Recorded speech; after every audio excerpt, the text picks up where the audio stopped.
This is going to be one of the top cities in the world to have hosted so many games. So at least we hope. We are on the soccer map after this, Peter.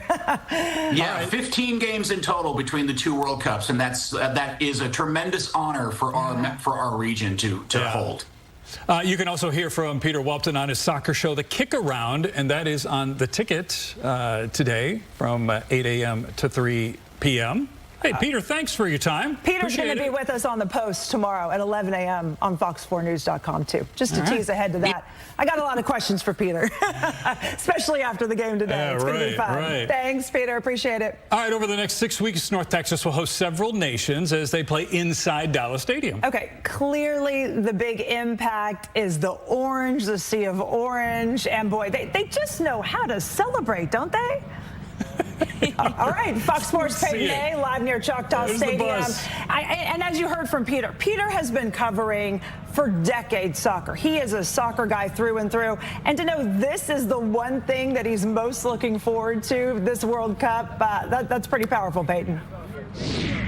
Oh, definitely. And that celebration is already starting, even for people who might not be originally fans of the Netherlands. I mean, there's people that have been stopping by just to take pictures of this bus here. This is not the original double-decker Dutch bus. This is actually the bus that follows that in the procession, in the parade, because there's going to be so many people here that they need two buses. But we're waiting for that original bus to show up. Soon enough, it'll be heading down this street.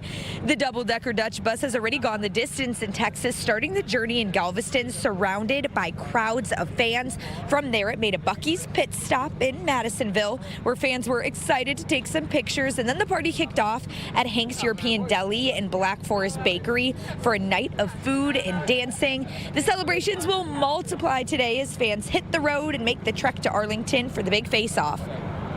We are prepared, so we hope the players are also prepared, but the bus is ready to go. Yeah, we just 2 days here, but everybody is so kind to us, friendly, they help us everywhere. Fans coordinating the route hope the orange bus makes people smile and appreciate Dutch culture.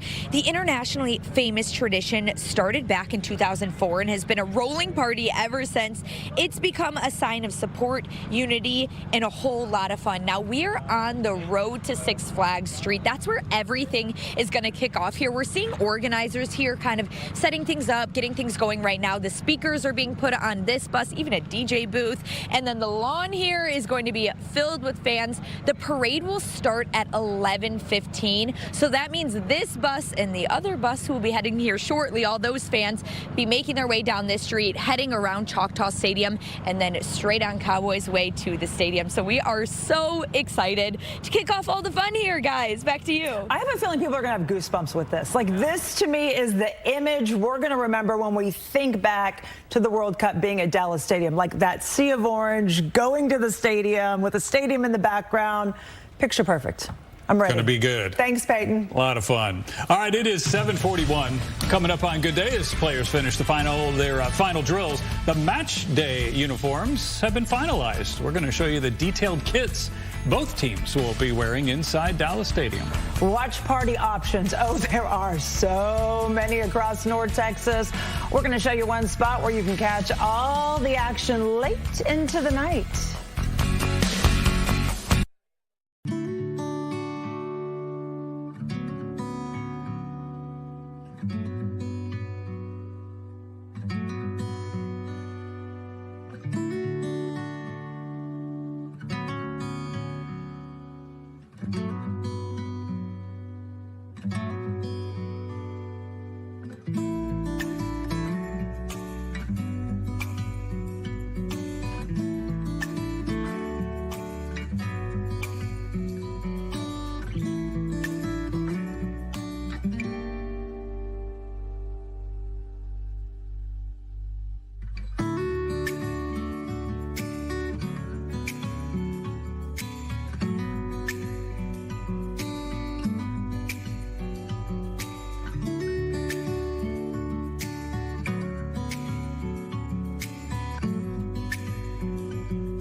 Welcome back. Live look at Dallas Stadium. The scene is set. And now the fans, starting at about 10 a.m. this morning, will start getting on the buses and will be headed to Dallas Stadium. The game's not till 3 p.m., but we know a lot of people want to get there early, and there's going to be a lot of celebrations and parties before.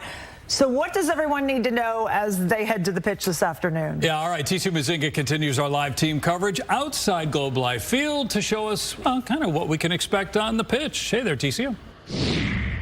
Hey, good morning, guys. Yeah, players from both teams said that they are prepared, a little nervous, but also excited for today's matchup. It's going to be a really good game. If you tune in this afternoon, all happening here in Dallas Stadium in Arlington, the two teams, they're going to face off. Now, Japan and the Netherlands are no stranger to each other. The Netherlands has never lost in 3 meetings against Japan. The Orange has been to the World Cup 11 other times and made it to the final 3 times. Japan hasn't missed a World Cup tournament since 1998. So the Samurai Blue goes into this tournament as the highest ranked Asian team in FIFA. They are considered the dark horse of this tournament. Now take a look at what Japan and the Netherlands will be wearing for today's matchup. Japan rocking navy blue and white, and its goalie kit is bright yellow and black. Here's a look at their jerseys as well. So the Dutch is wearing the iconic orange, and the goalie's kit is bright green with the orange logo on the deck. So again, the game all happening this afternoon at 3 p.m. here in Arlington at Dallas Stadium. We're going to have more on that. But you know what? Let's turn things over to Berkeley with a look at the forecast. So far, girlfriend, no rain, but you know what? The heat, it's warming up a little bit, and I honestly made the mistake of straightening my hair this morning. Girl, what's going on in the forecast? Yeah, you know, today probably not a great hair day for most of us because it is going to be humid, and then you're likely going to find some rain overhead. So you're not alone, TCI. I am sure of that.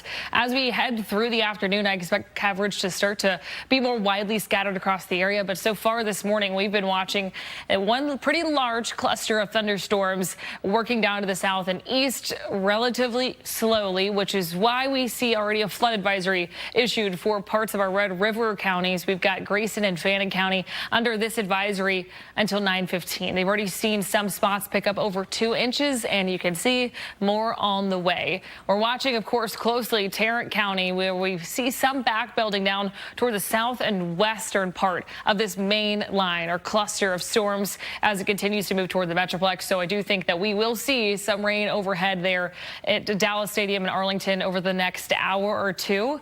Again, most of the heavier rain setting up to the east, but you can see radar filling in as it moves toward Tarrant County. A closer look there at AT&T Stadium on the north side of I-30. We've seen some really light showers. In fact, so light that they're not even reaching the surface just yet, but gives you an idea of the moisture there. I do think we'll find rain at AT&T a couple different times today, which good news is we've got a big old roof overhead, so not worried about it impacting gameplay. It should be good to go, scheduled to kick off at 3 o'clock. It's the fans that are outside that I'm more worried about, not only for the rain, but also for the heat. TCU mentioned it's already warming up. 78 degrees, feels like 80, light southwest wind on hand. We'll just kind of get warmer from here. A look ahead through your game day setup. Kickoff at 3 o'clock. 50% chance of scattered showers and thunderstorms. Temperatures in the upper 80s. Feels like temperatures in the low to mid 90s. Halftime, more of the same, but we'll start to cool down by the end of the game, down into the mid 80s. And then at that point, the heat index starts to come down as well. I do expect rain, though, really through the duration of the day today, and that's again widely scattered across North Texas. Here at Futurecast again, you can see most of the heavy rains pushing off to the east, but we see a lot of scattered showers pushing through the Metroplex. All of this is fueled by a cold front that will move in from the northwest down to the south and east. Here's a look toward 5 o'clock. We're starting to wrap things up out of Dallas Stadium. You're headed for post-game activities. Again, rain gear, a good idea. We've mentioned this a couple different times this morning. Fan Fest, Dallas Stadium, umbrellas, not allowed. So rain gear, poncho, that's going to be a really good alternative, and also a lot of water because even with the rain on hand, it's going to be really humid out there. That front eventually stalls to our south and east by the time we get to midnight, 1 a.m. With it lingering nearby, I expect activity to continue through the overnight hours right on into your Monday, at least through midday. But I think we'll find even lingering activity through the afternoon hours, finally clearing things to the south by the time we get to your Tuesday. So coverage-wise, 50% both today and at least through the front half of the day tomorrow. We are drying Tuesday into Wednesday, and then rain chances return by the end of this work week. This time, though, we're looking at some tropical moisture trying to move in from the Gulf. Also a lot of heat sticking with us. Thankfully, we will get some relief tomorrow. Today, I mentioned we'll be in the upper 80s. Feels like temperatures look a little bit more like this, though. So as you head outside, for folks that are visiting, not from Texas, we always say it's not the heat, it's the humidity. That is certainly the case today. Although these numbers are typical for this time of year, it is still very warm on your body. So heat safety really important. If you're heading outside, be sure you've got a way to head inside, take breaks in the air conditioning. Tomorrow feels much better. 81's our forecast high. That is about 11 degrees below average for this time of year here in North Texas. It won't last long, though. We're back into the mid-90s for Wednesday into Thursday, and then that chance of rain returns to the forecast, and we see some rain-cooled air return to the forecast by the end of your next work week. So putting that all together here on your 7-day. Again, it is warm and muggy with a chance to find rain all day long today. Same story tomorrow, but with some cooler temperatures in the low 80s. Then we'll crank the heat back up as sunshine returns, so we are back into the mid and upper 90s by midweek. All right, so if you couldn't get tickets to catch the game at Dallas Stadium, there are so many watch parties around the Metroplex today that can still make you feel like you're in all the action and watching with people. One option, doors open at 11 this morning for the FIFA Fan Fest at Fair Park in Dallas. There are food, there are drinks, as well as interactive experiences for the fans to explore. Fan Fest, this is the cool part, it's free. But you do need to reserve a ticket to get in, so keep that in mind. Today's festivities set to wrap up at midnight. Yeah, doors open at 11 because the game in Houston starts at noon. So they always make sure that they open up the Fan Fest an hour before the game. So, and then you can just stay all day. It is 10 minutes away from 8 o'clock. All hands on deck, no doubt, as DART helps connect thousands of fans to all the World Cup fun. We're live at the Transportation Hub to explain how this is all going to work.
Welcome back. Thousands of visitors expected to travel to Arlington today. Buses will be rolling in a couple of hours. Yeah, and many of them will be relying heavily on public transportation options. Shannon Murray is live at the Centerport DART station to show us the services available to fans. Good morning. Good morning, Brandon and Lauren. So I just talked to an official here on site who was telling us, think of this like a TSA checkpoint at the airport. This is where all of the fans will line up, and then 50 at a time will get to board a charter bus here at the Centerport station. There's no direct line to Dallas Stadium, so fans will have to take the TRE from Fort Worth or DART from Dallas and then come here to Centerport, where they will get on that charter bus. We are just north of Dallas Stadium, so not too far away. A free charter bus takes those riders with a valid FIFA World Cup match ticket to the stadium. It's about a 20-minute ride. The charter service begins 5 hours before each match and up to 3 hours after the game. So that means today buses will start running for fans at 10 a.m. We know that we'll learn a lot, I think, on the first match, and then be prepared to make some modifications as needed, but really hopeful that people will have a fantastic experience getting out to AT&T Stadium. Fans can also take rideshare to Dallas Stadium. Those vehicles will be directed to the Arlington Esports Stadium parking lot for drop-offs and pickups. From there, it's about a 10-minute walk to Dallas Stadium. And if you're driving yourself, you'll have to purchase a parking pass in advance. Now, here at Centerport, they have fans, they have misters and porta potties for all of those fans who are waiting. That official who we just talked to was saying the buses will actually arrive here in about 30 minutes because they are taking some of those volunteers over to Dallas Stadium as well this morning. Their shifts this morning start at 9 a.m. A lot of them we see pulling into the parking lot, ready to go and excited for the day. Back to you. All right. And if you were going there and you were hoping to go to Dallas Stadium and you don't have a ticket, yeah, I wouldn't take that. It's about a 3-hour walk. Again, no walking. No walking. Don't walk. Don't do that. All right, 7:55. We'll be back after a quick break.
Remember, as we wrap up our coverage here on Good Day, we are going to head over to our streaming show where you're going to find a ton of local coverage. So we are going to be live there.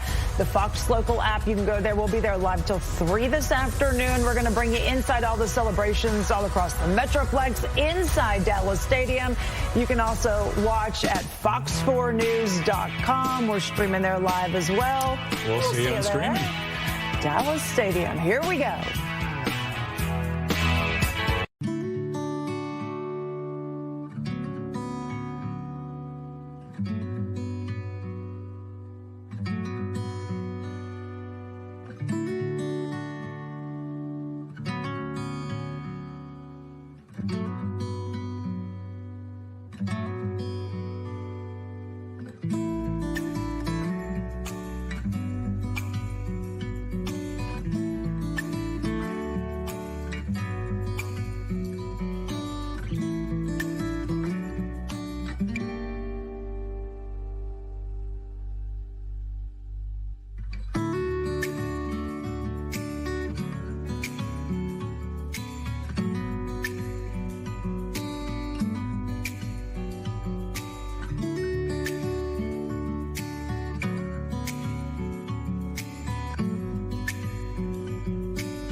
Thanks for being with us. I'm Lauren Prisball. And I'm Brandon Todd. This is a big day for North Texas. Dallas Stadium in Arlington is set to host its first World Cup game this afternoon at 3.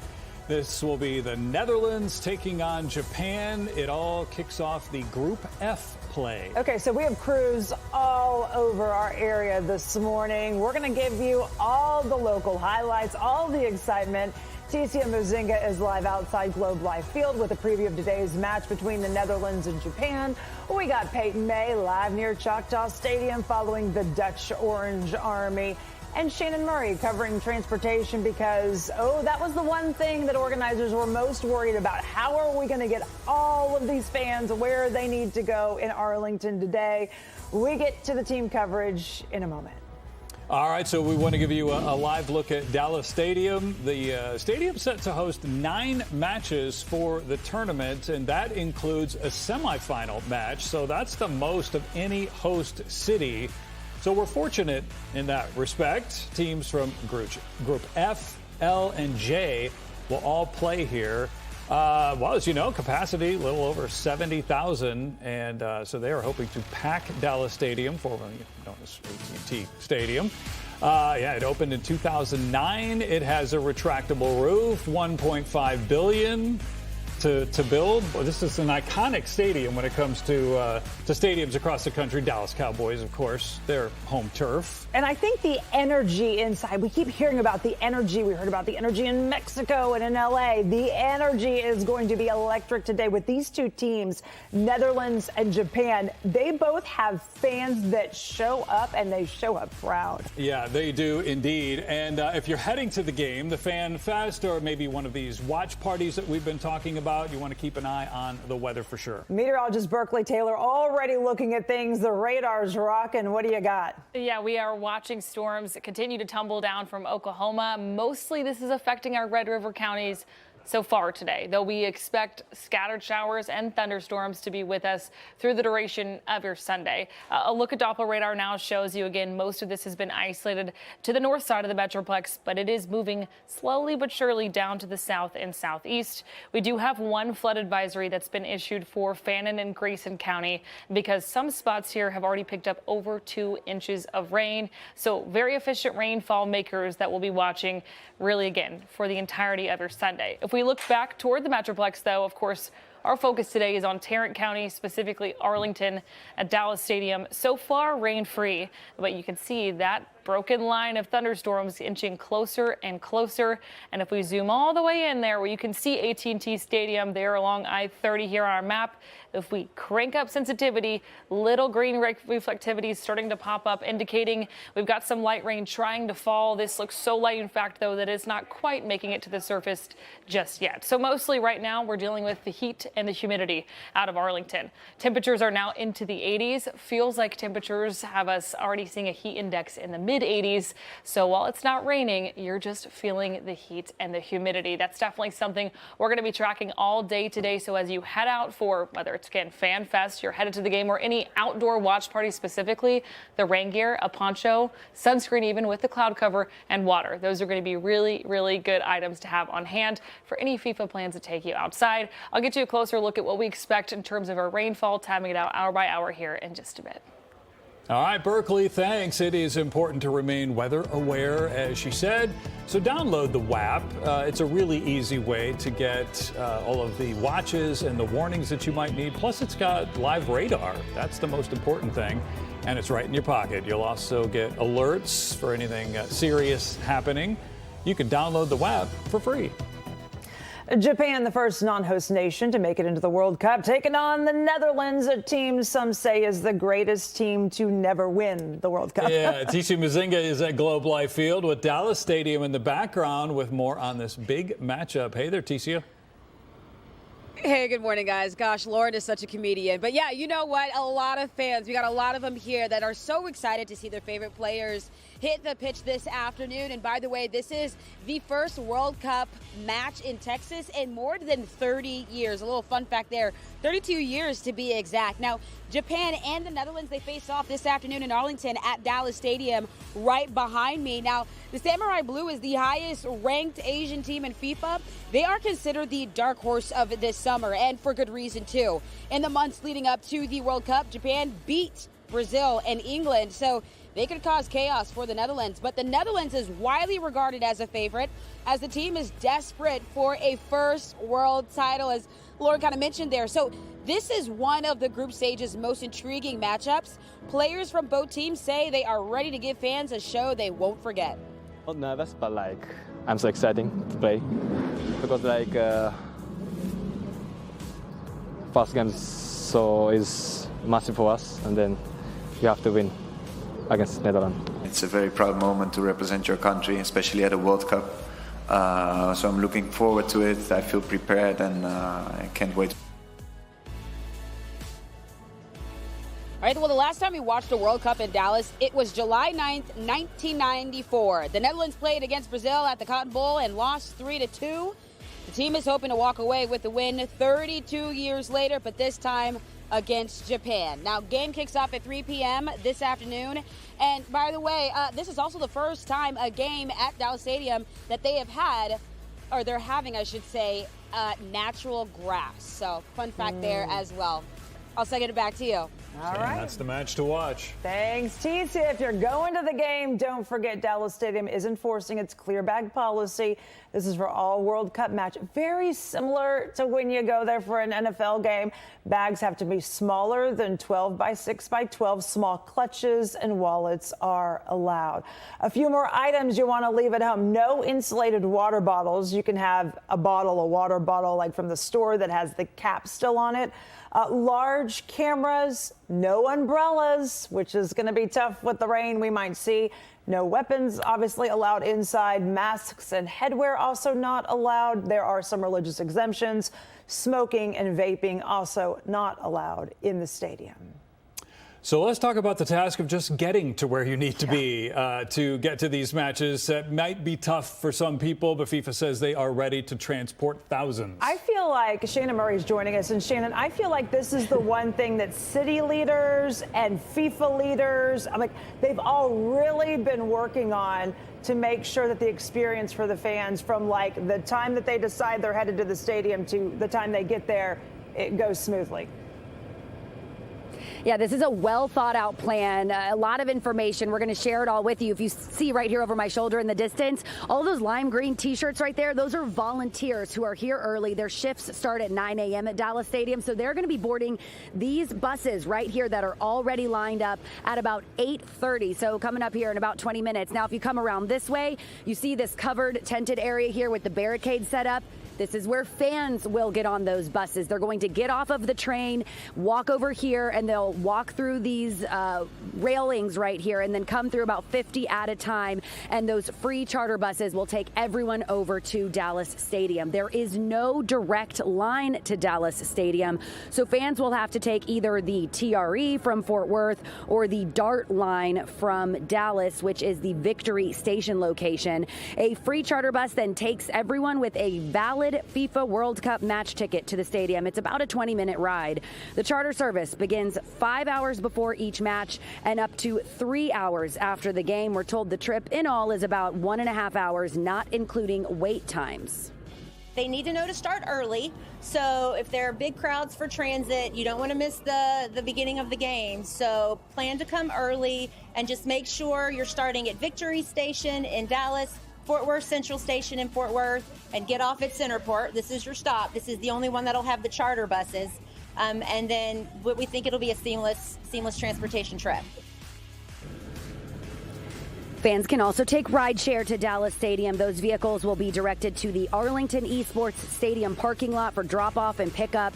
From there, it's about a 10-minute walk to the stadium. And if you're driving yourself, you'll have to purchase a parking pass in advance. It's a lot of information. We have all the details on our website, fox4news.com. And Lauren and Brandon, I was told, think of this like TSA at the airport. They're going to have everyone going through. You have to show your credential or your ticket to be able to get onto that charter bus. And they are going to be very strict about that. Again, it's about 5 hours before match time is when they'll start boarding those charter buses. So it should be at 10 o'clock here that fans can get on a bus to Dallas Stadium. Back to you.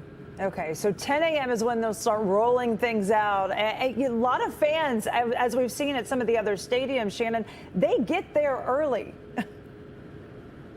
Yeah, I'm expecting to see fans here maybe within the next hour or so. I mean, the volunteers got here really early this morning. I think, Ricardo, what did we see? A volunteer probably 6 a.m. already. I mean, they were coming out here already asking us, hey, where are those buses going to be? We're ready to go. Their shifts start at 9 a.m., so that's why they're leaving so early. The train station is just on the other side around where these porta potties are here. So fans will get off there and make their way to this spot right here. They have they have fans.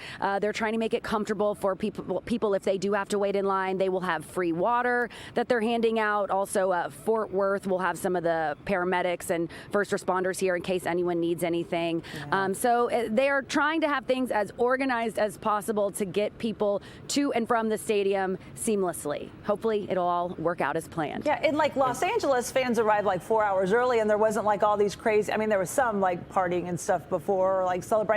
But with the Dutch and Japan both going to be out there with the parade and everything, I can see people getting out early. And Shannon, have they said anything about this kind of almost being a filtering area for people bringing things that they're not supposed to bring? That's smart.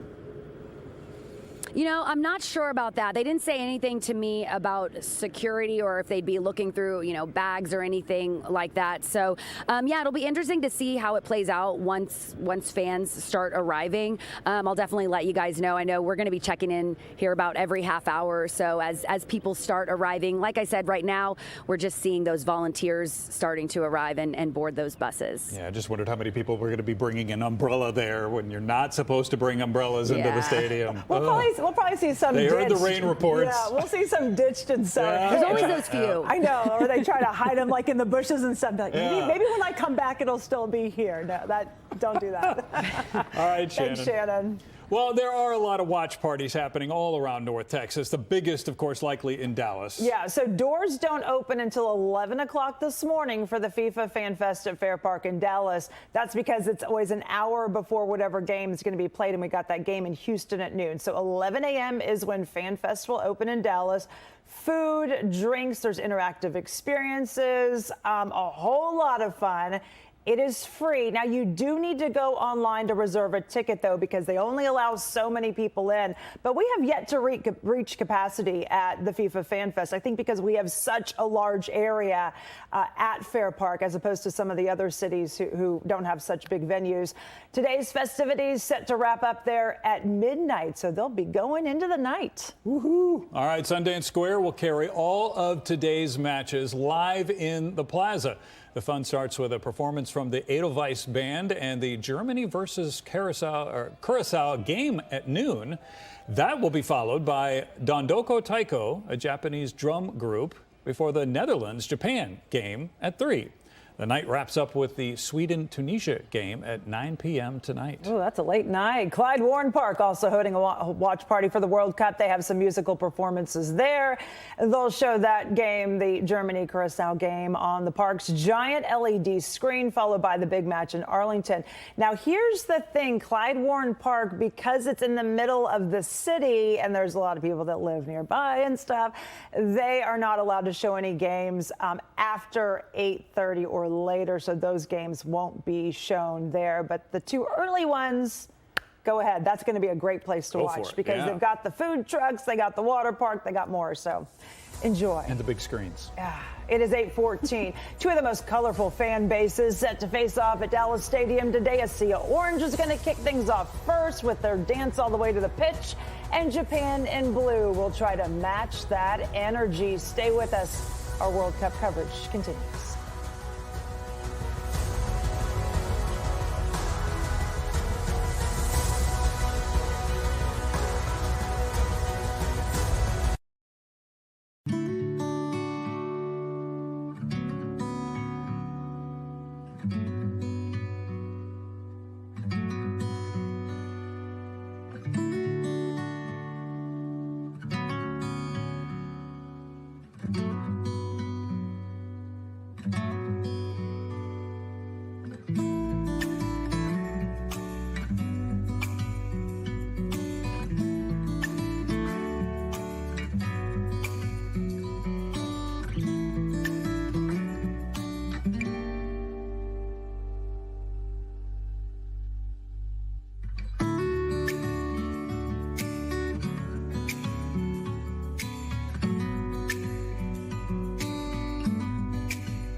Ladies and gentlemen, please welcome the national team of the Netherlands, the national team of Brazil.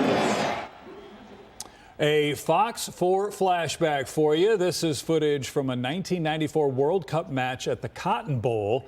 It was a thrilling quarterfinal between Brazil and the Netherlands. It's the last time that the Netherlands played in Dallas. Brazil took the win 3-2 in that match more than 30 years ago. Of course, the Netherlands hoping for a better showing today. Yeah, orange versus blue with one live look around Dallas Stadium today. I think it's going to be clear who's going to be battling it out on the pitch. Yep, Netherlands versus Japan. And our Peyton May is right in the middle of the sea of orange today. Good morning. Good morning, Brandon. Yes, and the Sea of Orange is really where I want to be because this seems like the place to be this morning. I mean, take a look at this fan base. They got up bright and early. They got head to toe in orange. I'm talking about orange cowboy hats, orange shoes, everyone, jerseys, sparkles, everything. I mean, it is so much fun here. The fans showed up before 8 o'clock in the morning, so they were bright, ready to go. And they have 2 buses here. That's right, not 1, but 2. This first bus behind me here, this was actually shipped in from the Netherlands. That means it made a transatlantic jersey, and it's looking pretty cool right now. Landed in Galveston, took a Texas tour around, went to Buc-ee's yesterday, and now they're here and they are ready to go. This bus behind me here, that is bus number 2. That's where we have speakers, DJ booth. I mean, they are getting the party started. They are getting amped up, ready to go. These fans are so excited. I talked to some of them and I was like, I thought you guys were supposed to get here at 10 o'clock in the morning. They were like, no, we're gonna come here early and take a look around because they are here bright and early. They are ready to go. They are amped up, excited. I mean, it is just gonna be such an amazing day too because this is just the beginning. We have the buses, we have the party, but we're waiting on the walk too because there is an entire parade that will be coming this way too, starting here on Road to Six Flags. That's where all of the madness is. That's where all the people are gonna be congregating at 10 a.m. After that, they're gonna be taking these 2 buses and probably thousands of people down the road around Choctaw Stadium here, and then they're going to go on to Cowboys Way. After that, straight shot to the stadium. That's where they're going to be cheering on their favorite team, the Orange Legion, coming in full force, flags ready, head to toe in orange, music bumping. I mean, this fan base is incredible. Along with that, everyone seems to be joining around. I mean, so many people have pulled over just to get a picture with these buses, just to say hi to these fans. It is an internationally famous tradition unlike anything else, and we are so excited to be here to spend the morning with them, the afternoon with them before match time at 3 p.m. Back to you guys. Oh, yes, Peyton. I know you're going to have so much fun, and they are so welcoming, which has been nice to see. Enjoy. We'll be checking in with you as the day goes on, and it's funny because our Peyton May covering Netherlands this morning for us, and we've had Peyton Yeager, who's on the evening crew. She has been highlighting these Dutch fans for months now, and look, they gave her a sweet surprise, a Dutch Orange Army jersey or kit yesterday, personalized with her name on it, number 4 for Fox 4. Peyton says they have welcomed her with open arms, and she is just going to be so excited to cheer them on today. When we knew the World Cup was coming here, our bosses decided to assign some of the reporters teams, and so Peyton Yeager wound up with the Dutch, and I think she was like, them yes, all along. Yeah, I won. This is a win-win for her. And Stephen Dials with the Japanese team. Yes, yeah, he's been following them. Fans of Japan have traveled well. They are going to be cheering on the Blue Samurai, and I have to tell you, they're bringing the energy too. Indeed, they are. Hundreds of fans packed downtown Plano for a massive Japan Day celebration yesterday. Fans of all ages danced and chanted ahead of today's opening match against the Netherlands in Dallas Stadium. They say the rival Dutch are no match for the Sea of Blue. That Dutch bus is really cool, but I don't know if it can beat any of this right here. Totally excited about it. No matter what's going to happen, I mean, it's one of the biggest events of the world, so I'm totally excited.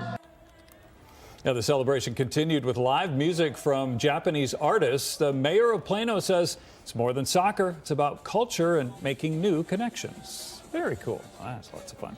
8:22 on this Sunday morning. Well, more than 80,000 watched as Brazil and Morocco faced off. We'll have a look at that matchup next.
The roar of the crowd, oh my, there are packed parties all over with fans watching. This was Fair Park Saturday night as fans of both Morocco and Brazil celebrated at Fan Fest. Group C match took place at New York, New Jersey Stadium. Morocco scoring first in the 21st minute of the match, but Brazil would score the equalizer just 11 minutes later. Those would be the only goals scored. That match ended in a 1-1 draw. All right, Scotland is off to a flying start after a thrilling opening match against Haiti at Boston Stadium. The Scottish squad commanded the pitch early on, scoring 1 point to take the lead. That would be the only point in the entire game. This is Scotland's first time winning its World Cup opener since 1982. For Haiti, the loss marked its second ever appearance in the tournament since 1974. Well, last night, Qatar pulled off a stunning late-game comeback to win their first ever point in the World Cup. Okay, so early on, the Swiss looked like they were in total control, kept the lead going. They were doing well in the second half, but boy, Qatar refused to back down and then scored right there. Game ended in a draw. Fans ecstatic for a chance to compete. In the World Cups to come, we expect more games like this. We expect more victories. Let's go Qatar. Come on. Okay, both squads returning to the pitch Thursday. All right, in the late game in Vancouver, Australia's spoiled Turkeys return to the World Cup for the first time in 24 years. The Aussies struck first at the 27th minute, then again in the 76th minute of the match. Australia wins 2-0. Both teams play Friday. Australia against the U.S. and Turkey against Paraguay. It is 8:26 coming up. All eyes on the World Cup. Focused on Texas this morning. We got one match in Houston, then ours at Dallas Stadium. Coverage all day long right here on our Fox 4 streaming.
back. We are getting ready for today's FIFA World Cup matches, including the first match at Dallas Stadium this afternoon. Okay, live look at Dallas Stadium. This is where all the action's going to be. Now, buses to the stadium don't start until 10 a.m. this morning.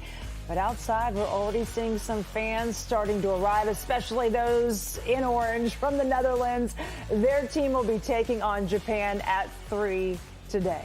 The match at Dallas Stadium isn't the only World Cup game happening in Texas today. Houston Stadium is set to host its first match of the tournament as well. It'll be Germany taking on Curacao in Group E. Germany is a four-time World Cup champion, and this tournament marks the country's 21st appearance in the World Cup. Meanwhile, Curacao is making its first ever World Cup appearance, and it's the smallest nation to ever qualify. The country's population is about 158,000. You'll be able to watch that match right here on Fox 4 at noon. Okay, the other two teams in Group E, Ivory Coast and Ecuador, they're going to face off in Philly tonight. This is a welcome return for the Ivory Coast. They failed to qualify for the last two tournaments, but they're in it again.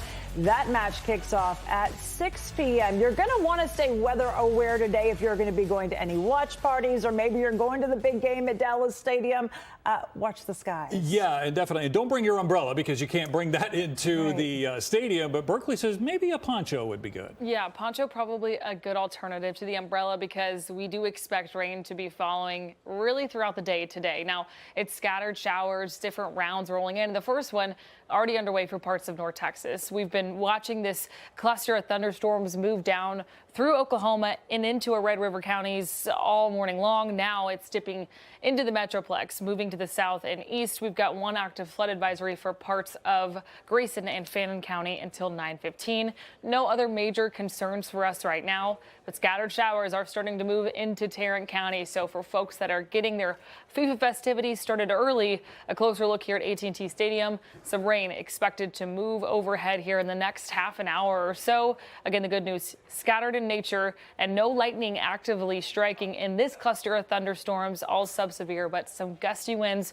and a quick downpour are expected to move again overhead at Dallas Stadium. If you're headed out to FIFA Fan Festival or any outdoor watch parties, you can expect it to be warm if it's not actively raining, which again, we expect scattered showers throughout the afternoon. We've got a 3 o'clock kickoff today for Netherlands and Japan. By that point, temperatures are close to 90 and they feel more like the low to mid 90s. By the end of the game, we'll start to slowly but surely cool things off. And then, like Lauren and Brandon mentioned, it's not the only game happening in Texas. We've got another one in Houston for Germany and Curacao, also expecting rain there with a similar setup in terms of temperatures. And we've got a couple of Group E and Group F matches today, 4 games total that you can all catch here on Fox. Again, I'm going to keep a close eye on the local forecast because we expect it to be an active one. I'll get you a closer look at the timing of the weather impacts that we expect today coming up in just a bit. All right, Berkeley, thanks. So whether you are going out to the game or maybe you are headed to one of those packed watch parties, it is important to be weather aware today. Download the WAP, and that will give you live radar. It will also give you a chance to catch up on the watches and any warnings that may be issued, and then give you alerts on those as well. And it is free to download. Two countries who've won their opening games and have high hopes of progressing to the last 16. A Fox 4 flashback for you. This is footage from the last time the Netherlands and Japan faced each other in a World Cup. It was a group stage match in the 2010 FIFA World Cup in South Africa. Netherlands ended up winning that match 1-0. The Army of Orange already starting to arrive near Choctaw Stadium to prepare for the big parade they've got going on today. Yeah, Peyton May is live there this morning alongside the Dutch. Peyton, I will tell you, we had somebody from Henk's European Deli in Friday on Good Day, and they had some of the food there. If you get a chance to try that Dutch food out there, go for it. It's good stuff. You know, Brandon, if there's Dutch food here, I'm going to find it. I can tell you that. Not only are these fans the most welcoming fans, but they really make you one of their own. Right away, they're like, you need some face paint. You need to start repping. And you know, I'm not going to say no to that because they really treat you like a family here. I want to introduce you to maybe one of the youngest fans here. What is your name, my friend? Davis. Davis, where are you from? Rockwall, Texas. Rockwall, Texas. Tell me why you are such a huge Netherlands fan. Virgil van Dijk, he's a really good defender, and I love Netherlands. You love Netherlands? Okay, so how early did you wake up to come out here today with your dad? 6 a.m. 6 a.m. That is crazy. Are you so excited for today? Yes. Tell me, what is your favorite part about this entire event right now? I mean, it's so cool. There's so many fans here. Yeah, I love going to the bus and checking it out, and it looks so cool. I'm ready to walk to the stadium. All right, Davis, thank you so much. We're going to let you check out the bus here, too, because, I mean, it is a sight to see, truly. This bus was shipped in from the Netherlands, transatlantic journey. I mean, it is so insane. Fans here started coming at 8 o'clock in the morning, hours and hours before the 3 p.m. match, just to gear up, hang out with each other, start cheering and celebrating. Now, when you go down the line, there's actually 2 buses here. The other bus behind has speakers, has a whole DJ set up, so the fans are just roaring all morning. I mean, it is crazy. 6 a.m. this second bus came. 8 a.m. the rest of the folks here, and then 10 a.m. is when we're expecting everyone to congregate around this area right now, because you can see there's a ton of people here already, but there's going to be even more because they are going to participate in an internationally famous tradition, that walk, that parade to the stadium. That will start at 11:15 this morning. They'll be here on Road to Six Flags. They'll head around Choctaw Stadium and then straight to Dallas Stadium to cheer on their favorite team. We're excited to cover this all morning and hang out with this incredible fan base. Back to you guys. I see some dark clouds there in the distance. I'm hoping those will just skirt and everything will just go around. That would be nice. That Dallas would be nice. Stadium today. Yeah. I'm telling you, rain or shine, though, these fans are still going to have a great time. I can promise you that. That bus is like a tourist attraction in and of itself now. And the bus started as kind of a joke. Like 2 fans started it, and they're like, let's buy this bus and decorate it. And then everyone loved it so much that now it's like all over social media. Definitely, yeah. People going out there just to see that. Awesome. All right, enjoy. We'll be checking in with you, Peyton, as the morning goes on.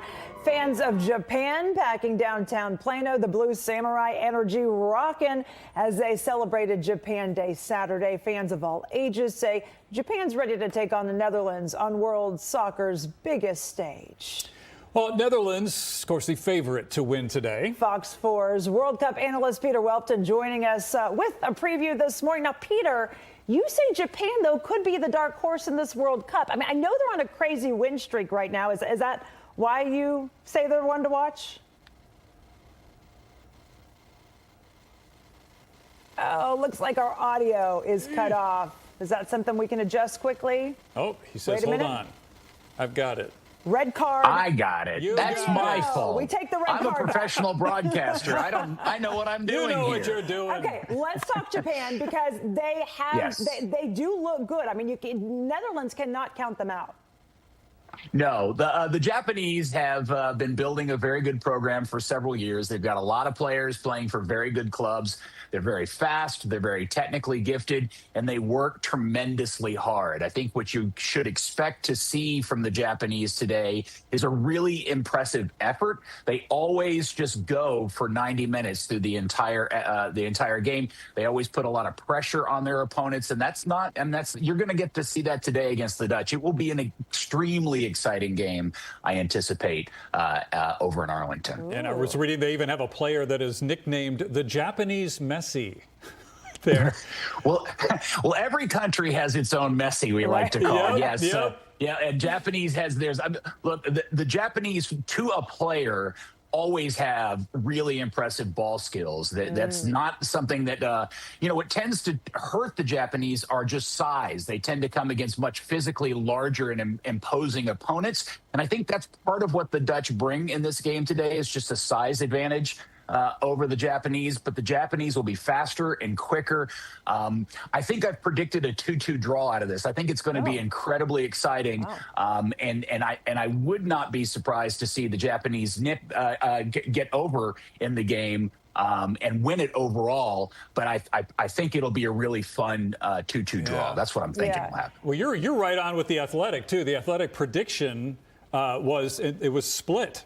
2 picked Japan, 2 picked the Netherlands. So that should be interesting. Well, great minds. I mean, he does know his stuff. He does. I will say, you're going to be going to the game, but I love this sort of Texas two-step we've got going on this morning. It's crazy to think that all eyes of the World Cup, the soccer world, are on Texas today. We've got the Houston game that's going to be at noon, our game at 3. I mean, this is putting Texas on like a world soccer map, and I don't think we really like the power of this moment. Probably hard to comprehend for many of us who don't understand the whole soccer world. No, it is interesting. I mean, it was July 9th, 1994, the last time we had a World Cup game here in Dallas. Ironically, the Dutch were in that game, too. A classic game between the Brazilians and the Dutch that Brazil won 3-2. And so all these years later, here we are back again with another World Cup game, and the same time playing in Houston. It's a great honor for this state to be able to do that, and we get to do it in 2 really, really great stadiums that will help protect everybody from any weather or heat or anything. I think everybody from all 4 nations playing in both of those places are really, really going to enjoy the day. All right, finally, let's talk about Team USA. It seems the whole country is now on board with their chances, but let's talk about the chances of winning the World Cup. The Athletic, as I mentioned earlier, they put the chances for the United States to win this at 1.2%, which is the same percentage as a number 16 seed beating a number 1 seed in the men's NCAA basketball tournament, but Peter, or a flipped coin landing on heads 7 times in a row, okay, Peter. But Peter, you like their performance. You said it was one of the best performances you've seen. Yeah, yes, the 4-1 win over Paraguay blew me away. It was, without question, at least in my mind, the best performance out of the U.S. men's national team ever. It was that good. In fact, it was the kind of performance that I think any nation in this World Cup would be envious of. The question is, can the United States sustain this level of performance? And the other thing is, last night, while many of us were sleeping, the Turks lost to Australia 2-0, and that was a huge upset, probably the biggest upset so far of the tournament. And it really mixes up the overall Group D picture, because the U.S. plays Australia next on Friday at 2 p.m. on Fox, and it really poses a new kind of challenge for Pochettino's guys as they try to finish out Group D.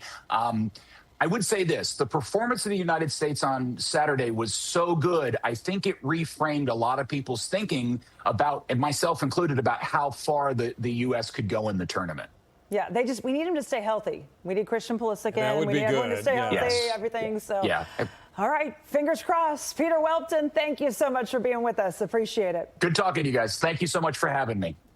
All right, it is 8:42 on this Sunday morning. The Dutch, well, they know how to do it right. Their parade to Dallas Stadium is expected to happen around 11 a.m. this morning. The game set to kick off at about 3. Our live coverage continues after the break.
right, welcome back. Live look at Dallas Stadium there. The camera's gotten darker. Yeah, and the skies have gotten darker, significantly darker. Let's bring in our meteorologist, Berkeley Taylor, to let us know what's going on. We got a lot of people already on the ground outside Dallas Stadium.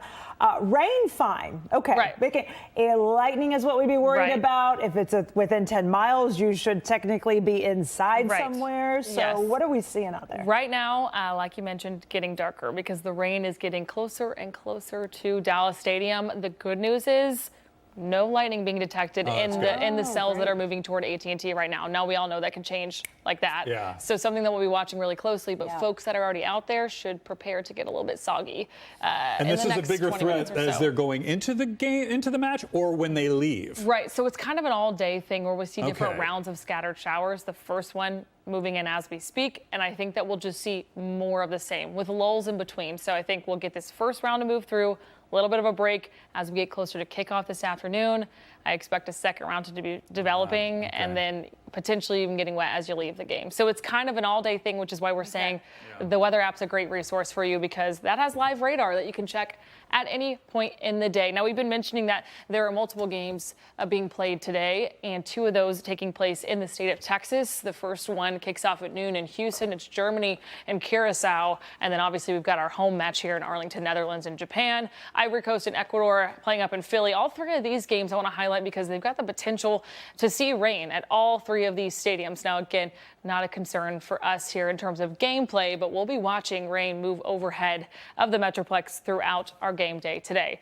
Now, looking at the state as a whole, again, we're already seeing rain in our 2 host sites across Lone Star State today. Of course, here in Arlington and then down in Houston, but it's 2 completely different systems. The one moving from the Gulf Coast, it's just streamer showers using a little bit of that Gulf moisture to get some more spotty rain moving their way. And then for us, we've been watching this disturbance, this cluster of thunderstorms move south through Oklahoma overnight all morning long. Now it is finally arriving into the Metroplex, but breaking up as it does that. As we expected, the heavier rain, it's falling on the east side of the Metroplex. It's even prompted 1 flash flood advisory along the Red River. We've already seen almost 2 inches of rainfall through parts of Cook and Grayson County. More of that moving in, but again, more scattered in fashion as you move back toward the west, which is good news for folks that are already up and at 'em at AT&T Stadium. A closer look here, you can actually see AT&T here along I-30 and light rain starting to move overhead. Some of this rain that you see initially pushing in here, too light to even be reaching the surface, but this rain that's building back behind that closer to Bedford and Euless, that is some heavier downpours. Now notice the direction of this. It's shifting a little bit more to the east, so we might see this skirt just enough to the east where it passes AT&T Stadium off to the east without getting all the heavy downpours, but I do think we'll cash in on at least moderate rain moving overhead here in the next 20-30 minutes or so. Again, no lightning currently detected in that, which is good news. However, as we head into the afternoon, I think it's more likely that we find thunderstorm development. 40 to 50% coverage is expected throughout the game today. Again, kickoff about 3 o'clock this afternoon. Temperature-wise, we'll be into the upper 80s. Feels more like the mid to low 90s. So that means if you're heading outside, it is going to be warm. Folks that are going to FIFA Fan Fest or any outdoor watch parties, you should certainly account for that. And again, we'll get slowly but surely a little bit cooler down to the mid 80s by the time we wrap up the game. So preparing for the match. Water, super important. You can bring a sealed water bottle into Dallas Stadium. You cannot bring an umbrella into FIFA Fan Fest or Dallas Stadium. A poncho is a great alternative for that because you're going to want it. And of course, the Fox 4 Weather app, free to download, always has live radar for you to check in. Recommend you have all 3 of these things with you as you head out for any game day activities. Now, moving forward through the day, I've got a chance at rain all day long. I expect that we will have at least some activity on radar through the day today. First, we're watching this move again scattered across the Metroplex. It will continue to push down to the south. The second round will build in through the evening and overnight hours with higher coverage sitting to our south because we expect our little boundary that's moving through to help to push that further to the south. Now, a quick check of your 7-day forecast here. Just looking ahead. Tomorrow looks much cooler thanks to our cold front. We'll be down to 81 degrees. That rain lingers through the front half of the day. And then by Tuesday into Wednesday, we work to dry things out. Sunshine returns and a breezy south wind means we crank temperatures back to the mid and upper 90s. Whew, okay, so just watch as the day goes on and be careful out there. Bring a poncho. Yeah, it is 10 minutes away from 9 o'clock. All hands on deck as Dart helps bring thousands of World Cup fans to Arlington. We're live to explain how it's all going to work.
Welcome back on this Sunday morning. Yeah, some dark skies there over Dallas Stadium. It is 8:53. Transportation is going to be a huge factor during the 9 international games. Fans from all over the world are going to be trying to navigate North Texas. It can be tough for even those of us that have lived here for years.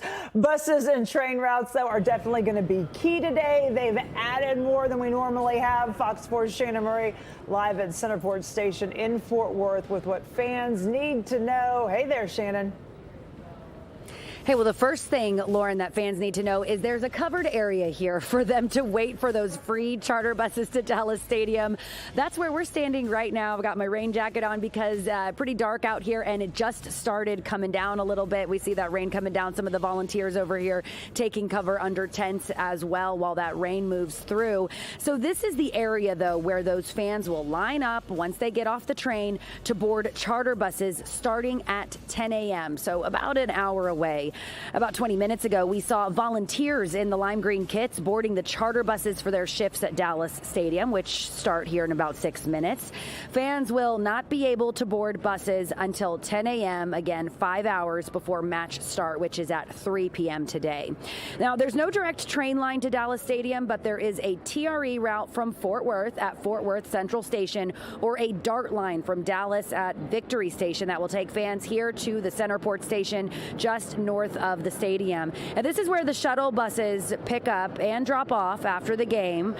Also, this morning, we want to show you a look at the security here. We saw police, bomb squad units, and K-9 units doing a security sweep of the area where fans will wait in line for the shuttle buses after they get off the train. And Brandon, earlier this morning, you were asking me if security will have a checkpoint for some of those prohibited items that are not allowed inside of Dallas Stadium.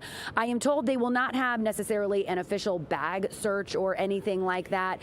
But, you know, if they see someone here in line, for instance, with an umbrella, they might say, hey, just heads up, you will not be able to bring that into Dallas Stadium. They're not going to confiscate that umbrella here, but they might give you a warning that it's not going to be allowed in the stadium. And yeah, I think people may want to grab a poncho before they head out today, because it's starting to rain here in Fort Worth. Maybe they'll have a big bin for all of the umbrellas. Or one way to make money today, go pick up some ponchos and stand on the corner down there and be like, anyone want a poncho?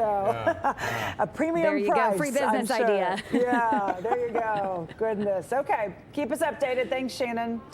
And you're going to want to all stay weather aware today as the action continues on the pitch later today and in the skies right now. Yeah, let's give you a live look at our radar, because it is somewhat active, especially to the areas of our north. Berkeley is keeping an eye on everything, and she'll have an update just ahead.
Fox 4 kickoff. Today's the exciting day many of us have been waiting for. I'm Lauren Priswell. And I'm Brandon Todd. Hope your Sunday morning is going well. Our coverage of the World Cup will continue this morning.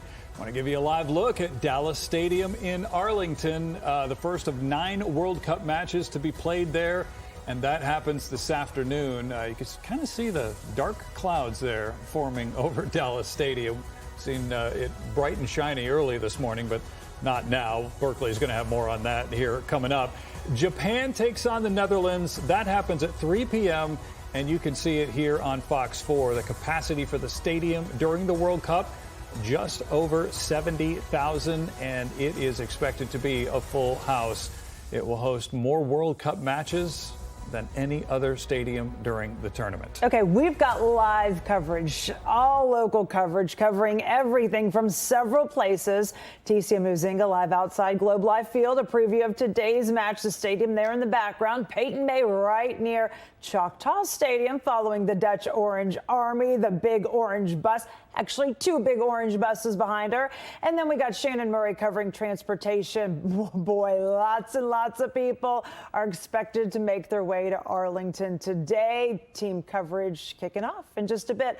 First, because I've seen every one of our reporters going, that looks like a dark cloud above. So we're going to start with Berkeley to kick things off. Right now, Shannon mentioned rain in her area. I heard Peyton say, ooh, that's a really dark cloud over us. Right now, just rain, though. Not seeing any lightning, which I think is key. Yes, that is super, super helpful for folks that are heading out right now. The fact that we are limiting thunderstorm potential, just good old rain rolling through. Now, obviously, that's inconvenient still, but it's not necessarily that impactful for your plans as long as you're prepared when you head out the door. We've been talking about rain ponchos all morning long.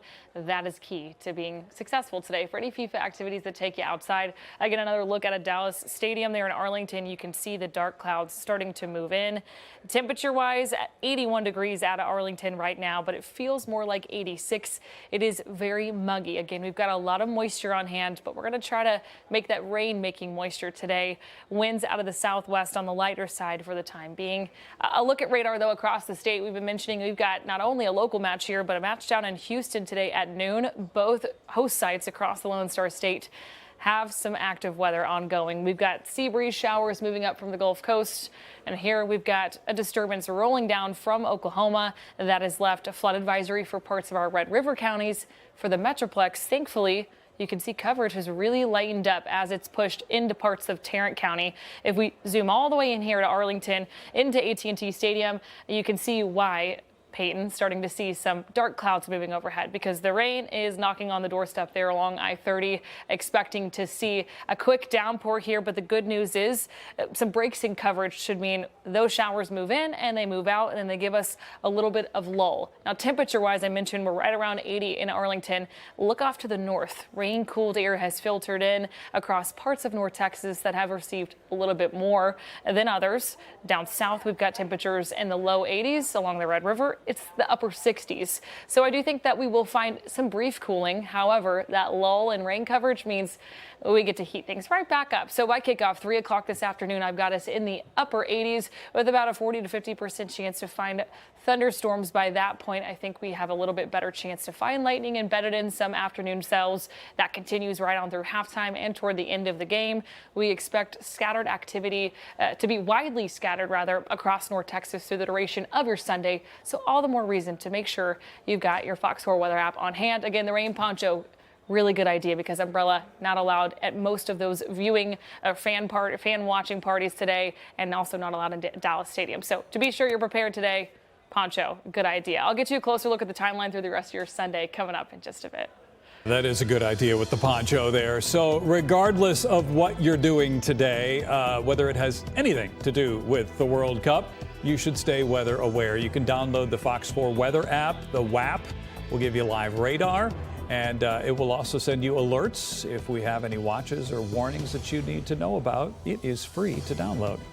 All right, the wait is over as the World Cup comes to Dallas Stadium today. Okay, the first thing that many just can't wait to witness, people decked out from head to toe in orange, making their way to Dallas Stadium. This is kind of like a we are here like no other, I think. Fox 4's Peyton May, live near Choctaw Stadium. Okay, let's see, 6 hours away from the start of this game, but these people don't seem to mind. They're like, we're here, we're ready.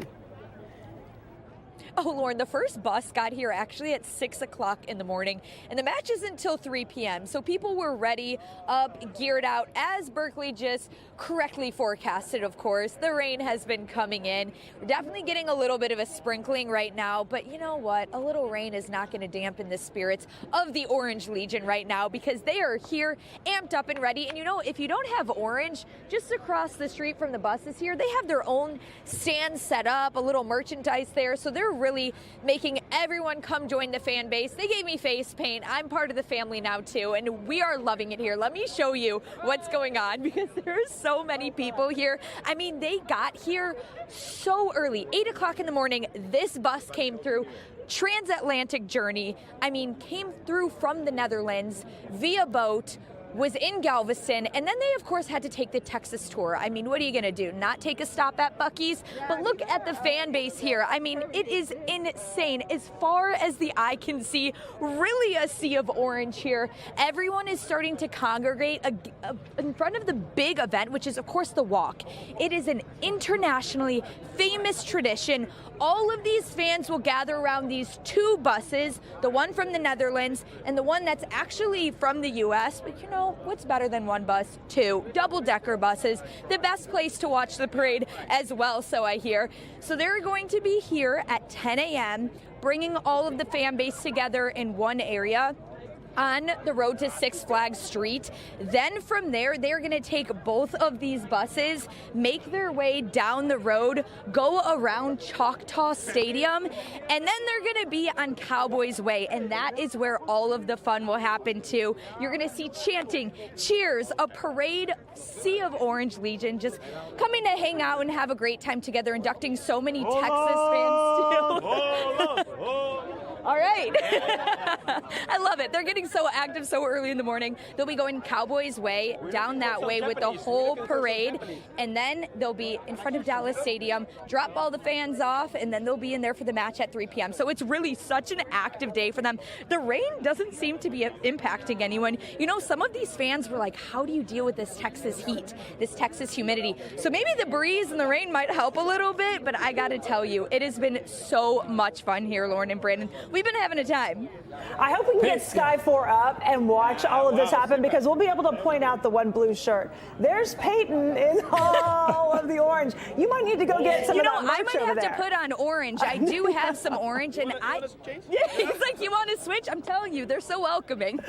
Were those giant speakers on the back of that second bus? Yeah. Yes, they have speakers. They have a whole DJ set up. Now, they've covered them with trash bags because, of course, the rain is coming in, not to ruin the equipment. But, I mean, they are just going to be chanting, singing, dancing soon enough. That thing is going to be rocking. It is still so early. This match is at 3. I know. So fun. Thanks, Peyton. We'll continue to follow you all day long. Dallas Stadium enforcing that clear bag policy for World Cup matches with all these events, very similar to what they normally do for like those NFL games that we have. Visitors' bags cannot be larger than 12 by 6 by 12 inches. If you do not have a clear bag, they do allow small clutches, wallets as well. Those must be no larger, I should say, than 4.5 inches by 6.5 inches. Also, many things not allowed inside. Some things you might wish you had today, like a water bottle. No water bottles. You can bring in a sealed water bottle like you'd buy from a store. Large cameras are not allowed. No umbrellas. I think that's important to point out as we have rain moving in. No tools, no weapons, masks or headwear that hides a person's identity not allowed. Exceptions made for religious headwear, medical masks or necessary face shields. Smoking and vaping also not allowed in the stadium. Yeah, and the FAA also put flight restrictions around Dallas Stadium and around Fair Park to ward off the drones that people will be, potentially wanting to bring there. So they said they're ready to prosecute if they catch you. So for today, leave the drones at home. Today, the match between the Netherlands and Japan is the first of 9 to take place at Dallas Stadium during the World Cup. Fox Sports' Ticia Mazinga live at Globe Life Field, which is right near Dallas Stadium, with more on this big matchup. We're ready, Ticia. Oh, man, I got to tell you, man, the excitement is real. Fans are excited. That hasn't changed. But what did change is the forecast that Berkeley's been talking about all morning. So here's what things look like from where I'm at in front of Dallas Stadium. The skies was pretty dark. It was darker about 20 minutes ago. It's not bad now, but rain is coming down. We have seen some people out here obviously getting ready and excited for the tournament, the first match of today, and they definitely have their ponchos on and obviously their umbrellas as well. Some people got caught in the rain because they didn't realize it was going to rain today. But yeah, it's coming down hard right now. But you know what? That's just a forecast. It'll obviously clear up. And a good thing is that everything's kind of closed in at Dallas Stadium. But of course, as you guys mentioned, umbrellas are not welcomed inside. But you know what? After speaking to the players from both teams, they say that they feel prepared. They're nervous, of course, but they are excited about today's match. So the two teams face each other this afternoon in Arlington at Dallas Stadium. Japan and the Netherlands are no strangers to each other. So the Netherlands have never lost in 3 meetings against Japan. Now the Orange has been to the World Cup 11 other times and made the final 3 times. Japan hasn't missed a World Cup tournament since 1998. The Samurai Blue goes into this tournament as the highest ranked Asian team in FIFA. They are considered the dark horse of this tournament. Now let's go ahead and take a look at what Japan and the Netherlands will be wearing for today's matchup. Japan rocking navy blue and white, and its goalie kit is bright yellow and black. Now here's another look at the Dutch jerseys. You can see they are wearing the iconic orange, and the goalie's kit is bright green with the orange logo on the deck. So all the excitement that's happening. I mean, I know the rain is here, and it's all probably put a damper on people's schedules and their plans ahead of the World Cup happening at 3 p.m., but that will clear out. Games at 3 p.m., as I mentioned, and you can obviously watch it on Fox. And you know what? This just needs to clear, and then everything's fine. Not a big deal. I've seen some people freaking out a little bit. Nothing to worry about. All is well. I'll send it back to you guys. Yeah, as long as there's no lightning. And as we heard Berkeley say, it's going to be kind of round and round and round today. Yeah, so watch when they head into the stadium and watch when you head out. Yeah, no doubt. Thanks, Ticia. Fans of Japan have traveled to cheer on the Blue Samurai, the other side. So we got the orange and then we got the blue. They truly believe their team has what it takes to win this one. Yeah, hundreds of fans packed downtown Plano for a massive Japan Day celebration yesterday. Fans of all ages danced and they chanted ahead of today's opening match against the Netherlands in Dallas Stadium. They say the rival Dutch are no match for the Sea of Blue. That Dutch bus is really cool, but I don't know if it can beat any of this right here. Totally excited about it. No matter what's going to happen, I mean, it's one of the biggest events of the world, so I'm totally excited. The celebration continued with live music from Japanese artists. The mayor of Plano says it's more than soccer. It is about culture and making new connections. It's 13 minutes after 9 o'clock. Okay, rain coming down. Some spots pretty hard. Berkeley has the latest on our weather when we come back.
Welcome back on this Sunday morning, rather. You're looking at some live pictures right around Trinity Boulevard on 360. You can see the stadium there way in the background.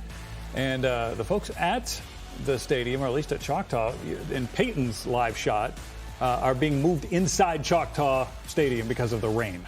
Not because of the lightning, but simply because it's raining out there and trying to keep people safe. Medical teams from all different agencies have been preparing for this for quite some time. One of the things I know that they've really been looking closely at, because of so many people being outside, is if there's lightning, if there's heavy rain falling, where can we put people to keep them safe? Because safety is the number one issue here, their number one concern.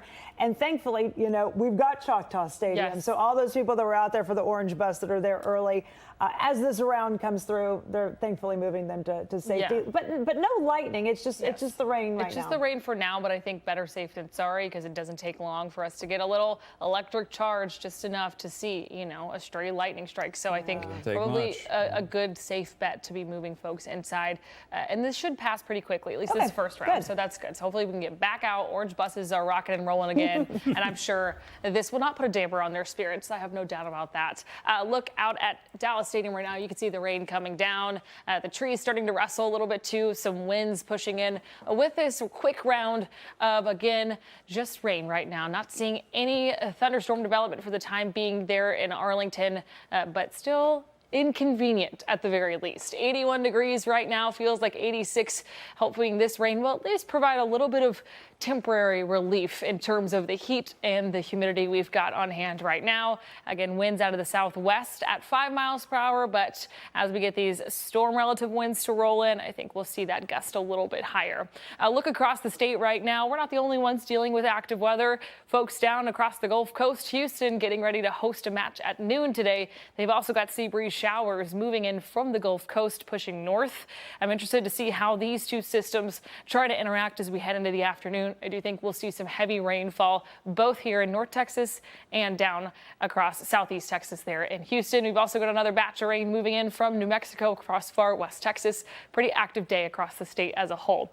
A closer look at home, you can see, as anticipated, the heavier bands of rain are setting up on the east side of the Metroplex. So we are thankful for that, though we're still seeing scattered coverage back build toward the Metroplex. We do have one active flood advisory that has been extended. It was initially set to expire at 9:15. National Weather Service said, hey, there's still rain falling. We're going to extend this to now expiring at 10 o'clock for Fannin and Grayson County, where we've seen several spots pick up over 2 inches of rain. All of that heavy rain, again, shifting to the east. As far as Arlington, Tarrant County is concerned, it is very much spotty coverage. Look right now, again, just ahead of 9:20, we've got pretty isolated activity moving overhead, but it happens to be, again, setting up right over AT&T Stadium right here on the south side of I-30. You can see high reflectivities, those yellows, even a little bit of orange popping up there as it moves toward 360. That's a little bit of a heavier pocket of rain.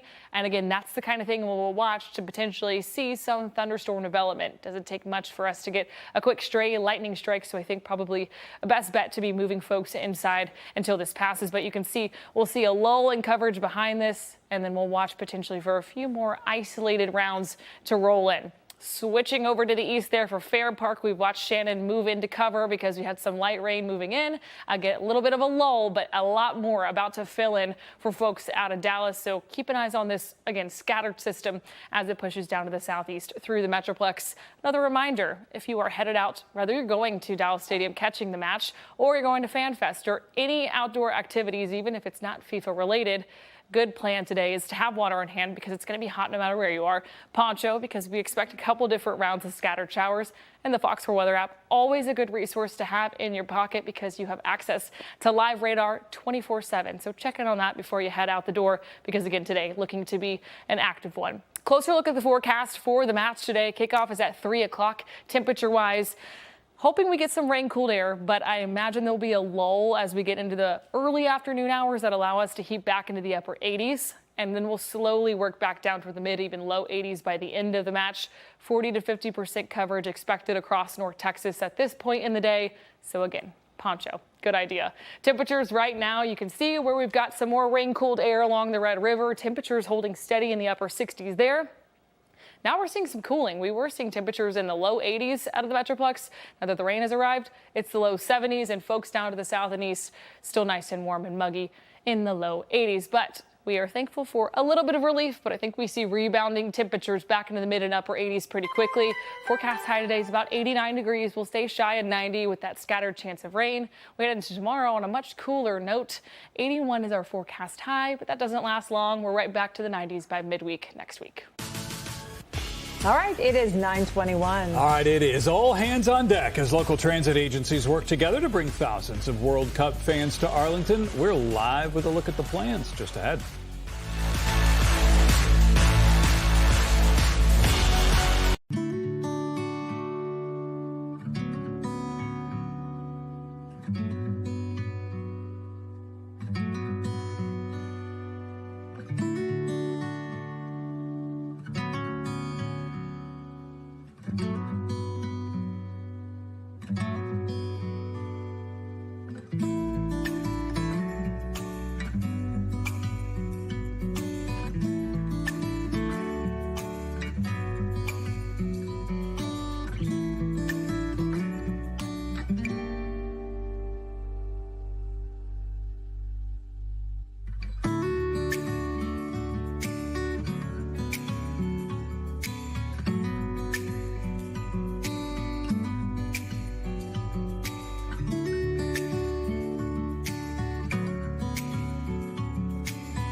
Coming down in Arlington. This is a live look at 360 and Trinity in Arlington, just north of Dallas Stadium. Kind of hard to see with the clouds, but Dallas Stadium not too far there. But definitely wet roads. That could impact things. We're going to see round after round today. There'll be some breaks in between, Berkeley said, but just be weather aware. Right now, no lightning in the area, so that's the important thing to point out. Just a little wet. Yeah. Fans from all over the globe are going to be trying to make their way to Dallas Stadium. We got buses, we got trains. I mean, this is all part of the transportation plan, and they knew that there was a chance of rain, so they just have to put this all into motion now. Yeah, Shannon Murray live at Centerport Station in Fort Worth, where operations are running at full capacity. Hey there, Shannon. Hey, good morning, Brandon and Lauren. I am very thankful for this tent right now so that I could take cover from the rain. You can see it's starting to come down. We've seen volunteers arriving and boarding some of the buses, and many of them are in ponchos because you may need it if you are going out to Dallas Stadium today. This area where I am standing right now with all of these barricades is where fans will line up to then board those shuttles starting at 10 a.m. ahead of match time at 3 p.m. today. Take a look. We have some video we can show you. of volunteers earlier this morning in those lime green kits boarding those charter buses, those free rides over to Dallas Stadium. Their shifts this morning started at 9 o'clock. Fans will not be able to board those buses again until 10 a.m., 5 hours before match starts, so in about 30 minutes. And there's no direct train line to Dallas Stadium. There's a TRE route from Fort Worth at Fort Worth Central Station or a DART line from Dallas at Victory Station that will take fans here to the Centerport Station just north of the stadium. And this is where the shuttle buses will pick up and drop off after the game. Also this morning, we saw police bomb squad units, K-9 units doing a security sweep of this area where the fans will wait in line for shuttle buses after they get off the train. Taking a look back out here live, you see those shuttle buses are lined up, ready for some volunteers who are going to the stadium and also for those fans once they get here. You know, Lauren and Brandon, I'm a little surprised we're not seeing any fans yet. I don't know if that's because they're already over there where Peyton is waiting for that parade with the double-decker orange buses, or if they're just waiting a little bit because of the rain. Again, the match doesn't start until 3, so they have plenty of time to get out here and board these shuttle buses, a free ride to Dallas Stadium. And we've been told that in all, it's going to take you about 1.5 hours to take that TRE or DART train and then get on the shuttle. From here, it's just about 20 minutes, so not too far to the stadium. But yeah, we're expecting to see fans soon. The train station is just on the other side of where the porta potties are, and then they'll start lining up here, get ready to board those shuttles. We'll be here. Families Back to woke you. up and said, hey, we're going to get an early start, and then looked at the skies and said, or we could wait a little?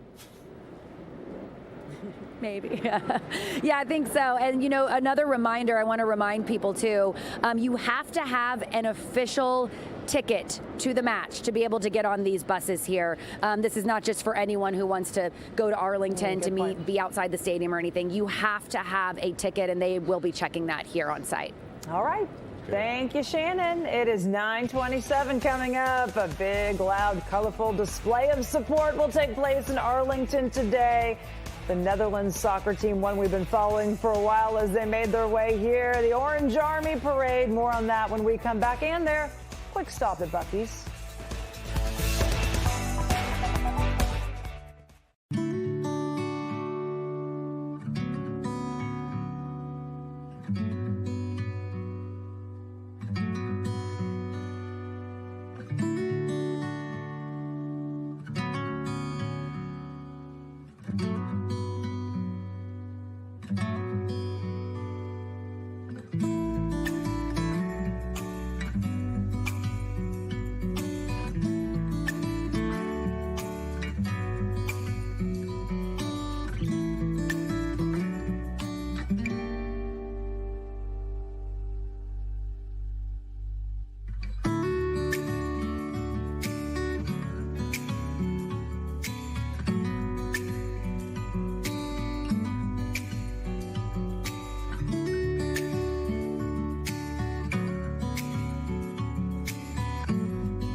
to our special Fox 4 kickoff. I'm Lauren Prisville. And I'm Brandon Todd. Hope your Sunday morning is going well. We are getting you ready for today's FIFA World Cup matches. And we want to show you a live look at Dallas Stadium in Arlington. And you can see the rain is coming down. We started on the air this morning at 6 and the sun was coming up, shining nice and brightly. And then some dark clouds started rolling in there. Dallas Stadium, of course, is going to host its first World Cup match today when Japan takes on the Netherlands at 3 p.m. here on Fox 4. We'll have team coverage of everything you need to know ahead of the match. And of course, as you see that shot there, obviously you're going to want to stay weather aware today if you're heading out there, or no matter what you're doing today, really. Yeah, we bring in meteorologist Berkeley Taylor. And Berkeley, when FIFA started planning this World Cup, they knew they were coming to Texas in like our peak summer, which means extreme heat, humidity, sometimes thunderstorms as well. So they have plans in place, and you just got to follow along, right? Be smart. That's right. Yeah. Staying on top of the forecast is a great way to be smart and keep yourself safe today, because we do expect a couple different rounds of active weather, and one of them obviously underway right now, which is why officials started moving people into Choctaw Stadium in Arlington, because we saw rain rolling overhead. The good news is not seeing thunderstorm development, meaning no lightning actively striking in these cells, which is good news, but something that I'm watching very closely. A look over AT&T Stadium, we're actually starting to see rain wind down, at least for right now. We're also seeing temperatures start to cool down. 78 degrees, still feels like 80 out there, but take a look at the winds. They've flipped around now that those storms have kind of driven through the area. North-northwest wind at 14 miles per hour, ushering in some cooler air. So at least getting a brief period of relief with that rain-cooled temperatures moving in. A wider look across the area right now at Doppler radar. We still have that flood advisory in effect for parts of our Red River counties until 10 o'clock, so about 30 more minutes on that one. And you can see the heavier rain, as expected, is shifting off to the east, but it's still leaving behind scattered showers through parts of the Metroplex. If we zoom all the way in toward AT&T Stadium, again, you can see the rain starting to clear now on the southeast side of Dallas Stadium there on the south side of I-30. That continues its trek, and we've got a lull in coverage, but I do think we could see another round this morning. Certainly through the afternoon, we expect a couple different rounds.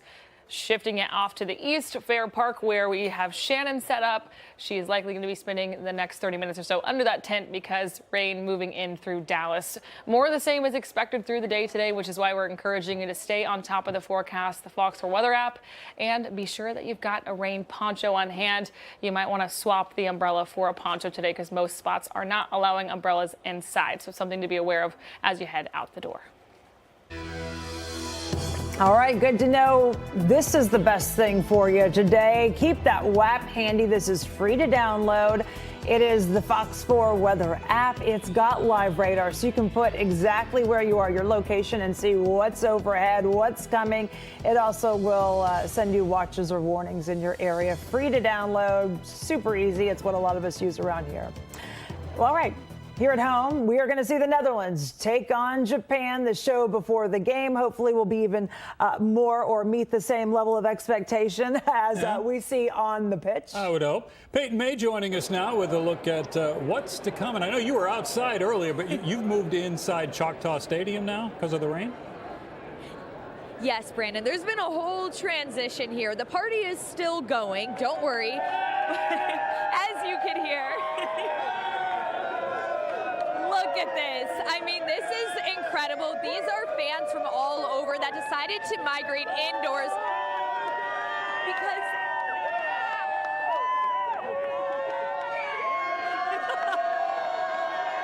they are loud. Where are you guys from? I live in Dallas. You live in Dallas? I live in Plano, but I'm from the Netherlands. Born in the Netherlands. Yeah. Born in the Netherlands. Yeah. Okay, so half my life. Half your life. How excited are you to be here with all of these fans? It's awesome. We've never seen this many Dutch people. Yeah, it's amazing. The vibe, it's awesome. We're so excited. Woo! Yeah. And is the rain ruined anything? Do you think? No, this is like Dutch traditional way. Dutch way. Yeah. It's the Dutch weather. Perfect Dutch weather. Yeah. The rain's not going to stop anyone. Okay, let's go down the line here. Where are you guys from? From Amsterdam. From Amsterdam. Welcome to Texas. How long have you been here? Well, a few days. We came in Thursday. Okay, How do you like it so far? Oh, we love it. We love it. Looks a little bit different than Amsterdam, right? Oh, completely different. Yes, but we're ready for the game. Okay. And hopefully we're going to win. Tell me a little bit about the double-decker Dutch bus. That's a tongue twister, right? He knows everybody. He knows the owner of the bus. You know the owner. He lives nearby. He lives in Kamen in the south of the Netherlands. Very good. From the whole world, he is there. And it's an incredible tradition. I mean, the buses, 2 buses are out here. So many people cheering for you guys. We make the trend in the world. We are the best. They are the best. You heard it here first. Let's go around the circle. Where are you all from? From The Hague, the Netherlands. From the Netherlands. From the Netherlands. Okay, how excited are you to be here? With so many people, by the way. Very excited. Very excited. Yeah. Tell me a little bit about that bus that's outside, that double-decker bus. I mean, that is such an incredible tradition. It is. Since the Dutch squad is in World Championships or European Championships, we always have the Orange March.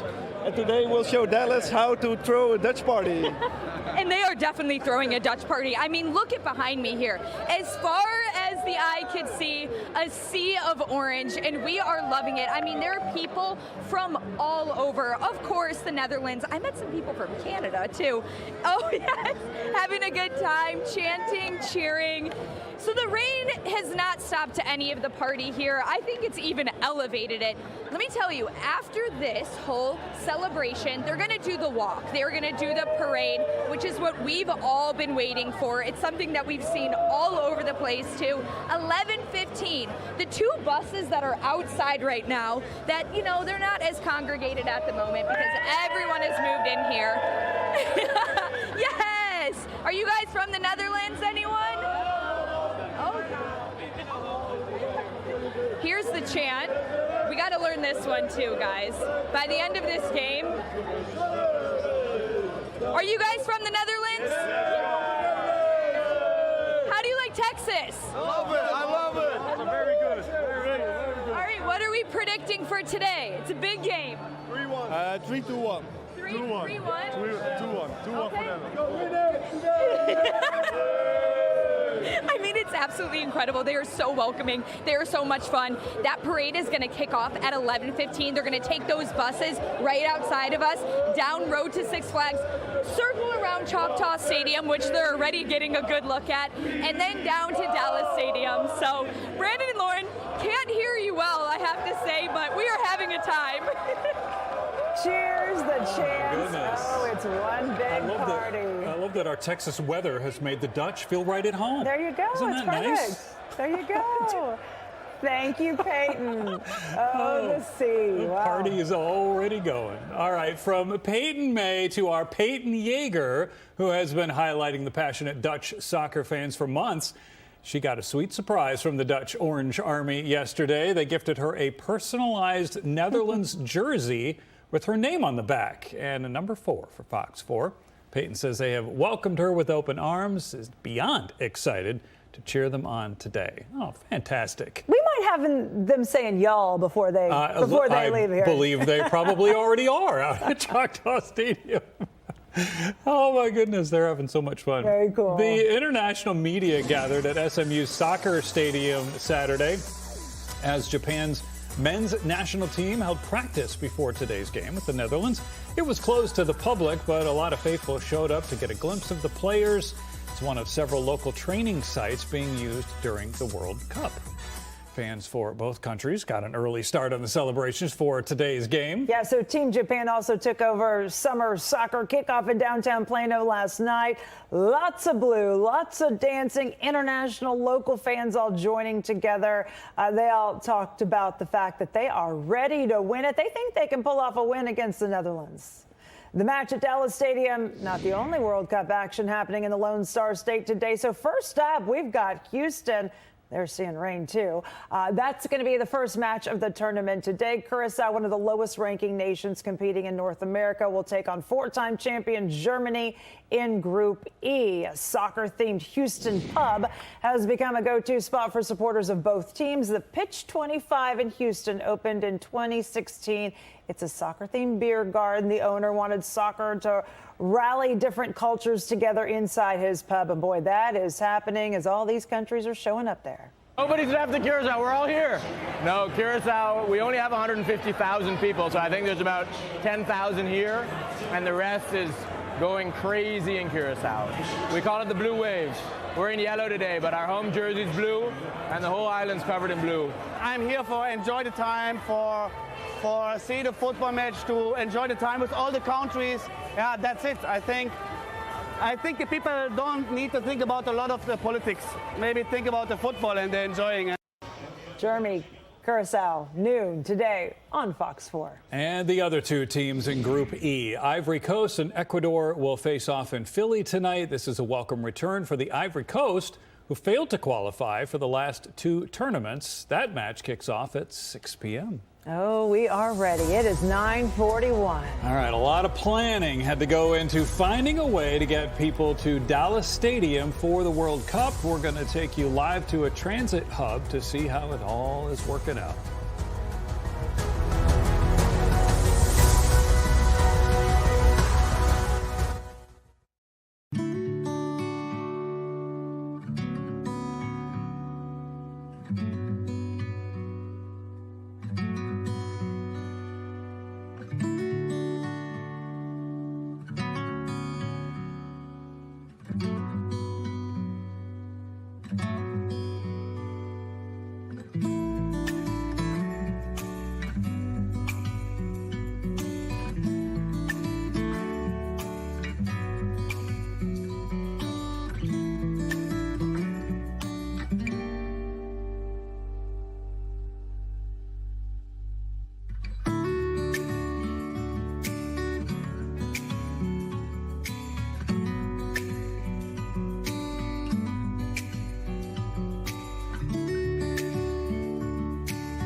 Welcome back.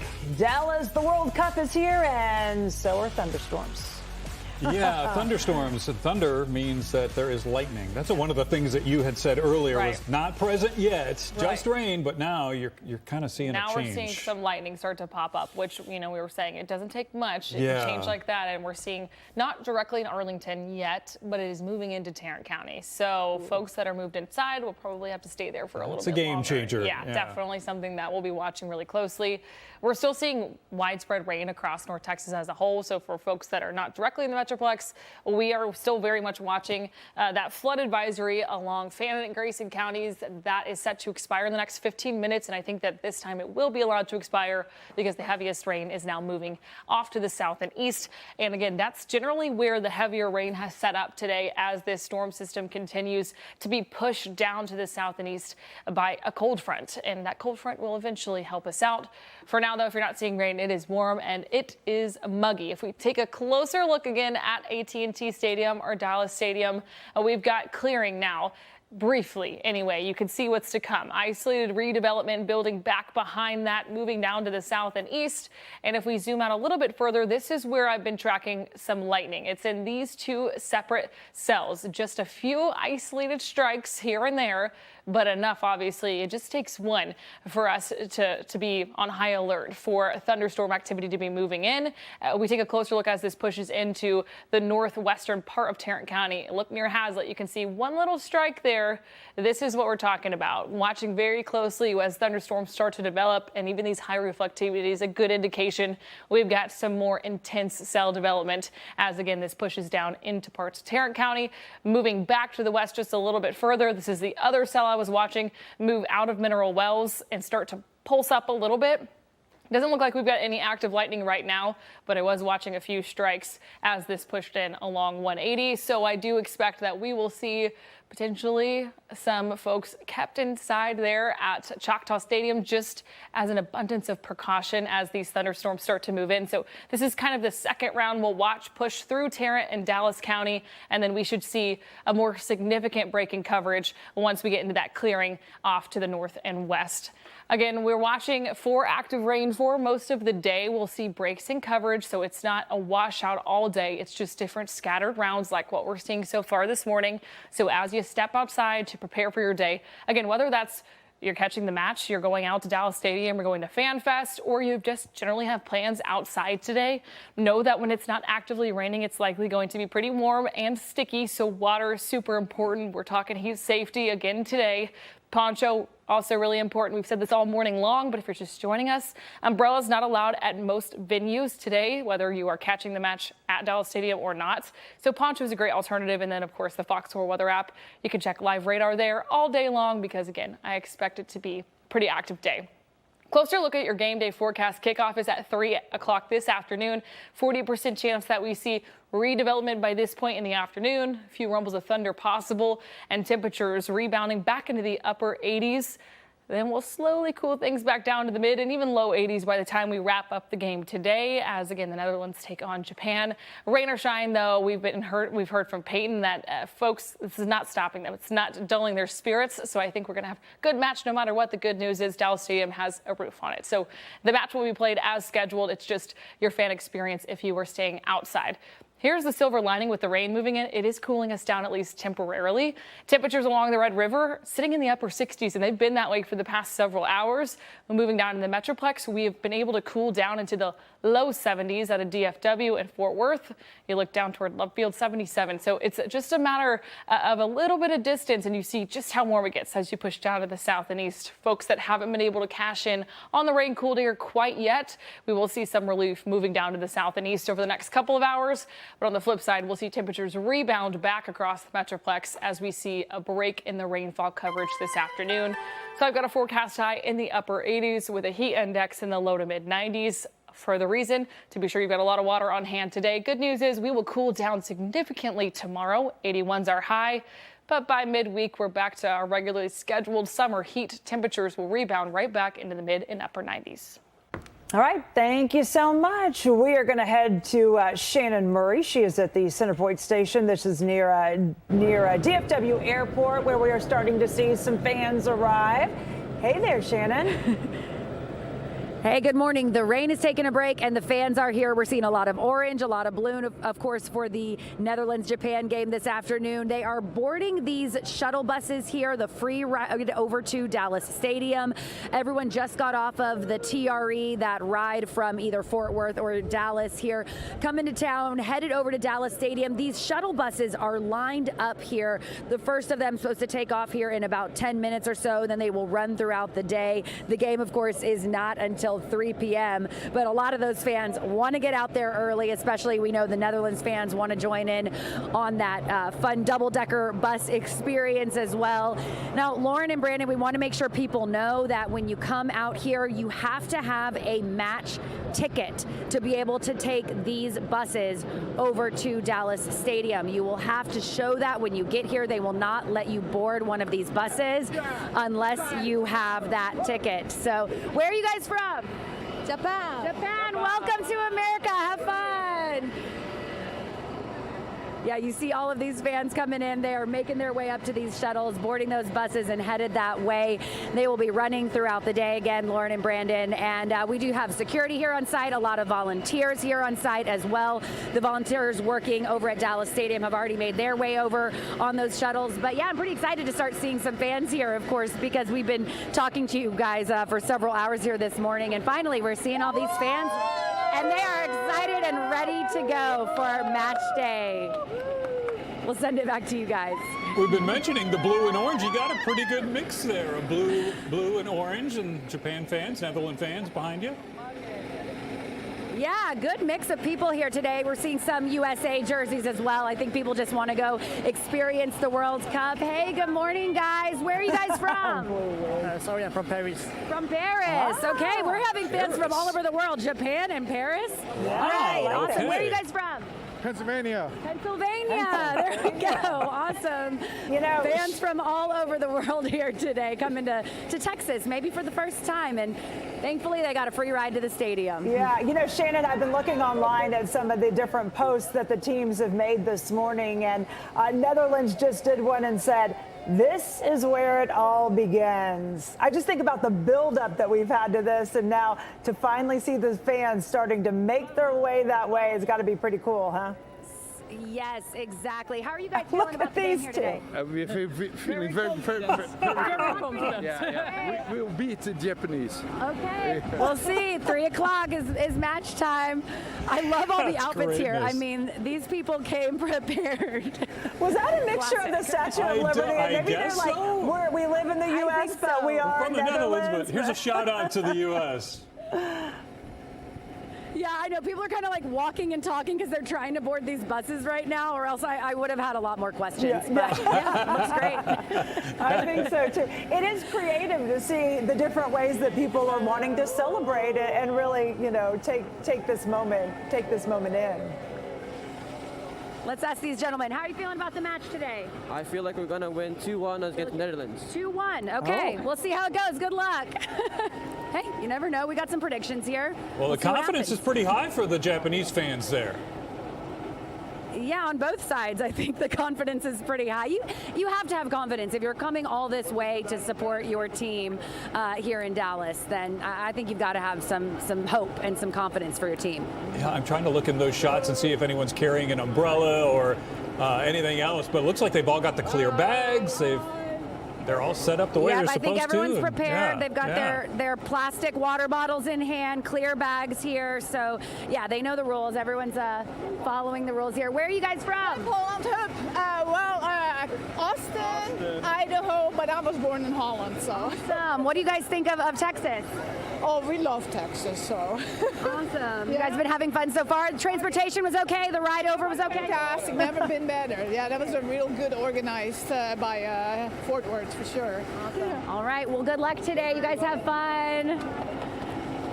Well, that's good to hear. We were saying all morning, you know, they had this well-oiled machine here with the TRE, the DART, coming from Fort Worth or Dallas here to the Center Point station just north of the stadium. They'll board these free shuttles right here, and then it's about a 20-minute ride to get over to Dallas Stadium. So they're getting closer. You guys excited to go over to Dallas Stadium? Very excited. Awesome. Who are you rooting for here today? Mexico. Okay. I'm a neutral today, but. Well, you're going to have fun no matter what. I am. How was the transportation getting here? Was all good? Getting here to the station? Yeah, it was pretty easy. I don't know about the stadium, but I guess we'll see. Yeah, guess we'll see. All right, you guys have fun today. Thank you. You know, interesting, Shannon. Right, yeah, so many fans now. Some of the cities I saw were charging for transportation. Dallas decided, hey, you know what? We're going to have to put a lot of this into place and bring in a lot of shuttles and stuff. So they decided to make it free. But, you know, there are other cities that are not. So I think just the fact that it's free in your head when you're going, you're like, okay, good. They're helping us out. That kind of puts you in a different mindset as you walk through this and have to maybe stand in line. Right, and I was talking to some of the volunteers earlier, and they said, you know, we've been told that a lot of these, especially international visitors, are very used to taking public transportation. This is how they want to get there, so we need to make it as easy and as accessible as possible, and clearly a lot of people taking advantage of it here today. Yeah, and you've got you're sometimes on the bus, and then they'll be sometimes off the bus, so hopefully they don't get rained out. That would be good for them. Yeah, right now we're in a bit of a break. It was raining earlier. I had to take cover under the tent, but I have seen some people with ponchos as well, because like you said, no umbrellas are allowed in, but people are definitely prepared, and maybe, you know what, they don't care if they get wet. They're just there to have fun and cheer on their team. Yeah, I don't think I would. We know the Netherlands are now at Choctaw Stadium undercover. I'm not sure where Japan's meeting up. Have any of y'all heard like where their meetup spot is? I bet they'll just get there and all find each other, right? Probably. Do you guys know if Japan fans are meeting up anywhere before? The festival yesterday, right? Over at the festival already outside the stadium? Yeah, but I wasn't there. Okay. How are you feeling about today's match? Yeah, Japan should be won. Okay. Where are you guys from? I'm from Ohio, Dayton. Okay, great. Well, welcome. Everything been smooth so far this morning? I think so. All right, well, good luck today. Thanks a lot. I love that. Good so far. Well, we'll see. They're all just going to head to the stadium and find their people. Yeah, good so far. All you can hope for. It's going to be a long day. We have to remember we're what, 5-6 hours before I got a long day ahead of them before the match even starts. So thank you, Shannon. We'll be checking in with you. I'm assuming the lines will get a little bit longer because we are just really, it's almost 10 o'clock, and that's when they're starting to kick off all the transportation here. So it's going to be a busy day, no doubt. So I think we're going to take. Are we doing a live look at the Dallas Stadium there? Yes, we are. And you can, I don't know. I guess it looked rainy in the last shot that we took there, but I don't know. It looks like maybe it's kind of passing over a little bit. All right, stay with us. We'll be right back.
Welcome back to the Fox 4 Kickoff. It is Sunday, June 14th. I'm Lauren Prisball. And I'm Brandon Todd. Hope your Sunday morning is going well. Today's the day. Yes, home of the Dallas Cowboys becomes the home of the World Cup. A live look at Dallas Stadium this morning.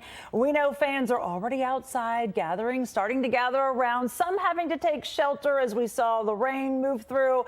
But that's going to be the story today. It's going to be off and on today. Yeah, the game kicks off in about 5 hours. Fans from both the Netherlands and Japan are already making their presence known. The Netherlands have their kind of gathering as well, and we heard from somebody in Shannon's live shot. Japan fans are going to kind of gather anywhere they can.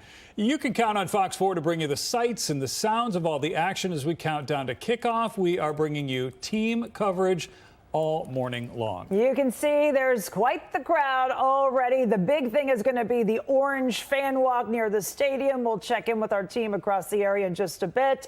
First, we want to go to meteorologist Berkeley Taylor. Let's bring her in because the radar's been rocking a little bit. We did see some storms, basically thunder and lightning a little bit, but right now, how are we looking at Dallas Stadium?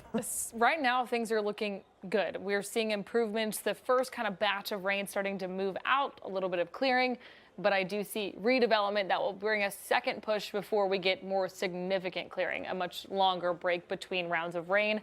A look at radar right now, though, shows you the heavier bands of rain and the better coverage still sits off to the east of the Metroplex as we expected. This front kind of favoring the east side, but still seeing a lot of scattered activity across the Metroplex. That flood advisory that was in place for Fannin and Grayson County has been allowed to expire, so hoping to see conditions improve in the coming hours.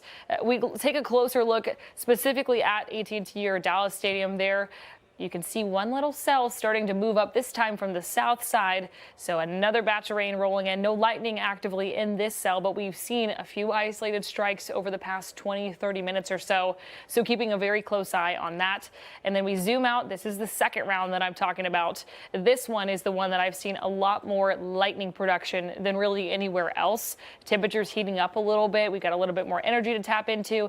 And you can see as this is pushing into Tarrant County, especially between Briar and Pecan Acres here. You see this little lightning strike. This is the kind of thing we're going to be watching for as these continue to push down to the south and east toward Dallas Stadium. Again, they moved fans inside, Peyton inside because of an abundance of precaution because we expected lightning to move in, and we're seeing that come to fruition. Thankfully, we'll get a break, though, as we head toward the start of the FIFA festivities this afternoon. So I'll time out a look ahead through the rest of your Sunday coming up in just a bit. All right, Berkeley, thanks. You mentioned Peyton there. Of course, Netherlands fans, as we've been showing you, are starting to gather in the Arlington Entertainment District to get ready for their big first fan walk of the 2026 World Cup. This parade is going to be something to see. It is going to be led by the famous orange bus. Fox 4's Peyton May live. Let's see, are you still inside Choctaw Stadium because of the rain, or have you moved back outside? Lauren, we made our way outside the second that this rain started going down. I'm telling you, these fans rushed outside. They are so excited. Okay, look at the bus behind me here because we have quite the crowd of people that are so excited to be here. Flags waving. Where are y'all from? The Netherlands, of course. Netherlands, of course. Yeah. How do you like Texas? It's amazing. It's amazing. Now the weather is better, but yesterday it was very hot. It was very hot. Yeah. Did you like the rain a little bit more today? Yeah, Dutch weather. This Dutch weather. So good day for us. We're gonna win. You're gonna win. Okay, I love it. I mean, everyone is having the absolute best time. Let me take you around the crowd here because it is a sea of orange. As far as the eye can see, flags, chants, yelling. I mean, it is incredible. Where are you guys from? Mexico. Mexico? And you're here? Awesome. I'm from South America. From South America and Mexico. So why are you Netherlands fans? I'm not. You're just here for the fun? I mean, why wouldn't you be? Isn't everyone? Look at, they've got wigs on. Where are you guys from? Where are you from? Where are you from? Idaho. Originally the Netherlands. No way. But we live in the U.S. now. Okay, amazing. Are you guys having the best time? The best time. It's so amazing. fun. Who are your favorite footballers? Who are you holding up here? Van Dijk. I I mean, it just goes on and on. At least 1,000 people here, I would say. Arguably one of the coolest celebrations I've ever been to for a sporting event. I mean, and this is, oh, thank you, appreciate it. This is so cool too, because this is really just the start. Of course, the parade, awesome. Where are you from? Holland. Amazing. In Holland, tell me, how do you like Texas? How are you liking this event? Very good. It's very good? Very good, very hot. I know today is rain. What is your prediction for today? 3-0. 3-0, okay, I like that. Can you tell me, what are some of the chants? Teach me a little bit about the chants here. The chants, yeah, from left to right, everybody goes, huh? Left to right? Yes. Are there certain things that you shout and yell? Yeah, up, Holland, up. Okay, I love it, thanks. Better than this. This is truly an international tradition that no one here is gonna forget. I mean, it's so much fun. Back to you guys. Peyton, go ahead. No, you said, have you encountered, do you think, more people that are from the U.S., or do you think you've encountered more people who are from overseas and flew in for this? Honestly, a mixed bag. We've met people from Canada, we've met people from Mexico, of course, a lot of people here from the Netherlands, and then I'll say there's a lot of people from the U.S. Where are you from? From the Netherlands. From the Netherlands! Woo! Are you excited to be here? I'm so excited. I came all the way from Miami. I live in Miami now for 10 years. The person you talk to, they just want you to join in on the fan base. They're giving me face paint. Orange, I gotta put my orange on, you know? I feel like I need to be one of the crowd here. You do kind of stick out like a sore thumb. That's how my photographer Noonie has been finding me in the crowd. He's like the girl in blue. There you go. That is a good way to say it. How many, I mean, is this all in just this one area, or does it already stretch pretty far? So honestly, Lauren, it stretches the entire area outside of Choctaw Stadium on the road to Six Flags Street.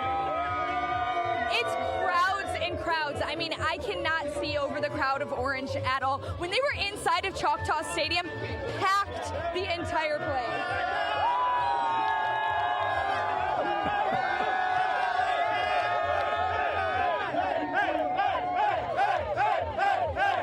I mean, it's incredible, truly. Oh, look at look at this. A trophy there. Wow. They already won it. You know, not only are they've won it in my eyes just off of spirit here. I know. It is incredible. They have really come out. Yeah, and not only fans, and it's raining again, and they don't seem to mind. Oh no, rain coming down. Not only are there fans, but there's dignitaries from the Netherlands and Japan here in for this game. In fact, for Japan, I heard that the princess, one of the princesses, is in town. Netherlands has a lot of dignitaries too. So not only do the fans travel, but the leaders as well. But these fans, I mean, they are just ready for this. I can't imagine how electric it's going to be inside Dallas Stadium when it's like this outside, Peyton. Oh my gosh, I know. It is just getting better and better too. I feel like all of these, woohoo! Where are you from? Turkey. Wow! Where are you from? Turkey, same. And crazy! Oh yeah! Are you guys having the best time? We are having the best time of our lives. This is fantastic. I don't know. You seen all the orange? I support this team too, so I'm here just to support. I love that. I'm glad that you're having the best time. Thanks for coming and hanging out in Dallas and Arlington. I mean, they're so friendly. It's so nice. This morning we were saying, well, the rain might be a problem. They're all saying, rain? Let's go outside. They love it. A lot of the people here, like, we were more worried about the humidity and about the heat. They are. Little bit of Amsterdam here in Dallas, no doubt. Oh, it is going to be exciting. Now, again, Peyton, run down the timeline for us because they're starting to arrive now. Is it 11 o'clock that they're supposed to start to line up? Yes, the lineup's supposed to start at around 11:15. Okay. Okay. And then they'll be heading, of across these two buses. They have two double-decker buses, which we can't even see well right now because it is so packed with people. You can't even tell that there's two massive buses behind me here, but they'll be heading down the street here on Road to Six Flags Street around Choctaw Stadium, and then, of course, to Cowboys Way up to Dallas Stadium. And, I mean, it's going to be a massive parade, but around 11:15, Lauren and Brandon, they've been partying hours before this 3 p.m. kickoff, too. Can't wait to watch this game. I know. Crowd is going to be raucous there. Oh, it's going to be great. They know how to party, no doubt. Thank you, Peyton. We'll be checking in with you as the day goes on. It's 10:10 right now. Transportation, how to get all these people to Arlington, to Dallas Stadium. Not easy, but right now seems to be flowing pretty well. We're going to check in with Shannon Murray. She's been following some of the fans as they make their way to the match. Yeah, and if you're headed out to the match, or if you're even just headed outside for anything else, make sure you pack a poncho. We've got showers, we've got storms, and Berkeley was even saying in some of those storms there is some lightning. So she's going to break it all down for us when we come back.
To us, it is AT&T Stadium. To the world today, it is Dallas Stadium as it hosts Netherlands versus Japan, two of the most colorful fan bases in the world of soccer, ready to pack that place. Folks out there already headed out wearing ponchos, as we saw in some of those live shots earlier. Yeah. So they're ready for the rain. Yes. And one of the things that I guess organizers need to be wary of is the lightning. Lightning, right, which we've seen kind of tick up and then pulse back down. Right now we're kind of on the downward trend, but as we've seen through the morning, it doesn't take much for us to get just enough electrical charge to send off a few stray lightning strikes, which of course is a bigger concern than just the rain itself for folks that are outside. Right now out of Dallas Stadium, we're seeing a little bit of a lull, but we're seeing a couple different rounds move in. I've got my eyes on another batch of rain trying to push into Arlington. A look outside right now, 74 degrees. We've seen temperatures come down by about 7-8 degrees over the past hour or so as that rain has rolled in.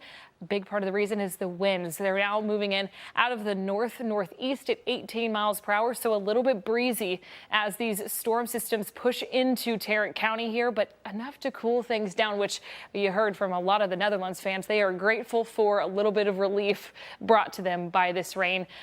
The bad news is that it will likely be pretty short-lived because you can see the clearing behind. Your temperatures rebound back into likely the upper 80s. A look at radar right now, though, shows you continuing to see this southeastward trend in this storm motion. The heavier and more widespread rain has continued to sit on the east side of the Metroplex. And then we're seeing a little bit of development on this outflow. But the main driver of the system today, it's a cold front, which is going to make us feel way better tomorrow. So we don't really get those immediate effects today, other than with the rain, of course. It will have to wait about 24 more hours for us to really cool down. A closer look at AT&T Stadium, you can see this little cell that's kind of worked up on the south side of Arlington here. It is sliding to the east, so I think that we do see light rain falling, but the heavier rain likely will skirt just on the east side and keep things on the drier side for folks out at Dallas Stadium right now. But the second round, it sits just off to the north and west. So here it comes. Same kind of story as what we saw just about an hour ago, with scattered showers starting to push down into Tarrant County. The problem with these cells is these are the ones that I've seen produce isolated lightning over the past hour or so. Now, right now, it doesn't look like we have any active strikes, but that can change really quickly. So something I will be watching really closely as it moves toward folks out of Dallas Stadium. Again, a wider picture shows you we've got a big clearing. We just have to get this little batch to push out of the Metroplex down to the south and east, and then we'll get a little bit of relief. In terms of temperatures, again, the rain cooled air has been a big help for anybody that's been spending the morning outside. Temperatures along the Red River have been consistently in the upper 60s. Way below average for this time of year. And in the Metroplex now, we're all into the low 70s. 72 right now out of DFW. Same story out of Fort Worth. Then things heat up really quickly as you move toward the South Hillsborough, as at 82 degrees. Getting a little bit of relief, though, as those storms continue to move that way. Closer look at your match day forecast. Kickoff is at 3 o'clock. By that point, this is the rebound I'm talking about. 88 degrees is our forecast high today, and we will slowly cool as we hit the end of the game. Now, one thing that's interesting to watch today is we expect a couple different rounds of scattered showers, but the morning round that we're seeing right now, I think will help limit further development to being a little bit more isolated than what we initially had in the forecast, again, which is good news as we move toward game day today, toward match time. Now, one thing I just want to spend a second kind of comparing is temperatures here, because we've got a forecast high of 89, which is below average for North Texas standards this time of year. Forecast high in Amsterdam today is 64 degrees and Tokyo is 71. So when we hear fans complaining about the heat, this is why. They're just not equipped to be dealing with temperatures. Even though they're below average for us, they are way above average for folks coming from the Netherlands and Japan. So they are thankful again to be getting a little bit of relief from the rain. Your 7-day forecast shows you we're going to heat things up through the afternoon back into the upper 80s. We will get much cooler weather tomorrow, midweek next week. Right now on the roadways, if you're getting ready to go to some of the venues to watch the game, I-30, if you're heading that way to the FIFA Fan Festival in Fair Park, the good news is it's easy to get there right now with no big delays. And once you're off the roadway on the side streets, getting into the parking lots, very easy to do right now. And it's also nice and smooth, steady around Dallas Stadium as one moves over around the interchange of I-30 and continuing around the Cooper Street interchange in Collins, as you can see. My biggest concern right now are for folks that are coming from a distance to get to either the watch sites or to get over to Dallas Stadium. And one of the rough spots currently, southbound on 75 Central in Collin County, moving down past Stacy Road. Several vehicles involved in a rough wreck, and you can see only half the highway is getting through there, and you think that's bad. Folks out east along I-30 coming over from Hunt County, it's a bumper-to-bumper drive from the county line to here, Blackland Road, and you can see all main lanes are blocked by a jackknifed 18-wheeler. The left lane of the service road is as well, so that means just one lane getting through. Yikes. So one thing I would consider, go up to the north, use Highway 66 instead of this route. Lauren, Brandon, back to you. All right. Thanks for that update. I think it's safe to say, even though the game's not till 3 p.m. today, Netherlands fans are making their presence known, and they are loud and they are ready. Yeah, and this morning we see Peyton May in the mix of all the Orange fans. Yeah. And Peyton Yeager is now on the big bus. Now, you have your orange shirt that they gave you, right? I did. I'll show you the crowd in 1 second, but look at this. Oh, check that out. That's awesome. Okay, so I know. I got it. So we are finally on top of the double-decker bus. I mean, this was my goal for like the last 4 months, and we are finally here just a few hours before the game. This is the best view. I'm going to let my photographer, Andy, come in here. Touching hands. Look at this party that's going on here. Oh. Touching me. Touching you.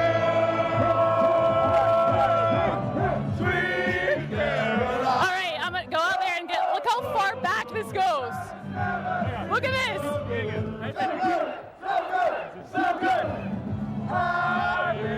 Oh yeah. Whoa. And guys, they've been partying like this all weekend. Mikhail, come here. How are you? Yeah, I'm good. You told me that this is what I should have expected, right? Is this everything and beyond? Well, 2 years ago we had the Euro Cup in Germany. And the final match, we had about 100,000 people in orange. Wow. So this is not 100,000, but this is not the final yet. Okay. So I'm hoping that when we reach a final and we get the bus to New York, there's going to be 100,000 or maybe 200,000 people in orange here. Oh my gosh, and the energy, our station has been talking about it for months. The energy that the Dutch bring, is it just like so special? It's almost like you can't even put it into words. Well, the thing is, we like to party, obviously, and our thing is, win or lose, we already had our party. Usually some countries celebrate after they win. Right. Yeah, we do this as well. But then we have the party, so if we lose, we still have this party. So it's all good. Thank you so much. And also, look at his hat. Oh. One's the other way. Hook him! I had to do that. I didn't tell him to do that. I didn't tell him to do that. But guys, isn't this view fantastic? Oh, this is awesome. Wow. To see all those people. This has to be, like, if you think about it, Netherlands has never won a World Cup. But yet they have this fan base that is just hooked onto this team, and they show up. I think that's why I've really fallen in love with the Netherlands, because they've been to the finals the most times and not won a World Cup, but yet they still show up. And it's also fantastic to see the North Texas community that just wants to come out and be a part of it. They've seen our coverage. I've talked to them in the crowd, and they're like, that looks so fun. I want to be a part of that march. And so I'm going to buy some orange, buy a Netherlands gear, buy a t-shirt, and show up and just be a part of the thousands of people that are going to follow behind the bus, which we've featured for months. And so it is truly such a special symbol for this team. Yeah, and Peyton, when you look at that crowd, you kind of, I think about Dallas Stadium and that fact that it's enclosed. I know. And you've been to a Cowboys game, and you know how deafening it can be. This is almost like home field advantage for them. I really do feel like, but I actually been very surprised at a lot of Japan, but I do think this is going to be a home field advantage for them. And this isn't even everybody. They were told to be here at 10 to set up for the walk at 11:15. And also Choctaw Stadium is open across the street, and people are getting drinks over there. And there's long lines there of orange that just go down the street here. So this is not even everybody, but we wanted to give you a taste and the best view from on top of the bus. So I was like wiggling my way on here. I was like, we need to see this right now, because the flags, they have been holding onto these since yesterday at FanFest over in Dallas. So they're going to be walking to the stadium with all of these flags, chants. I'm learning like the hup, Harlem hup. They jump left to right. There's like, that's exactly what they do. They like jump right there. Oh my God, the energy is so amazing. Peyton, you said that all of those people were told to get there at 11:15? Well, 11:15 is when we're going to start. They were told to get there at 10. 11:15, is when the march starts, but they were told to get here at 10. But these people were here like 8. We got here at 8 to get our parking pass and our parking spot. And I was like, why are these people here before me? They've been here for hours. But I also was on, I was on TV last night at 10:45 p.m. and they were partying. I'm like, did you guys sleep or not? So they've There's the been going night like before this party. all weekend. There's the I'm actually pre-party. not surprised. Then there's the party. And there's a keg on this bus. There's a keg on the bus. So it's like Amsterdam. Of I mean, course. right? yeah, exactly. Wow. There's a keg in the passenger seat and there's a driver. And that's all you need to know about how they party. The people that never sleep. And boy, can you imagine as they make their way up that street, Peyton, that's going to be something to see. We're looking forward to it. Oh, I'm going to leave you with the crowd. Still singing. I don't know. I love that. Okay, we're right. going to be checking in with. I'm glad to see that they like Neil Diamond too. Yeah, that is good to know. Bum, That is bum, good bum. to know. It goes all worldwide. All right, stay with us. We're going to be right back.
Welcome back to our special World Cup coverage on this Sunday morning. I still remember a year ago when we were saying, in 1 year, it'll be here. It'll be here in 1 year. And we're now actually just a few hours away from kickoff here in North Texas. Well, we have just under 5 hours until this happens. We've got thousands and thousands of fans outside of Dallas Stadium, as we have been showing you, kind of getting ready. They were partying last night. They're partying this morning. They're getting ready to head over to right there, Dallas Stadium, where the match will happen. Luckily, the rain has stopped there for now. It's kind of in and out, but these people don't seem to mind. The Dutch know how to do it, no doubt. We're seeing some orange smoke there. They've got flags flying. They are head to toe in orange, ready to take on Japan in what some say is going to be a battle on the pitch. This parade that we have been waiting for, that we're expecting, is going to be starting around 11:15. They're going to go all around Choctaw Stadium, head to Dallas Stadium. This is going to be one crazy, energetic game, and everything leading up to it is going to show us that this is going to be one to watch. Something else we need to be watching the skies right now. Meteorologist Berkeley Taylor joining us. We see those fans out there.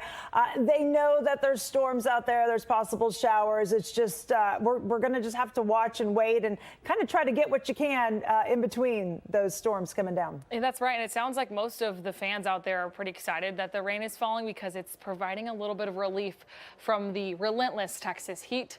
And this is on display right now. Low 70s, we will take that at this point in the year. 72 right now out of the big airport, a touch cooler out of Love Field at 71. Arlington sitting at a similar temperature, low 70s across the Metroplex right now. Dew points down into the upper 60s. Winds starting to pick up a little bit out of the east and northeast, which is also pushing in some cooler air. Now a check in Doppler radar here just after 10:30. We've been tracking showers and thunderstorms all morning long. Thankfully, the thunderstorm development has been very limited, meaning we haven't seen a whole lot of lightning embedded in this system today. That remains to be the case. Now we look on the east side of the Metroplex, a little bit better coverage there as this pushes toward places like Henderson County. A little bit of uptick in reflectivity there where we see higher rainfall rates. Moving back into Tarrant County, zooming all the way into Arlington, where folks are getting ready to watch the parade. We've got one little cell that I think scoots just to the east of the area. So I think we get a gap in coverage here, but a second band rolling in on the north and west side of Tarrant County now.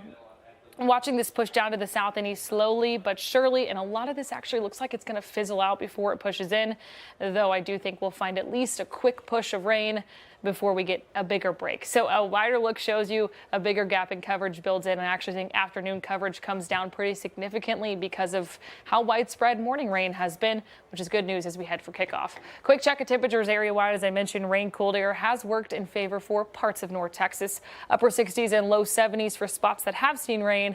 Otherwise, it's the mid 80s and it is muggy until we can get that rain to push down to the south and east, which I do think we'll see as we head into the afternoon. We'll take a closer look hour by hour at your match day forecast coming up in just a bit. All right, Berkeley, thanks. We've been talking about all this excitement and the fans getting ready for this match today. And I think it's been really cool to hear Peyton ask these people from the Netherlands where they're from. Some of them are from the Netherlands. Maybe they were born there or maybe they lived there at one time. The one lady said she was from Miami. A lot of them, some from Philadelphia, just rooting for him. And then you got a couple of neutral people as well. She's just having a blast. And then there's a lot of people, Peyton May, like me, who are like, do I have any Dutch in my history? Because I think there's a lot of us, Peyton, that would like to be Dutch right now. I mean, there are so many people from all over the world here right now, Lauren. It is insane. Everywhere you look, everyone just wants you to be.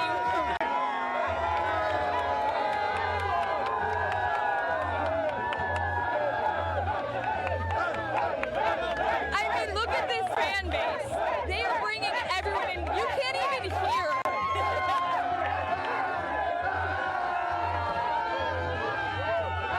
I love that. And as more and more people head out there, the bandwidth gets smaller and smaller. So that's where you see the jumpy video there. It's really all you can see is orange. It is a sea of orange. It is incredible. I mean, you have people of all ages too. They're all so welcoming, so wonderful. I mean,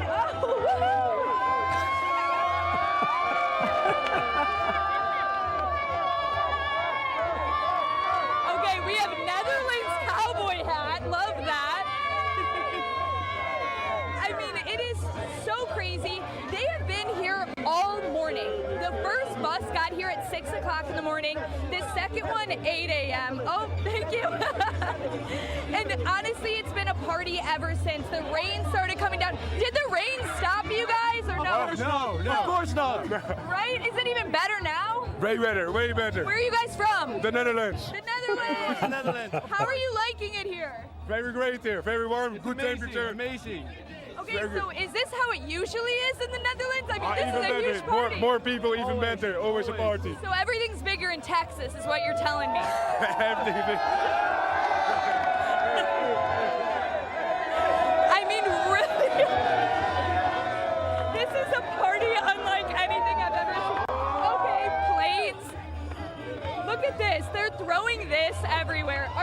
throw it.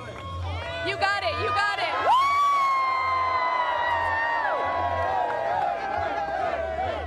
The flags are flying head to toe in orange.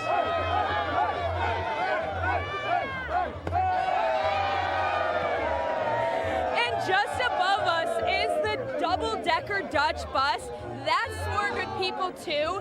I mean, this parade is gonna start at 11:15. They're all getting around this area ahead of time, really just making so many friends. This community is incredible from all over the world. They're gonna line up, and then the buses are gonna head out, and this crowd of people will be following behind them. I guess they sway left and right, and then they do a bunch of cheers to mark the parade. So we're super excited to see that. Another plane, ready? Throw it, you got it. That's awesome. Someone, where are you from? From Dallas. From Dallas. So you're loving this. This is in our backyard. I know. We came here just for this. I mean, oh, we're sitting down. Okay. Oh, okay. I don't know what's going on, but we're sitting. I'm curious. Let's see what's happening. Yeah, I'm here. Does anyone want to tell me what we're doing? Any Dutch fans here? They throw the planes when you stand up. Oh, we're building. It's building.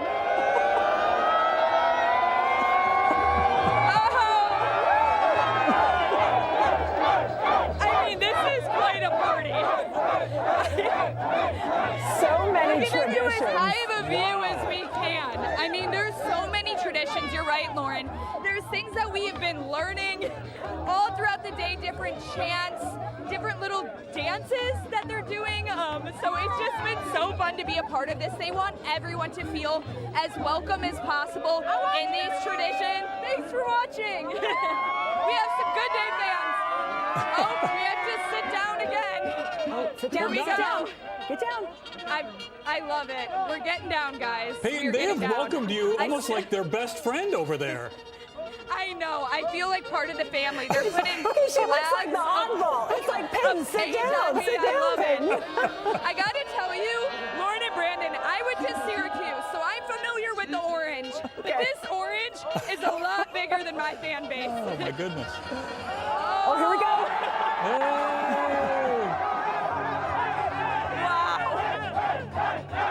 And I'm sure this will go on for hours and hours into the match I love it. and after. Oh, it gives me goosebumps. How fun. So I much mean, fun. it is so loud. I can't even tell you the decibel level out here. It is crazy. You feel like you're in a stadium. Like, it is just echoing chants everywhere. The party is massive. It is...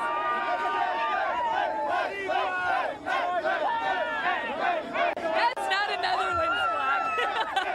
Wow, the stadium is going to be crazy once they Goodness, get can you inside. imagine how loud that's going to be? No. And a lot of these, it's interesting because, you know, a lot of these traditions. Oh, Japan, there you go. Let's invite everybody. Everybody's welcome. Yeah, look at it. Celebrating together. I mean, is that not uniting the people? That's camaraderie if I've ever I seen love it. that. I love that.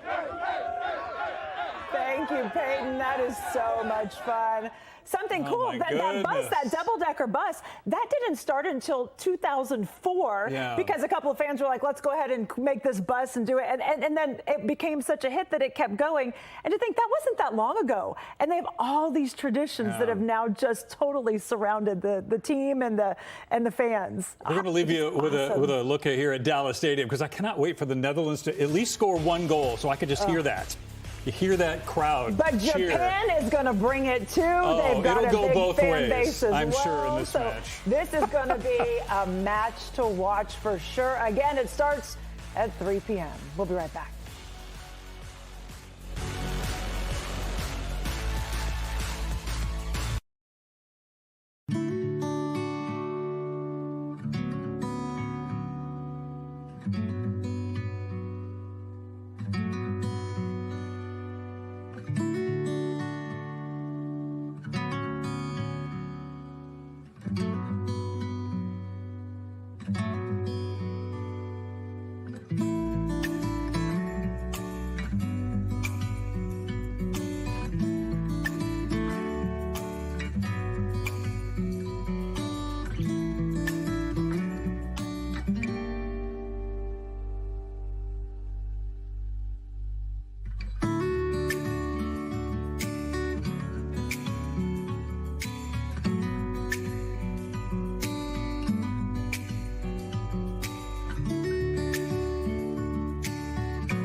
Welcome back to our Fox 4 kickoff. We are looking live at Dallas Stadium right now. Game is set for 3 p.m. today. Some are calling this the Battle of the Titans because both of these teams, Netherlands and Japan, feeling pretty confident right now. They're both coming off a lot of wins. Both think that they can take this and win it on the pitch. And more people are picking Japan than I thought were going to pick Japan. I know. This ought to be a pretty good match. So for people to get there, public transportation obviously is going to be a big part of this. Yeah. And so organizers had to figure out, okay, how do we take people from Fort Worth TRE and DART over in Dallas, get them on those routes, and get them toward the center down to Arlington. Arlington has not been, over the years, famous or known for its public transportation. No, there's been a lot of moving pieces with this, and Shannon's part of our moving pieces as she shows us how they're moving all these people this morning. Hey there. Hey, good morning. And so far, smooth sailing here at the Centerport Station, which is just about 20 minutes north of Dallas Stadium. You see these fans here behind us all ready to go for the match. How's everybody feeling today? Woo!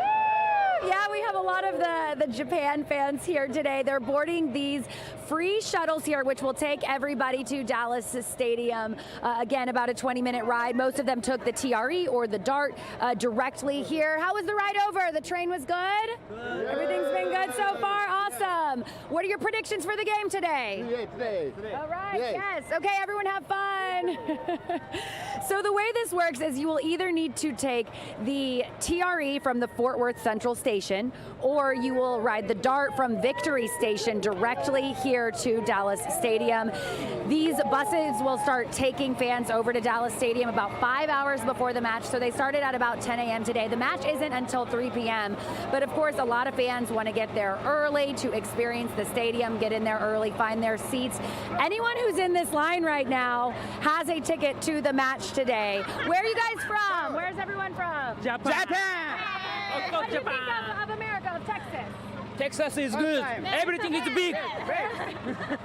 Everything is big. I think that's it. Bravo!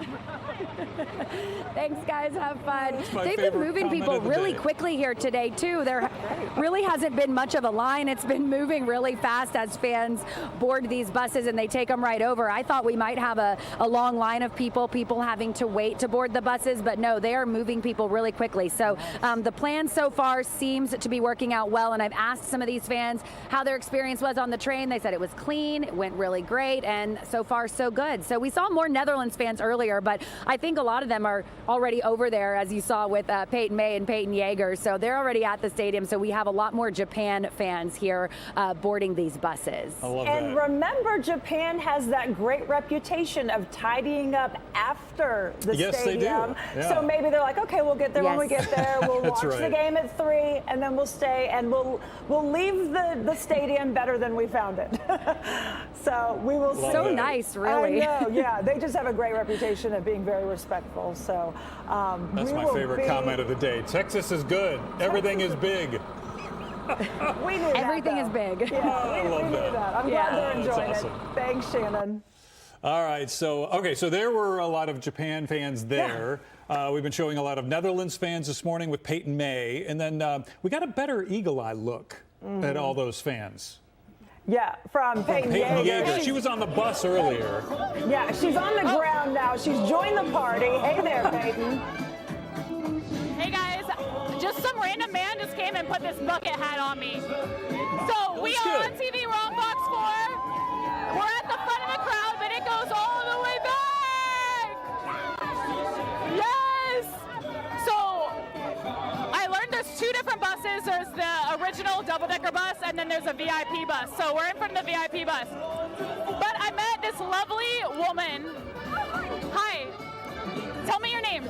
Megan. Megan, you told me right before I went on TV, she was like, no one does soccer and parties like the Dutch. Explain that. If it ain't Dutch, it ain't much, but nobody does football like the Netherlands. I mean, you want team spirit?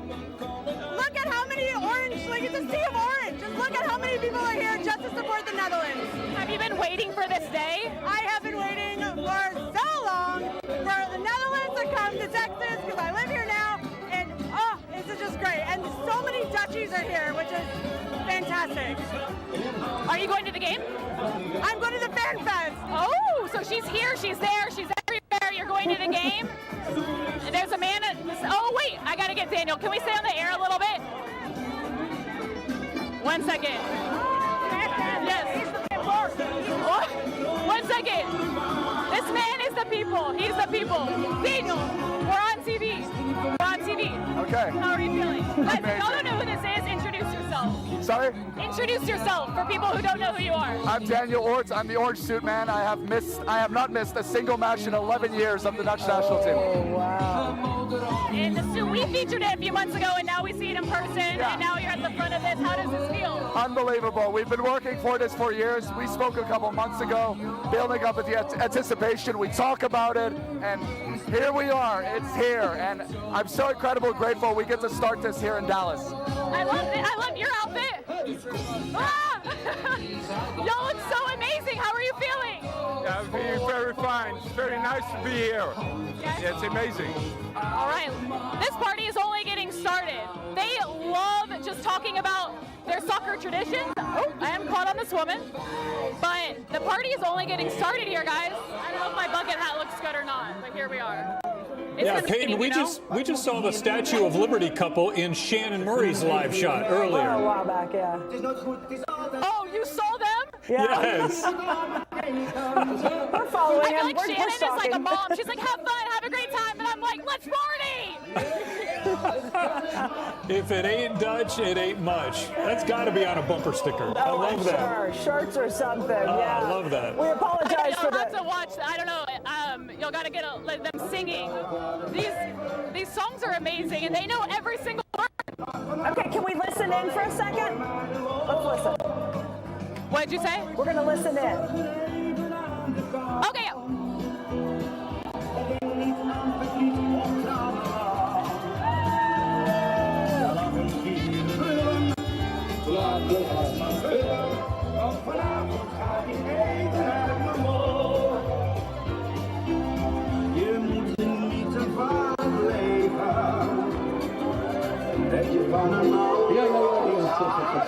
Ladies and gentlemen, welcome to the official part. Talk about one big orange block party, huh? My goodness. That is great. Wow, that's a lot of fun.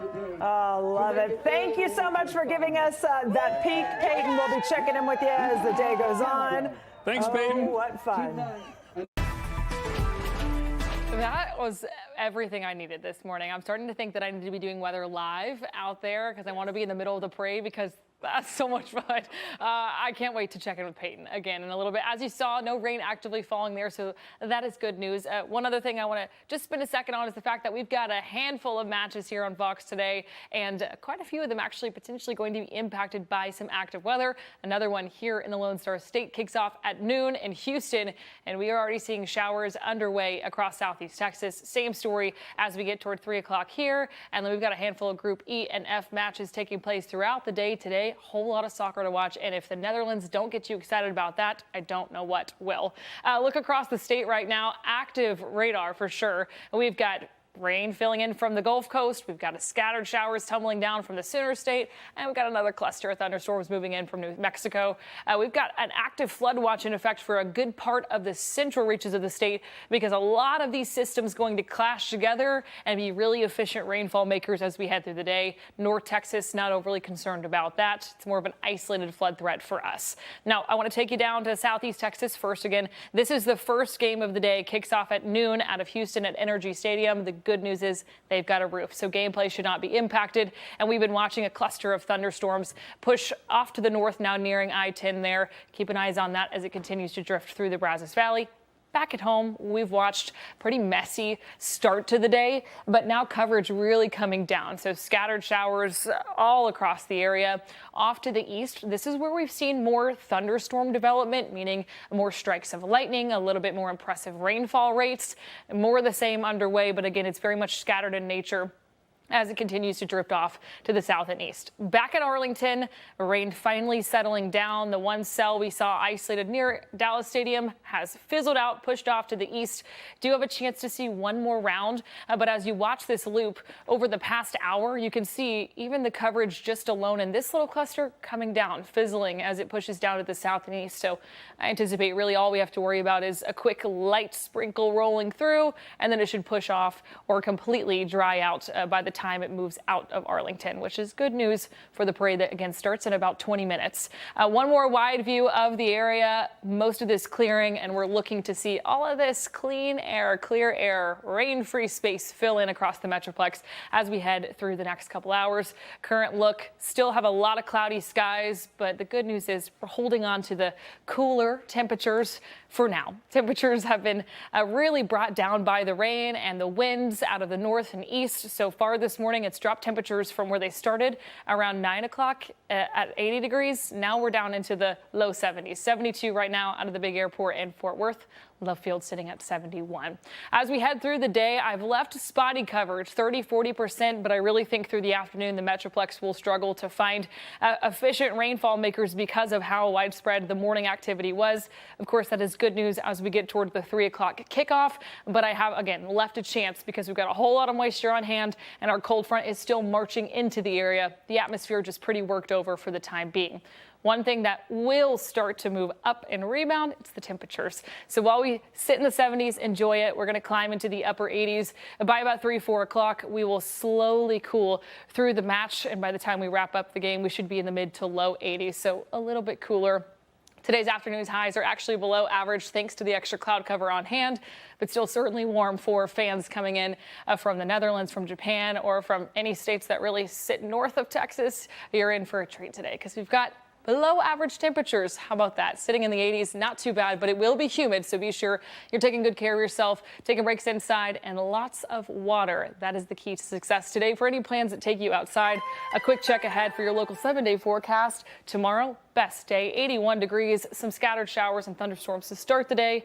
That rain clears out and temperatures climb back into the mid 90s before another round of rain is set to greet us as we round out this next work week. Chip? Berkeley, thank you. We have had a big problem out on the east side of our viewing area. And so for folks getting over from Hunt County over towards and through Rockwall County, this is a little bit of a positive. At least the left main lane is now open. The jackknifed 18-wheeler has been straightened out to some degree, though it isn't close to being loaded yet. And they still have a long way to go as far as the cleanup is concerned. But with one more lane open, hopefully that flow will start to improve a little bit. And for anybody that's going to be going through that area soon, I would suggest going to Highway 66 as an alternative, even though that's jammed up as well. On 635 LBJ, heading north of I-30 at Oates, really bad crash, only the 2 right lanes getting through, and up ahead at the Miller Royal interchange, there's remnants of a wreck that just cleared on the slick streets there from the 2 left lanes. On northbound the Dallas North Tollway, we have a crash moving up past Royal, scattered across the roadway, and just 1 lane's open. As far as around the immediate area of the FIFA Fan Festival, it's easy right now to move out and about to that area and get there. Obviously, as we get closer to the critical mass point, when more folks will be out around 1 o'clock, it will start to jam up. But right now, you can get there easily. Similar kind of situation if you're wanting to catch and hang out with our Peytons out there along I-30 as you move over through the area around Cooper Street. But there is something that I do want to note on southbound 360. We have had a vehicle spin out of control and crash on the wet roadways on the ramp to go to westbound I-20. There's a look at that activity. That ramp is currently closed off. Hopefully that'll clear here before we get to about 11:05 and 11:10. Back to you. All right, the Peytons. I love that. Yeah, Peyton May on the ground there with the Netherlands fans, the Dutch fans, and Peyton Yeager out there as well. You can see him celebrating. They're getting ready. The Dutch fan parade begins here in just a little bit. I think it steps off at 11:15. So they're all gathering there, celebrating for their, 3rd or 4th party in the last 24 hours. You see Peyton May there also celebrating with them. They've sort of adopted her this morning as one of their own. They will adopt anyone. You show up there in orange, Orange, you're part of the family. in. Come on in and party. It's going to be interesting if we're going to have like this orange crush, or maybe, I don't know, like a samurai surprise, if you will, if we've got these two teams battling each other. But we know for sure that the Dutch know how to party. They are going to start that parade, and it is going to be a beautiful thing to watch. Yeah, it's going to be good. It's going to be good. And the fan, I think the home crowd advantage, I think. Yeah, I think that's what them. All right, stay with us. Don't go anywhere. Our coverage leading up to the big match continues. Steve Eager and Eden Checo will continue our live coverage next.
Hi, good morning. It is Sunday, June 14th. It is World Cup Day. We're going to call that in North Texas, right? I mean, we've been waiting a long time. We've been talking about this for months and months, and finally it is here in North Texas, in Arlington, where we have seen the crowds building, growing outside. People certainly enthused about this day. I'm Eden Shekel. Thanks so much for joining us. And I'm Steve Eager. We're happy to have you. Houston Stadium is the first one to host a match, and we're going to look in on that.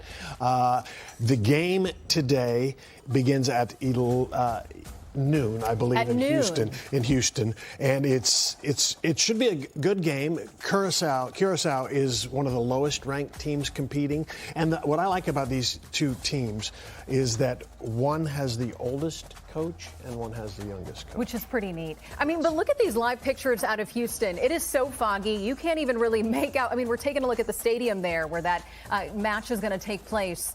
It's really foggy in Houston right now. Germany has a great history of winning championships, 4 World Cup championships, and that's who's taking on Curacao. So that's a tough matchup. Again, the youngest and oldest coaches down there. Curaçao's coach is Dick Advocat. He's 78. Germany's Julian Nagelsmann is 36. So that will be a fun day in Houston. They get the first Texas game going. Yeah. People getting, a chance to explore Texas and coming out to Houston, rather, to cheer on either Germany or Curacao. So we're looking forward to that. Okay, but let's talk about what's happening here in North Texas. Ooh, wow, look at that. A much like better view. When you compare Houston to Arlington, right? We're getting a break from rain. I know we've been talking about pop-up showers, and we're going to talk to Berkeley Taylor about that in a little bit. But look at this view. It looks like we're getting somewhat of a break. Looks like clearing, dry time. right? Kind of at least in the immediate, right in our 500 yards shot from wherever our truck is to the stadium. So they're just now opening the gates for parking, right? At 11 a.m., right when we went on, they're opening the gates. And so people will begin coming in, and it's very, very, it's an exciting day. I think a lot of people are fired up about this. We've seen it all morning with the fans, with the Dutch, and with our reporters. You said the Dutch at the orange there. They ratcheted up. Orange with a J too. I like that they spell it that way. So cool. So gates at Dallas Stadium are going to open at noon, but parking now, the lots are open at 11 o'clock. So there might be some lines. You might see a lot of cars trying to make their way to the parking lot there. But I'm pleasantly surprised to see that it has cleared up a little bit. Did you have any rain coming in? I mean, I was coming down from Plano, and it was dumping. I mean, there's the current situation, so there's still some rain around, kind of moving west to southeast maybe a little bit, but it was dumping, and then I got right down to Harry Hines to get off. Dry pavement. Yeah, I mean, I saw a few drops, but it wasn't too bad. But I know my husband called me and said, hey, I had to take the dog out for a walk, and we came right back inside. We did one quick lap because it started pouring. So I guess it really is hit or miss showers. But again, that live picture from Dallas Stadium, it looks like, things are starting to calm down just a little bit in that area at least. No matter how it turns out, though, the stadium isn't closed. So it's just the walk in. You got to worry about. It might not be pleasant, especially because the area that you might park, maybe a 10-minute walk to the stadium. So you might need an umbrella or something to keep it covered. Something to keep in mind.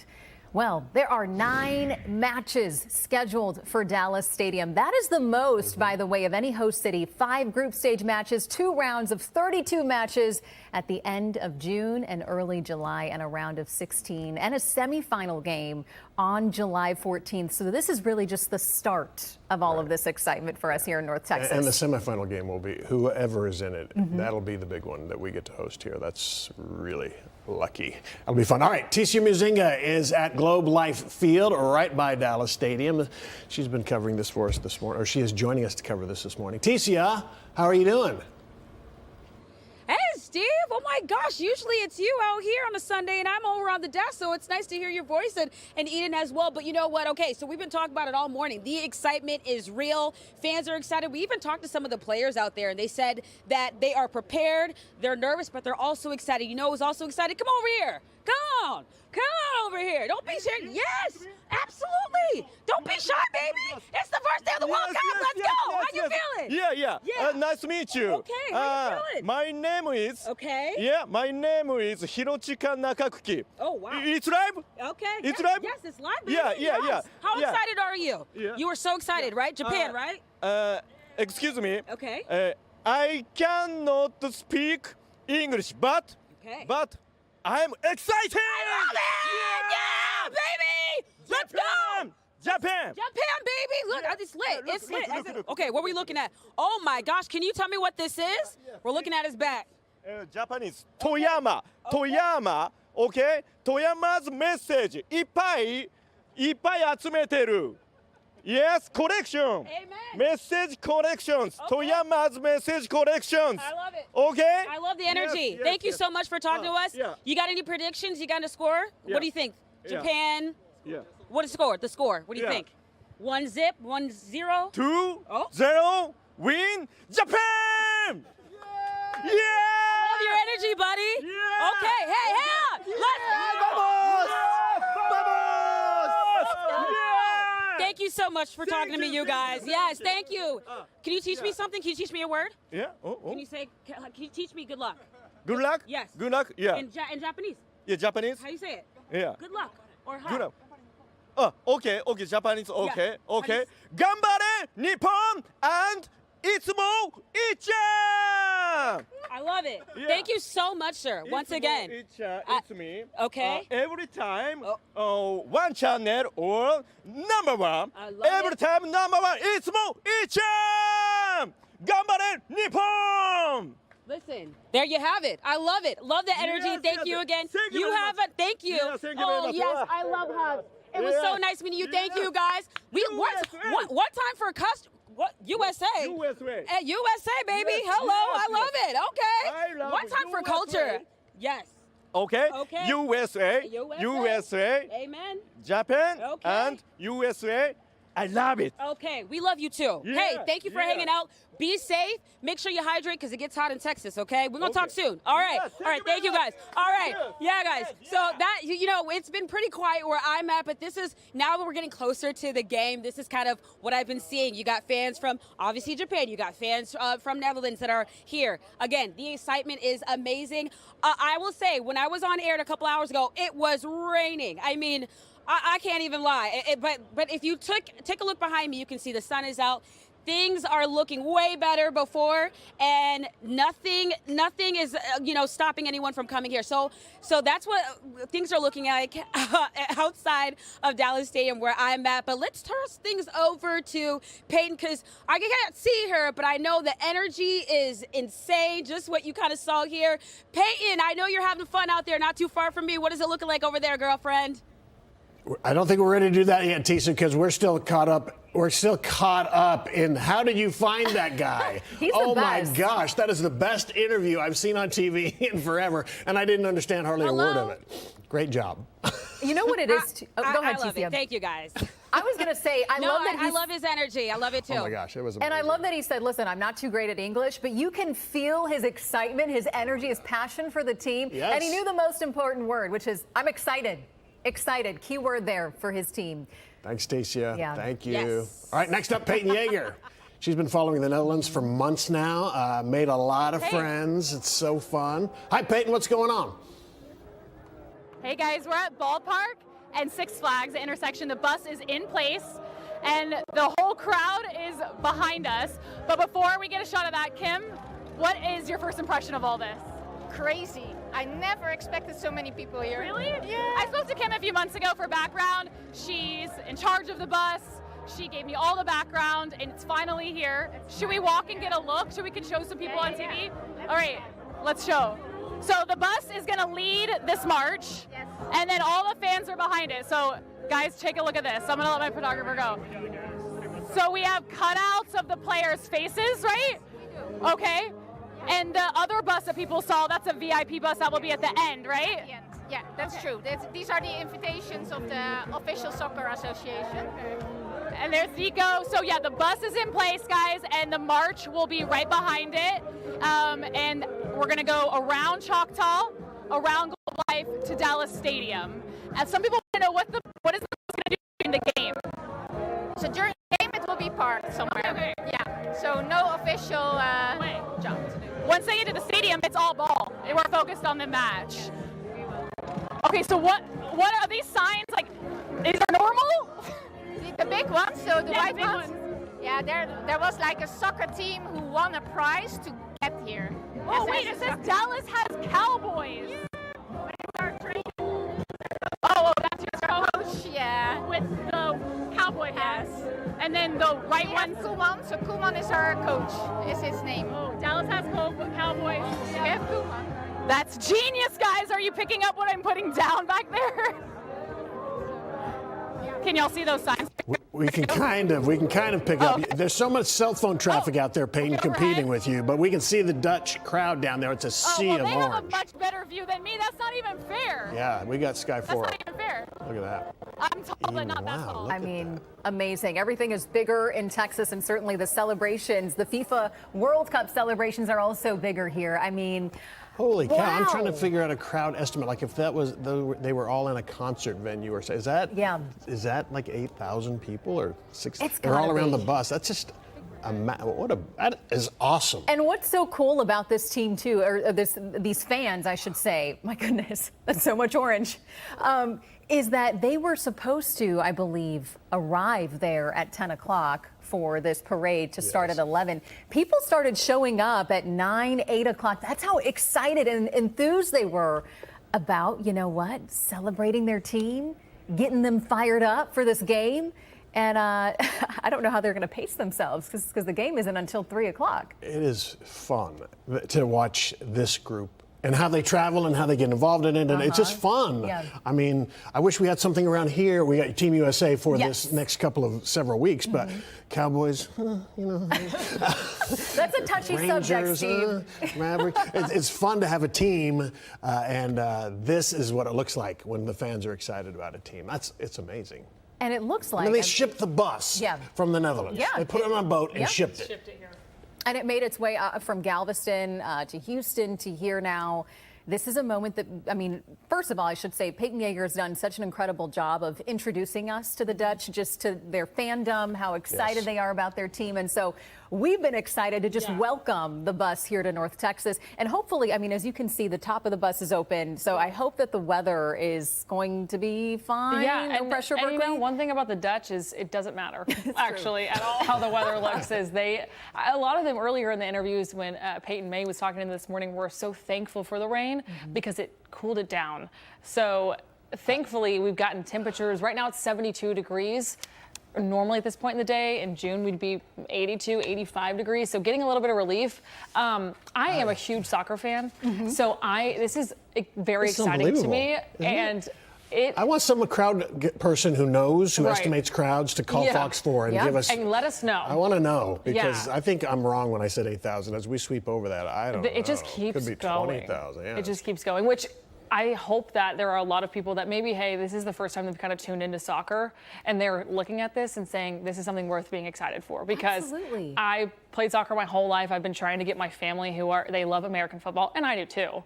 But that doesn't mean you can't love football, soccer, you know, and I hope that this is evidence of that for people that are tuning in. And we should also note that the Netherlands has never actually won the World Cup, but they have so much pride and they're just so proud of their team that you would think they won.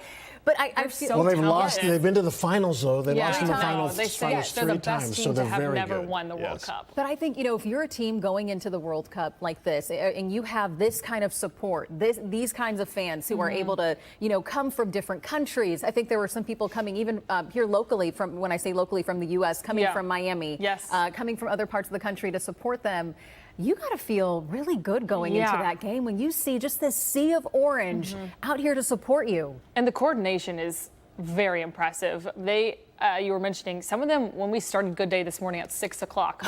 We're out at Globe Life, out at Choctaw, out around AT&T, and it wasn't like one solo person. It was a group that just kept multiplying, and now, we need someone to estimate those numbers. And mind you, some of these people were up, I think, until 2 in the morning, 3 in the morning. Day 4, and they still came out. I think you're pretending if you think most of them have gotten any sleep. I think they're just fueled by energy and excitement. Yeah, exactly. And again, getting a little bit of relief temperature-wise, so I think that's sustaining them a little bit. And the game's in climate-controlled Dallas Stadium, so for ticket holders, not a problem. For folks that are heading outside, though, maybe to Fan Fest or kind of any outdoor viewing of the match, although it feels okay right now, it will get warmer as we head into the afternoon. So 75 degrees, cloud cover helping us out a little bit, breezy wind out of the north and east, ushering in some rain-cooled air for now, and we're thankful for that again. A quick check-in of radar across the state. We've been mentioning this all morning. We're not the only match set up to take place today in Texas. The first one actually kicks off at noon down in Houston, and we're seeing active weather down south as well. And we've got a flood watch in effect for a good part of the central reaches of the state as all of these different systems are set to clash, and they're all fueled by an additional push of some tropical moisture fueling in from the Gulf. So we expect some really efficient rainfall makers through the hill country in central Texas. Not a huge concern for us here in North Texas. We did have one flood advisory issued early this morning for parts of Grayson and Cook County. That's been allowed to expire. Now rainfall rate's pretty responsible. In fact, look how quickly everything's fizzling out. This loop takes you over the past hour and we saw this really quickly dissipate. So still seeing development down to the south and east, where it's tapping into a little bit more warmth and a little bit more moisture, an environment more conducive to producing some thunderstorms. And this is really the only spot I've been seeing flashes of lightning. And what's left of this line, really no thunderstorm development there, which again is great news. The Dutch can deal with the rain. The lightning would be a bigger concern, but it doesn't look like that's something we have to worry about right now. A quick zoom in to AT&T Stadium. We watched one little cell kind of drift on the south and east side. That fizzled out pretty much completely. We're rain-free overhead right now as the Netherlands parade gets underway. And of course, game time, something we'll watch closely for any redevelopment.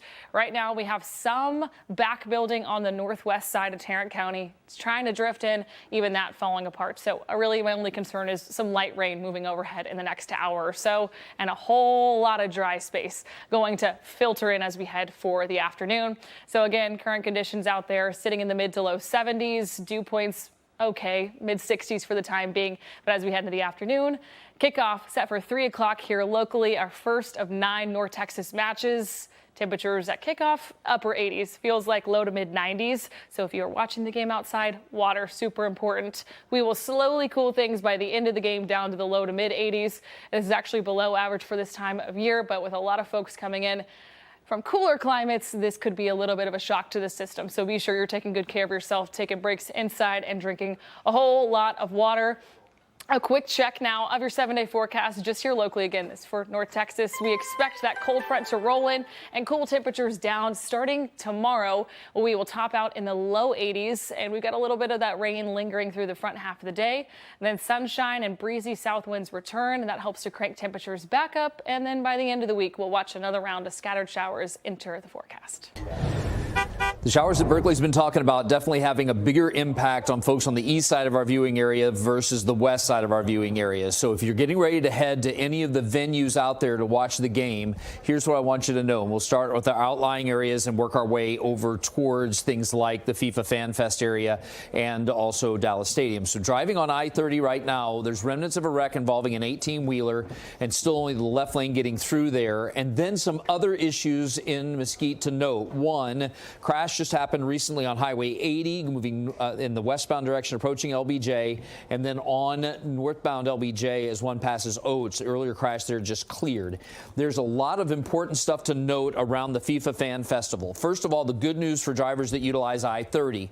No big problems right now moving in that area. But here's something definitely worth noting, not only for folks that are trying to get to that FIFA Fan Fest area in Fair Park, but also maybe if you're going to Clyde Warren Park. This is a crash on the east side of downtown Dallas, southbound on I-45.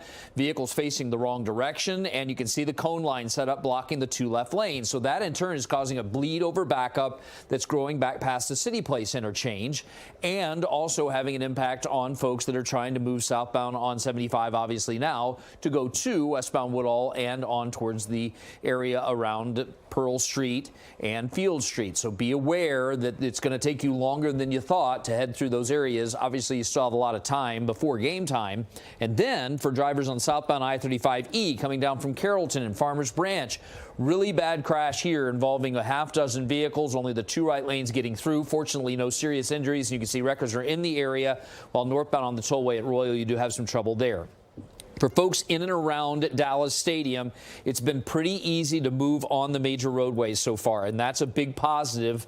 And obviously, all the shuttle systems that have been set up in play have helped a lot to keep that drive moving great on I-30 just north of the stadium itself as one moves around the Cooper Street interchange and Center Street. At this point, if you're getting ready to head that way, I think you're going to be able to at least jump into all of the fun that the folks from the Netherlands are having as they continue to follow that big orange bus. Guys, back to you. All right, Chip, thank you. We just can't get over the Dutch fans, right? So the parade has started. They are prompt. Listen, they may be partying, they may be having a great time, but they said, we're going to start this parade. They said 11:15, and guess what? It has already started. Look at just the crowd, the energy. If I were at home, I think I would, and don't have tickets, I think I just want to get out there and just check it out. I mean, it's hard about, don't send all of Texas to the stadium, but still, it would be fun to just be a part of it. You just got to find an orange shirt, right? And it you looked fit like right in. you You're fit right. right in. I think they were handing out bucket hats at one point. Peyton Yeager was wearing a bucket hat. So, I mean, they're embracing everybody who wants to come and support. I love it. All right, so we're talking about, Chip was telling you how to get to the game. We got Shannon Murray. She's in the Fort Worth area with maybe how to get to the game. I would think, Shannon, it's usually Interstate 30, but I don't know. Is that going to get tight as the day goes on? Let me tell you, I have a much easier way for you. Either take the TRE from Fort Worth, or you take the DART from Victory Station in Dallas. It brings you right here to the Centerport station, here just north of the stadium. You see all of these fans here behind me that have just gotten off of the train here, and they will be taken directly to the stadium on one of these free shuttle buses. Come around this way, Ricardo. I'll have you show off. These buses right here hold about 50 people on each one. They're taking people directly to Dallas Stadium. That's about a 20-minute drive from here. Very convenient. It is free. It is easy. We've got a lot of fans here lined up, ready to go. How are you guys feeling today? Everyone's excited. Where are you from? Canada. From Canada. How was your ride over, the transportation? Oh, it was perfect. Everything's smooth.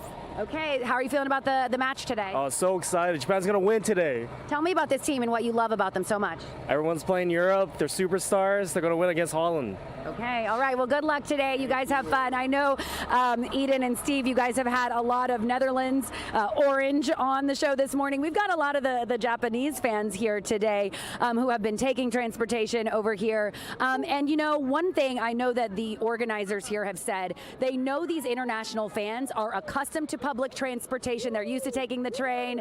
And so we had to have that here today. Where are you guys from? Dallas. From Dallas. Yeah, Okay. sorry. Everything was smooth today with transportation? So good, so good. Easier. You guys excited for the match today? Super excited. Can't wait for it. We're looking forward to everything that's going to happen today. Okay, awesome. Well, you guys have fun out there. Bye. Safe travels. And you have to have a ticket, Steve and Eden. To get on this bus, you have to show your ticket before you can board. And it's been moving really, really fast here this morning. We've seen trains of people coming up, and they board right away, get on these shuttles here, take them straight to Dallas Stadium. Couldn't be a better way, I think, to avoid all of the traffic over there. That's really smart. I love that they have a good flow going, too, that you're not seeing long lines. I sort of feel sorry for the people in Samurai Blue, Shannon. They are going to be so outnumbered at the stadium by Orange. Oh, my God. But you know what? That last guy that TCM Muzingo was with, his energy, right? So I think, I don't know. I don't know which way to go, because I feel like the energy is just contagious.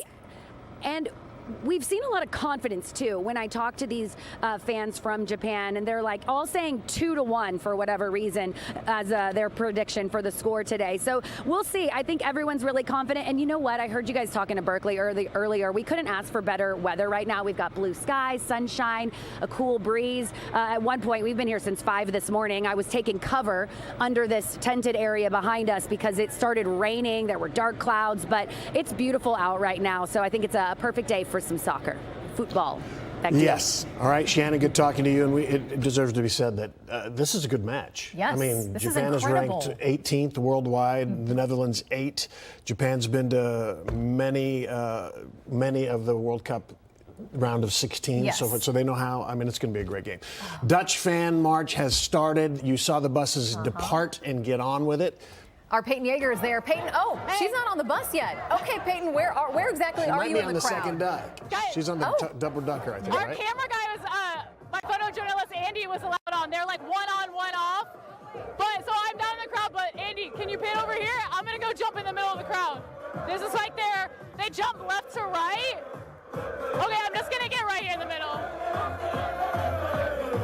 Andy! Okay, this is what they do. We're in the middle, and this is when they like jump. Ah! This is the bus driver! The bus driver! He's out here dancing with us! Are you ready? Okay, I'm following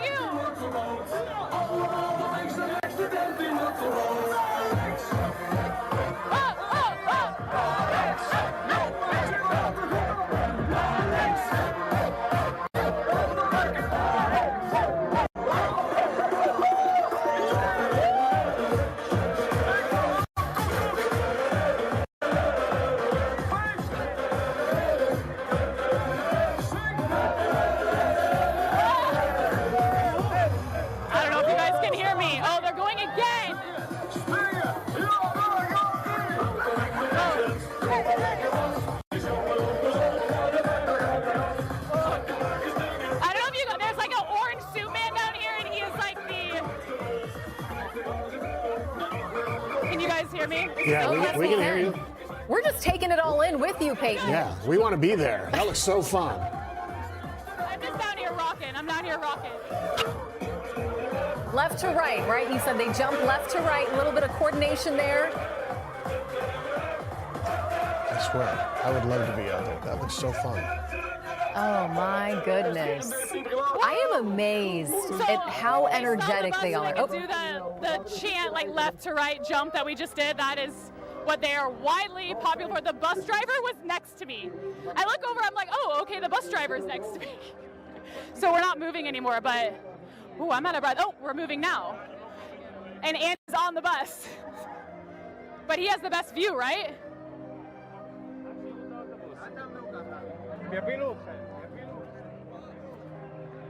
All right, we are back moving. Choctaw Stadium is to our right. Globe Light Stadium is coming up.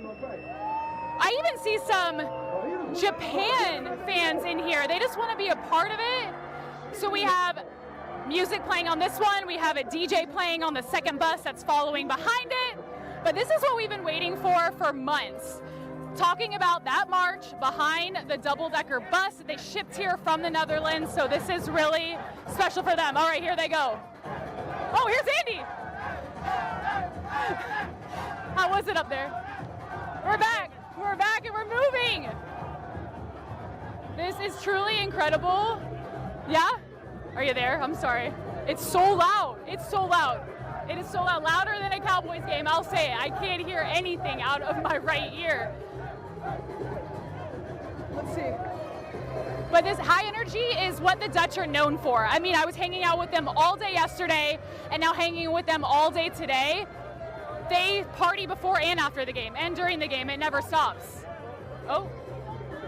But we're going to go all the way around Globe Life and then closer to Dallas Stadium. I really wish I was like overhead and could see how crazy it goes far back there. Let's see if we can get. Follow us the whole yeah. parade. Oh, we're going the whole parade. Oh, okay. Take a seat. Take a seat. Let's see. So these fans have been here since we got here at what, 8 a.m., 7:45? And there were already fans waiting on the lawn near Choctaw Stadium because they wanted to be a part of this. And I've noticed that it's people coming in. Hey, how are you? How are you feeling? Do you want to talk? Where are you from? I'm from Holland. How is this? Like to be in Texas? It's great. It's great. Yes? It's hot. It's getting hot again. It's raining this morning, but now. But is it the hot is not Holland weather, but the rain is, right? The rain is our weather, so this is our day. It's your day. How are you feeling about the game? We're gonna win. 3-0. Easy. Oh, confidence! Yes, always is confident. This normal? This is normal. This is normal. This is completely normal. Every day in Holland, this is this. Is partying like this? All day. All day. Oh my gosh. All right. Oh. Let's see if we can find somebody else. Thank you, sir. Thank you. Let's see if we can find somebody else. Oh. Let's go back here a little bit. We're going in it a little bit. Hey! Y'all look fun. How are you feeling? Doing great, man. We're out there in the USA. We're going to be world champions, baby. We're going to do it. This is the year. How does it feel to be in Texas? Amazing. First time here, but I love it. We had a great night last night. Today we're going to party. It's just going to be good vibes only. For people here who don't know how the Dutch party, how hard do they party? I mean, you can see it, right? I mean, this is it. This is what we do. This is what we do. I feel like it sets you apart from the other teams, right? Other fan bases, it makes you different. We're just party folks, so we support our team. We like to party. It's we simple. Support the team. We go everywhere. Here we are, live from the Netherlands.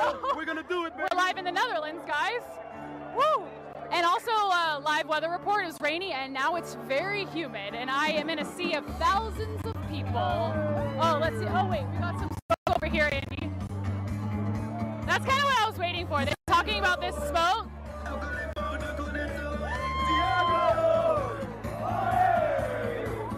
Andy, do you see that guy up there with the tulip on the head? That's incredible.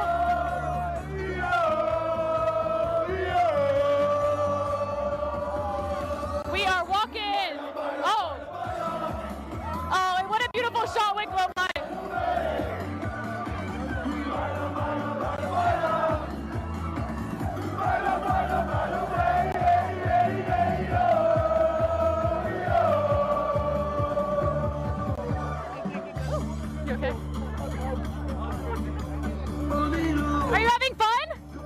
Are you having a good time? Very good. Very good? It's great here over here. Do you Very love good. it here? Yeah, it's lovely in there.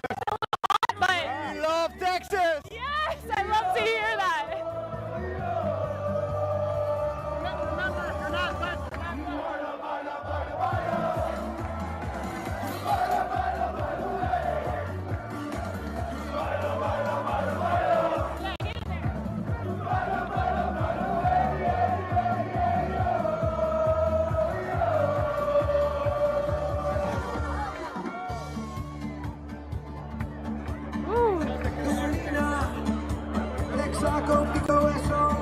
And these are some Dutch songs that I learned last night at the party. I can't speak Dutch, but they sound more familiar. All right, we're walking, and Globe Life is on our right, and we are still going. Oh my gosh, I just stood on my tippy toes and looked back.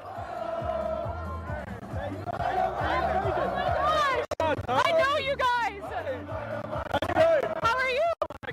Guys, I have been covering the Netherlands for months now, and so I've been doing Zooms with these people, and now I'm actually meeting them in real life. How does it feel to be here? Great, amazing. Yeah, I mean, yeah. How about the crowd? Sorry? How about this crowd? Yeah, it's crazy. He's only people who live here. That is not have people here in Texas, DFW, and they're like, oh, I never come across a person. How they're like, So I've been told that the digital signals from all cell phones being used in the area can cause this. Yeah, it causes This that means interference. everybody's having a great time and calling their Absolutely. friends and FaceTiming and doing all the partying. So that's what she asked. I remember Peyton saying how far, and I got a perspective of when they turned around the old Rangers Stadium. They were corner to corner, which is a long. I've walked trying to get in that stadium. It was full corner to corner. There's more people coming around. It's amazing. Wow. Okay, so we've got the estimate on this. Yeah, there could be potentially 12,000 people out there. And this is just the number of people who are a part of this parade. There may be some fans who, decided not to be a part of this and are going straight to Dallas Stadium. So that just gives you perspective of how many people have come out, have committed to, making the trip to North Texas to cheer the Netherlands on, which is so fascinating. And in this time that Peyton has been out there, we've seen, obviously we see the sea of orange. We've seen bucket hats. We've seen signs, right? We've also seen, there was a man, and he apparently, his name is Daniel. He's been attending every Dutch national team game since 2015. I was trying to calculate the costs in my head. Wow. Going to every country to support them, wearing a suit, by the way, from head to toe. So I bet you he's probably thankful that it's kind of cooled down. That rain has given us some relief a little bit in terms of how hot it can be in the summer here in North Texas. But people are choosing to, really cheer on this team and celebrate them in very unique and different ways. Yeah, and they know how to party. We have seen this. Oh my gosh. Holy heck. Look at that. And wow. We have seen this kind of partying before. I don't know where, but it always seems to, when we see this, it involves alcohol. I don't think this does. I think they're just having so much fun and just love it and do their thing, and they do it every time, and they have the dances and the music, and they're fueled by just life. Peyton, can you hear us? We just want to see if we can hear you. We know that, the connection isn't so great. Oh, wait. Hey, Say that Peyton, again? Peyton, we got you back. We were having trouble hearing you. I'm here. Just to tell you how far back the thing goes, so back to the original stadium, the old Ranger Stadium, there are people still making the corner. There are people still making the turn on the street you're on. Yes. And also, Peyton, can you clarify this for us? Because we saw, it looks like there are two orange buses, right? There's the main one that came all the way from the Netherlands and then made its way from Galveston to Houston, here to North Texas now. But then there's also a newer bus. So are both buses moving along right now, or is it just that newer bus that we're seeing? They're both associated together with the Orange Bus Association. So the double-decker got started in 2004 and has traveled to every World Cup since. And then the last World Cup, there were some VIPs that wanted their own bus. And they're like, the double-decker is just a little too crazy for us.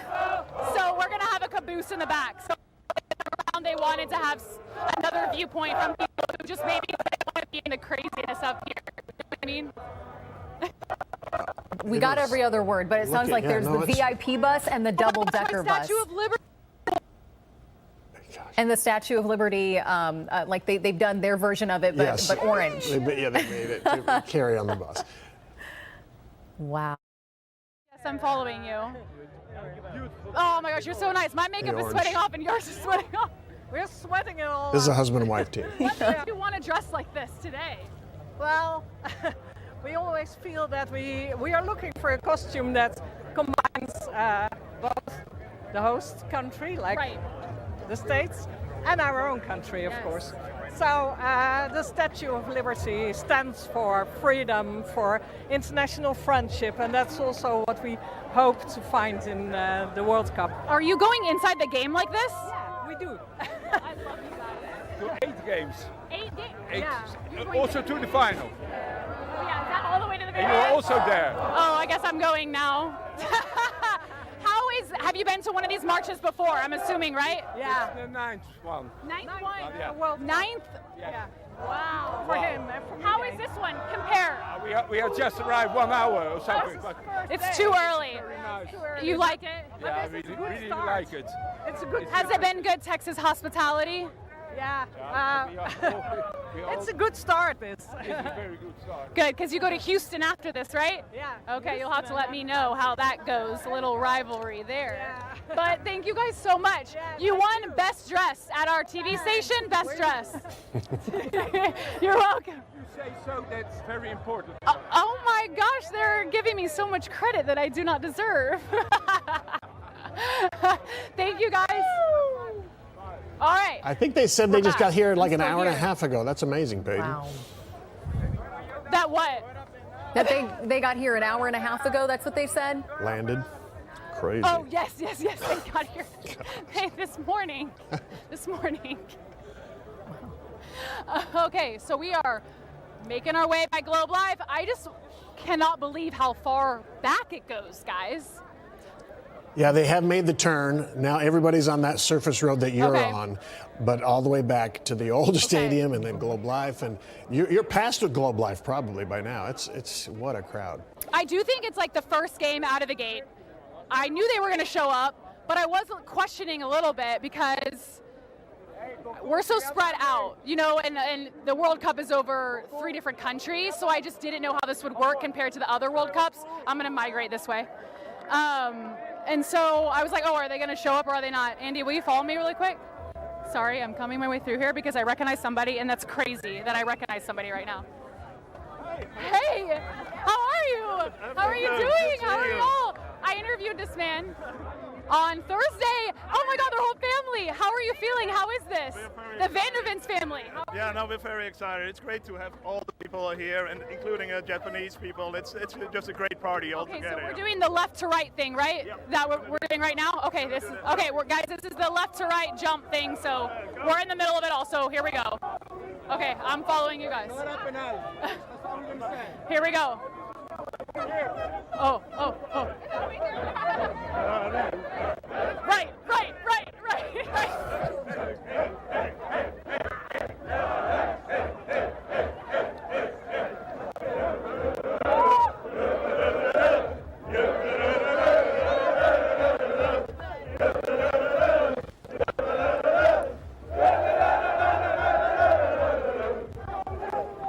Okay, and we're gonna do it again.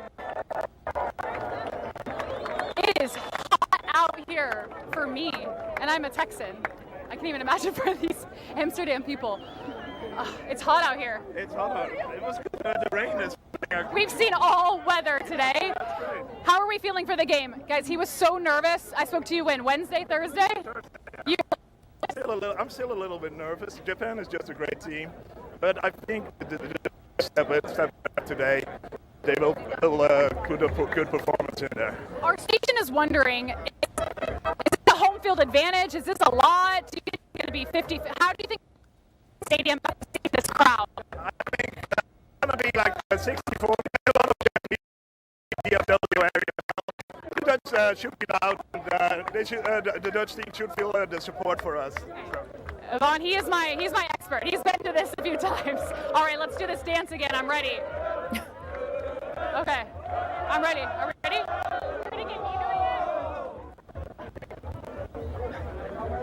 You know what I love about the left to ready, right I'm waiting. dance is you don't really have to be a good dancer. You don't have to be an expert. You don't need any coordination. Yeah, because I have zero coordination. I'm like a tall, lanky giraffe, and I'm just here. They told me they're simple. They like to party. They like simple food. They like beer. They like to dance. They like good music. So they're fun, and it doesn't, they don't need anything grand. They just want all of their people together for game day and leading up to the game. So this is exactly what they live for right here. I'm trying to listen. Good thing I'm tall. Hey. Our station told me that they had just made the end of the parade has just made that right-hand turn. Oh, well, yeah, we were lucky. We just pulled in like at 11:15 at the parking lot, and we arrived, and the bus started. In the front. He walked right in. Yeah, we walked right in. Like how many see overwhelmed by how many we're seeing? No, I've been to prior games, and it is always a great experience. Lots of people, everybody's cheering. All countries together. It's just an awesome experience. We're all going to be sweaty inside the stadium. The makeup is off. Oh, for sure. How was Brazil yesterday? It was a tie. My girl Chris, she's from Brazil. It was a tie, but I was so busy with making sure that the hosts that Oh, guys, they hosted a block party. With over 100 people. With over 100 people from the Netherlands, from New York, and they were watching World Cup games. They live in Dallas. I interviewed them on Thursday. I can't even believe I'm seeing you guys right now in this massive scene. Were you on the bus? We were on it earlier, yes. And it's a sold-out match, right? Yes. We actually looked this morning to see if there was anything for sale, and it's they're all gone. Yeah, you can't find tickets anymore. All right. Yeah, y'all have fun. Bye. Okay, we're walking. Let me get my earpiece together. Yeah, I was interviewing them. They moved here from New York a few years ago, and they live in Dallas. And both of their children play soccer. And Ivan is a huge Netherlands fan. I know he's nervous. Like, he's how I am before football games. He's like, I don't want to talk to anybody. So I'm very thankful he talked to me. All right, we're walking. And I love how there's also people on the side. I know I just noticed that are just watching the parade go by.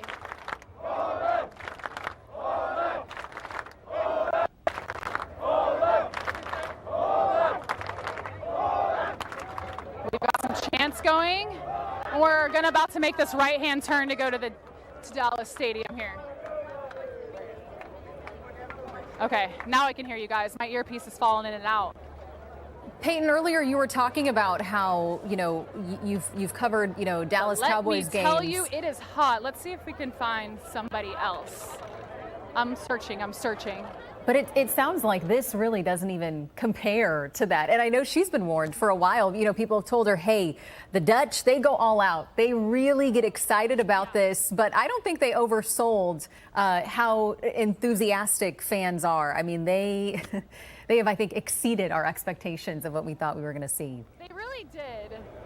Yes. And but they are that type of people. Like, they are very outgoing, but they're like, oh, you'll see tomorrow. Like, everything yesterday, I was like, what can I expect? I like to know things before I show up. And they were like, you'll see tomorrow. I was like, what is this secret code that we're all talking about?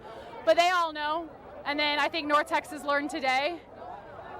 I didn't put this Ewers jersey in front of us, Andy. I didn't even plan for that. Hey. All right, we're about to make this right-hand turn here. Let's see if we can find some people. Andy? I know this woman. I saw her at the block party last night. Hi. How are you? Hello. Hi. Hi. Where are you from? I live in Rockwell, but I am Dutch. Okay. Yeah. How are you feeling? Oh, this is so cool. I've seen it on TV, so it's just so cool to be part of it. Have you ever been a part of it before? Not. So you live in Rockwell? I did, and once we learned that the FIFA was coming here. We're like, okay, that's cool. But then we learned that the Netherlands was playing here. Oh my God, we had to buy tickets. Did we get these flags? Do you have these flags? No, I bought them on Amazon. Well, I love it. Hello. How are you feeling about just the overwhelming crowd? It goes all the way back. I was worried that there were not going to be a lot of people, but we were on the train here, and there's like 3 random ladies, and they're like, no, we saw it on TikTok, we want to be part of it. I have noticed that people here in Texas, I think I've seen the coverage or on social media, and they're like, oh, okay, I can get down with that. Yeah. Like, I'm going to support something. I thought it was really cool. I didn't expect that. I think they love your tradition, and I think it's what stands out. So thank you so much. Are you going inside the game? Yes, we are. Are we nervous? A little. Okay. All right. Ooh, I love the smoke. We need to get over there.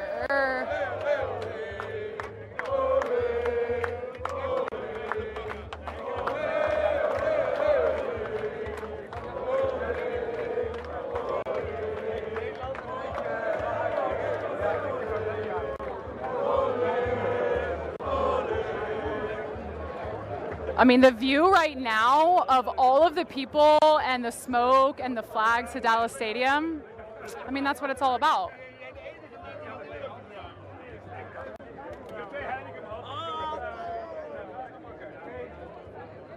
Oh, sorry.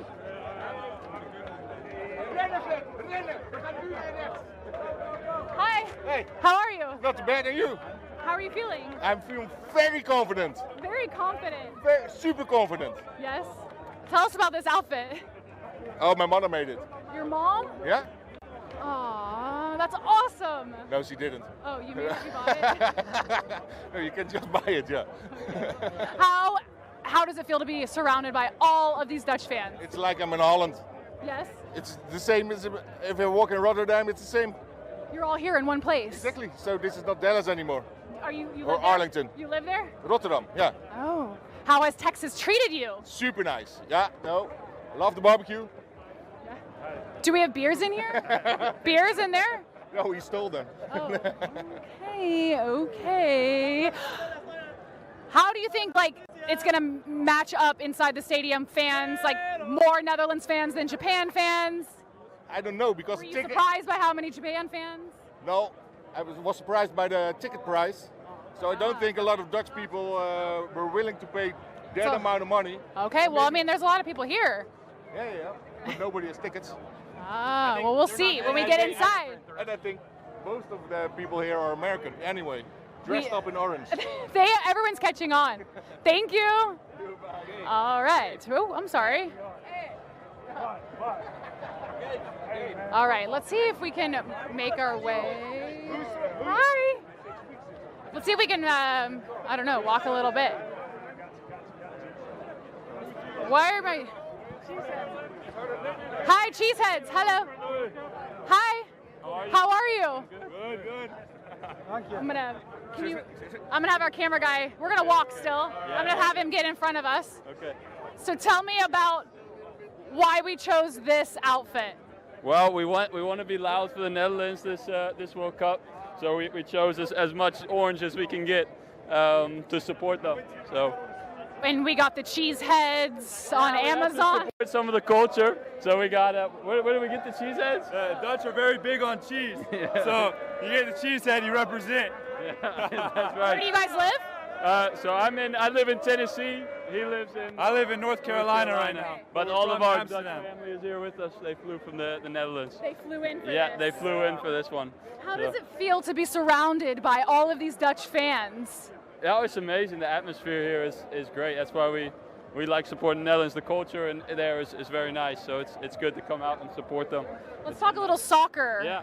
Do you think we're going to go far? Yeah, I think we'll do well. We have to. Japan is going to be a tough game, and then after that we'll see how it goes. But I think we're getting semifinals for sure. So I think that is it. But yeah, I think that we'll do well. What do you think stands out? Because this is all new for some of us here in DFW, yeah. Especially the Netherlands fans and their traditions. Yeah. What stands out that you're different than everybody else? I think the community that we attract. I think we have fans from all over not just Netherlands fans. So we have fans from Japan, Mexico, USA.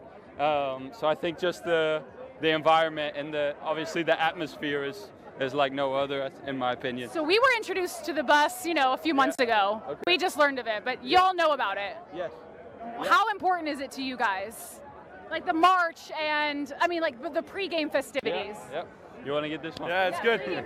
Netherlands always known for they're a tiny country, but their fans always show out. So the bus is just a symbol of that. Now we have basically a ton of people here just for a bus and a game. So it's pretty cool. Just a game. This is our first one here in Arlington. So I feel like you guys are setting the tone. Oh yeah, we'll set the tone. Whole World Cup doesn't stop here. Every game. Are you you're going to continue on? Oh yeah, we'll be at every game. You'll see us there.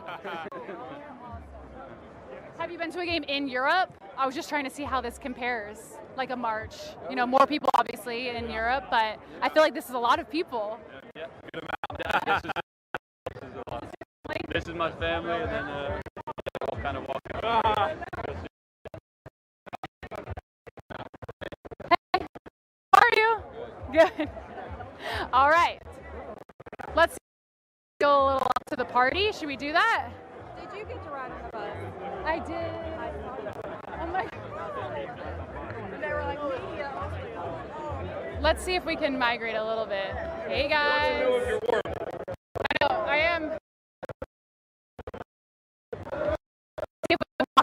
Here, because the closer we get to the DJ, I feel like the closer we get to some music. But I really wanted to hear stories from people and like what brought them here and walking. So I know we got a little bit back there. Let's see if we can migrate our way up here a little bit. Up here with the flags. They had these flags yesterday at FIFA Fan Fest. Oh, this is a good viewpoint right here. Andy, hi. Let's see if we can migrate through here.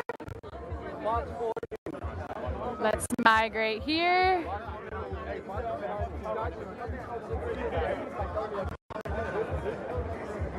Hi, sir. How are we feeling? Outstanding. World Cup in the bottom. Taking my son as well. Are you over the moon? Are you from the Netherlands? No, New York. New York. Yes. Why the Netherlands? That's for us. Hopping on the bandwagon? Yes, we're massively in the bandwagon. So, yeah, the World Cup. Enjoy.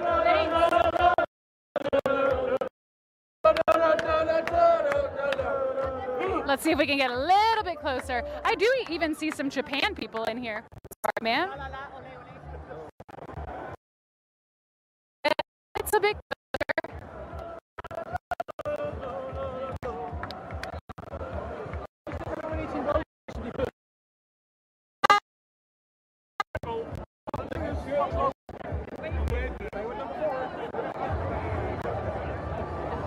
What, I really just want the video of us going back.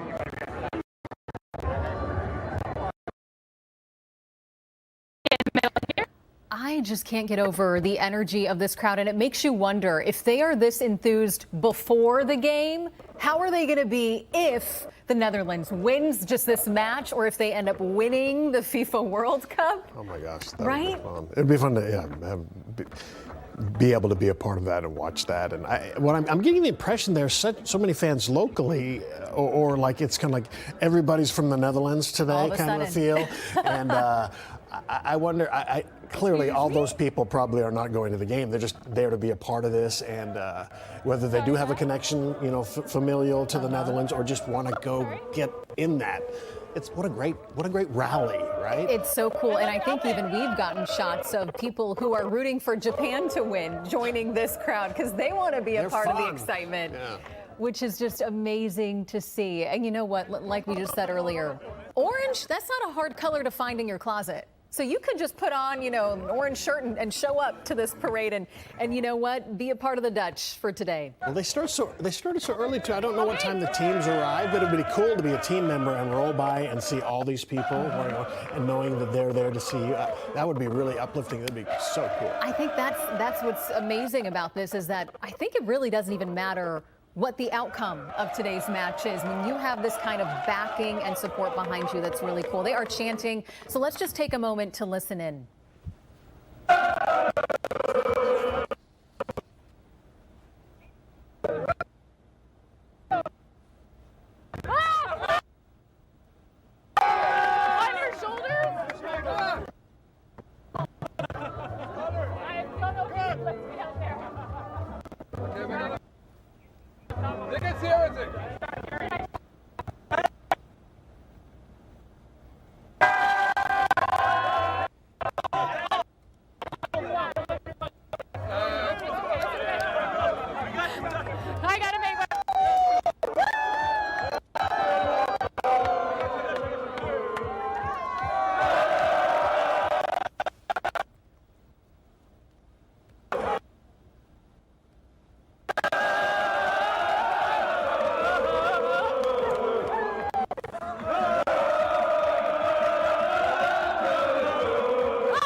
Sing that song.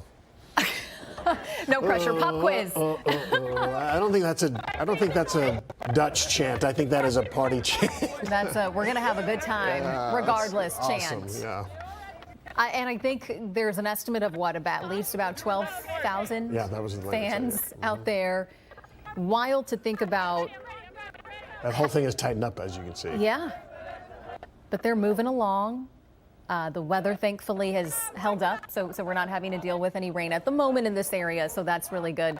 I don't think they care, rain or not. It's not going to, damper their parade. They're certainly still going to have a good time. It's been interesting to hear all these people out there talking about how hot it is, and Peyton's been talking about how warm it is. It was 72 and then updated to 75, but that is not hot. No. But it's probably very humid and also crowded. Yes. A lot of bodies out there. But this is probably ideal weather compared to what we've even seen just a few days ago, just a few weeks ago. But if it were here and like when the 98 degree days, yes. I'll take this over the ideal. 90s any day. Absolutely. Well, I mean, if you've just been joining us, we've been watching from our chopper, from the Fox 4 chopper, watching as fans kind of make their way over to Dallas Stadium, Arlington Stadium, AT&T Stadium in Arlington, now called Dallas Stadium, and we're still 3 hours out to the game. Yeah, so the game is at AT&T, now Dallas Stadium for the next several weeks. And that is a different shot of the bus, a little bit further away. And that does start at 3, and our coverage here started very early this morning. We're going to carry it all the way through. And, man, it's going to be a great day. And if you want to watch a game that's on coming up in about 10 minutes, there's another game. Yes, Germany and Curacao. Yeah, that'll be on Fox 4. And that's being played in Houston. And so we have you covered everywhere, pretty much. It's an exciting time in Texas. It actually is. Right? I mean, we've got 2 really cool games to start off, the Germany versus Curacao game, and then obviously Japan versus Netherlands. I think we're just so fortunate to have 2 really passionate teams here in North Texas to be our first game to really kick off the World Cup here.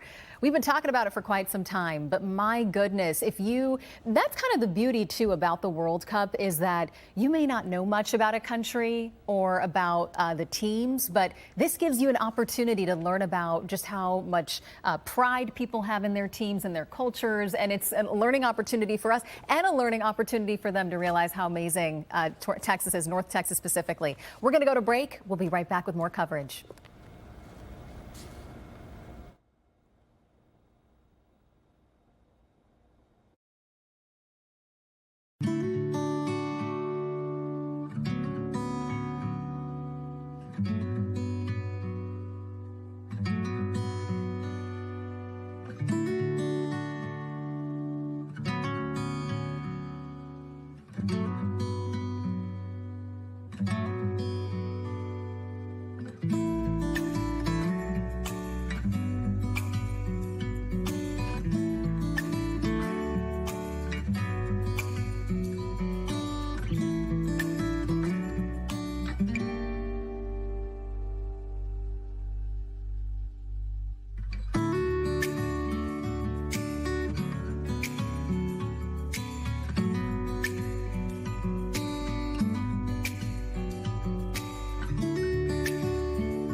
everyone. Good afternoon. I'm Steve Eager with Eden Checkle. It is Sunday, June 14th. That means it's the first day of World Cup play in Dallas. In North Texas. Yeah, a day that we've been talking about for quite some time, for a long time. So it's really exciting to finally be here. It's already been a lot of fun. I know. Dutch have made it that way for us, or people here wearing orange from Texas. Everybody's a fan of the Dutch. Who's ever you? I'm from the Netherlands today. Today only. And we've been talking about just the excitement. Here's a live picture right now. You can see lots of people wearing orange from head to toe. We had Chopper up earlier showing us the parade. We've been following along as people who are rooting for the Netherlands are making their way to Dallas Stadium. A lot of excitement. Right. If you're just joining us, this is a bit of tradition. And this is leading up to a game between two pretty good teams. The world rankings for FIFA came out for the last time before the tournament started and had Netherlands at number 8 in the world and Japan at number 18. And while the Netherlands is obviously showing up, look at this picture, they are showing up big. Japan fans are here too. They've been to 8 World Cups and they've all been fairly recently. They've made it to the round of 16 4 times, so they're great. Netherlands has not won, but they've been to the finals, the final game, and lost 3 times. So these are teams with history, and they're out there ready to be rooting, but we're leading up to that with partying. Yeah, I mean, I've been saying this before. I don't know how they're going to pace themselves because we still have 3 more hours to go until the start of the game. The match, we should also mention that for Japan, that is one of Asia's most successful soccer nations. So, you know, that's going to be a tough match to see. I mean, the Netherlands, we've seen their pride. It sounds like regardless of today's outcome, they are still very proud, the Dutch are, to be here, to root their teams on. And it's been fun to kind of join in with them and see just them already so excited about the match. Our Peyton Yeager has been out for a few hours right now for covering the excitement at the parade. Peyton, how's it going out there? Hey guys. Hi. Hey. Okay, so I was in the middle of it all, so we moved out to the side a little bit. But y'all know that bridge right before you go to Globe Life? That is where we are. We're at the bridge in between Dallas Stadium and Globe Life, and we have stopped the bus for a little bit, and now they're singing. Oh, excuse me. And now they're singing. We even have some Japan fans in the front here. I love that they're even participating in it as well. But I mean, this parade, these people have been here since the morning, and now we have this crowd that has kind of stopped, and they have music, they have a DJ, and so I believe that they're just gonna stand here and sing. It is quite hot, I'm not gonna lie. Oh, yeah. And those signs over there, guys, they say Dallas has Cowboys, but we have, and then that's how they say their coach's name. I'm not Dutch, so I don't know how to say it, but that's what I was told, and I think it's amazing. They're really buying into our culture, our football culture, and North Texas has really taken them in. And I can't tell you how many people I was walking through the crowd who knew Fox 4, they live here, but they just wanted to come out here today and be a part of this march because we've been talking about it for so long. But the energy has been top notch. This is exactly what we wanted. You know, are people gonna fly here? We're the first one out of the gates. You know, I didn't know as a first impression, you know, what would happen, but this really exceeded my expectations to see all of these people coming together. It is quite hot, and we still got 3 hours before the game, so I think some people are pulling over, you know, want to cool off, make sure you get the water, but it is definitely a party out here at the Dutch Parade. Guys? Peyton, a couple of things. First, the bad news, it's really just 75 degrees, so it's going to get worse. Sorry, that's the bad news. Oh, my God. Wait, what? It's only 75 out there, Peyton, so it's going to get worse.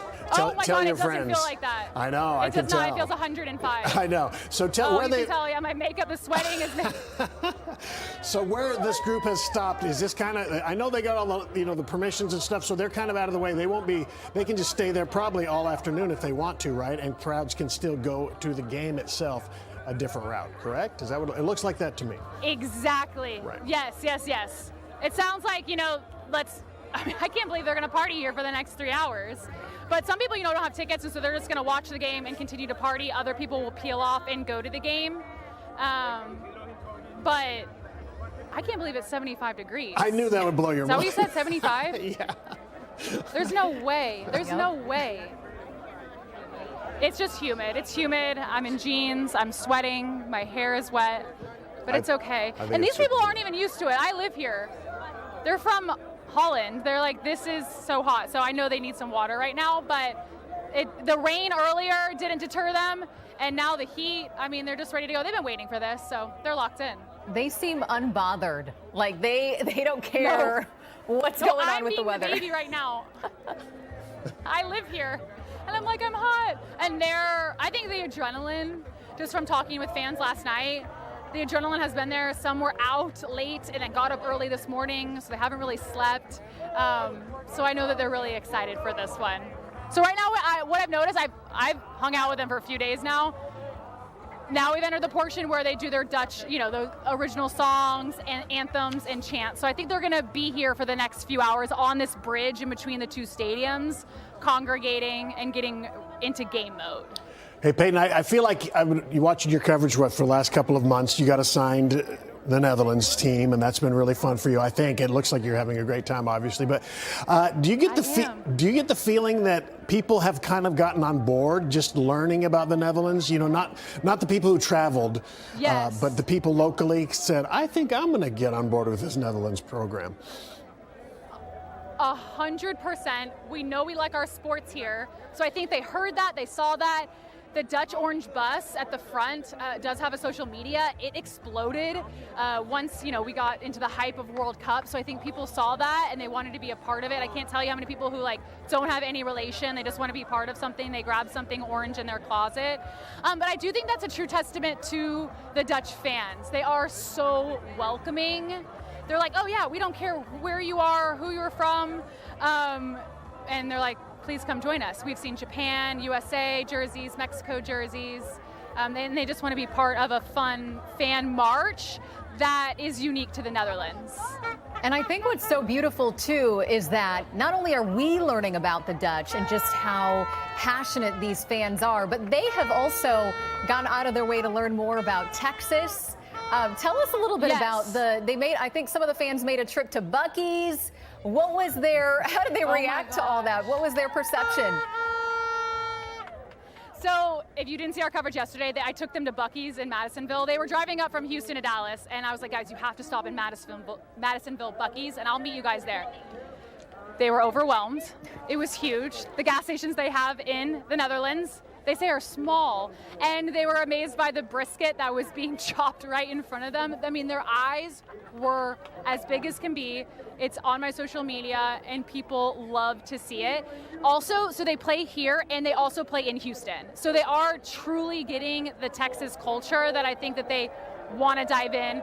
They didn't know that those two cities were so spread apart and very different. So they're like, oh, Texas is Texas, but I think that they're learning that each city has its own culture, but they really are diving in. I mean, all I've heard is barbecue and the Dallas Cowboys, of course, and hot. So I think that's like a pretty good description of where we live. Yeah, that sums it up. Yeah, and Buc-ee's is an experience in itself, right? You go there and you see everything that they have.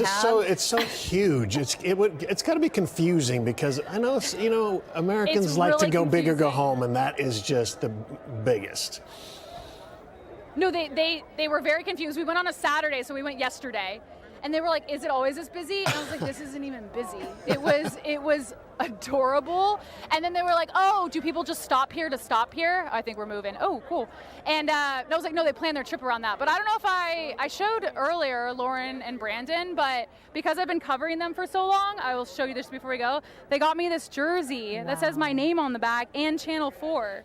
Sorry if I'm sweaty. That's so But I thought that was so nice because we truly have been in... It's so thoughtful. As soon as the bus got here in Dallas yesterday, they immediately were like, hold on. They pulled out their bag and they said that they had this ready for me. All right, we're moving. Should we hop back in here? Why not? Ready, Andy? I think everyone pulled over for a little bit of a water break, chance, and now we are back at it. Let's walk. Your signal is great, though, right now, so be careful. We see you and hear you well. Thanks, guys. As it freezes up as you start moving. Yes, that sounds good. Hey, Peyton. Hey, guys. Everybody knows Peyton. all the Netherlands fans. Fans. Hey, Peyton. No, I know that's. I think so. Our coverage at Fox 4, because I got assigned the Netherlands this year, and our coverage has kind of exploded over there. They are like, oh my gosh, a news station in DFW is paying attention to us. So then I got put in touch with so many people, the media. Media that covers a team, media that covers a bus, and so now I'm seeing these people I've seen on social media and Zoom for months, and now I'm actually seeing them in person, and it's actually kind of cool. And also I've been interviewing. Hi. Hello. Japan fan. Are you having fun? Yes. Amazing. And so I think that it's just been great to see them in person, and like I said, so I've been covering also Netherlands fans who live here in DFW. I've also seen them out there. So I just have made probably so many new friends in the last 4 months. But I think that they truly have taken us in, and they love our coverage. They love Fox 4. They watched us last night. They think it's the coolest thing that we're highlighting them. I was like, of course, y'all are the first ones. We need to have them come out for a Cowboys game. Can you imagine if they're wearing all blue to root for the Cowboys? This is the kind of energy that we need. This is the energy we need, and I love how Eden said, I think earlier, like, oh, orange, you can't miss this color. Orange is my favorite color. So I just think it really was truly meant to be. All right, but as we get closer, let's see if we can get a view. Andy, do you want to stand right here? I'll do it. Let's see if I can get over. Oh, there we go. All right, look at that shot right there with the bus and AT&T Stadium. So it looks like we're crossing the bridge right now, and we are going to get even closer to the stadium, and the crowd is still alive. They are, and I do see like some Japan fans are now starting to join because we're getting closer to the stadium. All right, let's walk a little bit. Woo! I also learned that there are some Mexico fans here, and last time Mexico and Netherlands played each other, the Netherlands won, so the Mexico fans are salty, and so they have this ongoing joke. That's something that I learned this morning. Should I climb back over? Well, Mexico won a couple nights ago, so their fans are very happy. All right, let's see if we can walk a little bit. But I've seen jerseys from multiple countries here, and I know that this is our first match here in Arlington, so I think everyone has kind of been itching, ready to go, and they just want to come out here and see, what was in store. We've been talking about it for, months, if not years, and so everyone's like, oh, what's it going to be like? First of all, I don't know if I expected it to be this humid, but I did expect this much orange. Let's see if we can get up here a little bit. If anybody's at home, if anybody's at home watching Peyton right now, and you're going to go to the stadium, get her one of those fans with the sprayer or something like that, and if you see her, drop it off. That's going to really help. No, they have fans. They have fans. I need fans. I need water. Man. It's okay. I got a jersey though. A custom jersey too, with your last name, with your name, the number 4. That is such a thoughtful gift. They have certainly embraced you, and they've appreciated the coverage. And we've learned so much about the Dutch just from your reporting and from hearing them talk about just how excited they are to cheer on the Netherlands. Hey, Peyton, I don't know if you got into the sporty side of it. But do you know what time the teams arrive and that kind of schedule? What are the teams doing? I don't know that you were able to do that because you're not covering the sports side of it, but I'm just wondering what time all that gets rolling too, if we know, and I'll try to find it. No, that's a very good question. But I know that the bus, what I've told in previous games is the bus tries to get there when the team does. That's all I know. But I have no service. Steve, do you think I have service out here? I thought you might. I have zero service. Okay. You are my only communication right now. All right. But I know that The bus, so the players flew in yesterday. So Japan flew in the day before. Japan flew in Friday. They had practice on Saturday. Netherlands flew in yesterday. So I also think that's very interesting that they flew in the day before. We're used to football, college football, NFL, where they're there, a few days or so. But this team just landed. The bus was outside the hotel last night in downtown Dallas. So the bus really is the center of it all. They want the fans there, but they also want the team to see it. I mean, the bus has its own security. Weren't they at the Adolphus? But it's associated with the team as well. I think the Netherlands were at the Adolphus. Were they at the Adolphus? Or is it? Yeah. Yes. Yeah, so the bus had a busy day yesterday. The bus only goes a top speed of 55. And they had to go from Houston to Dallas at 55. And so Nobody that was does a long that. trip. And then but the driver has the best attitude. And you have to keep in mind they're going to go back down to Houston for the second match, then up to Kansas City.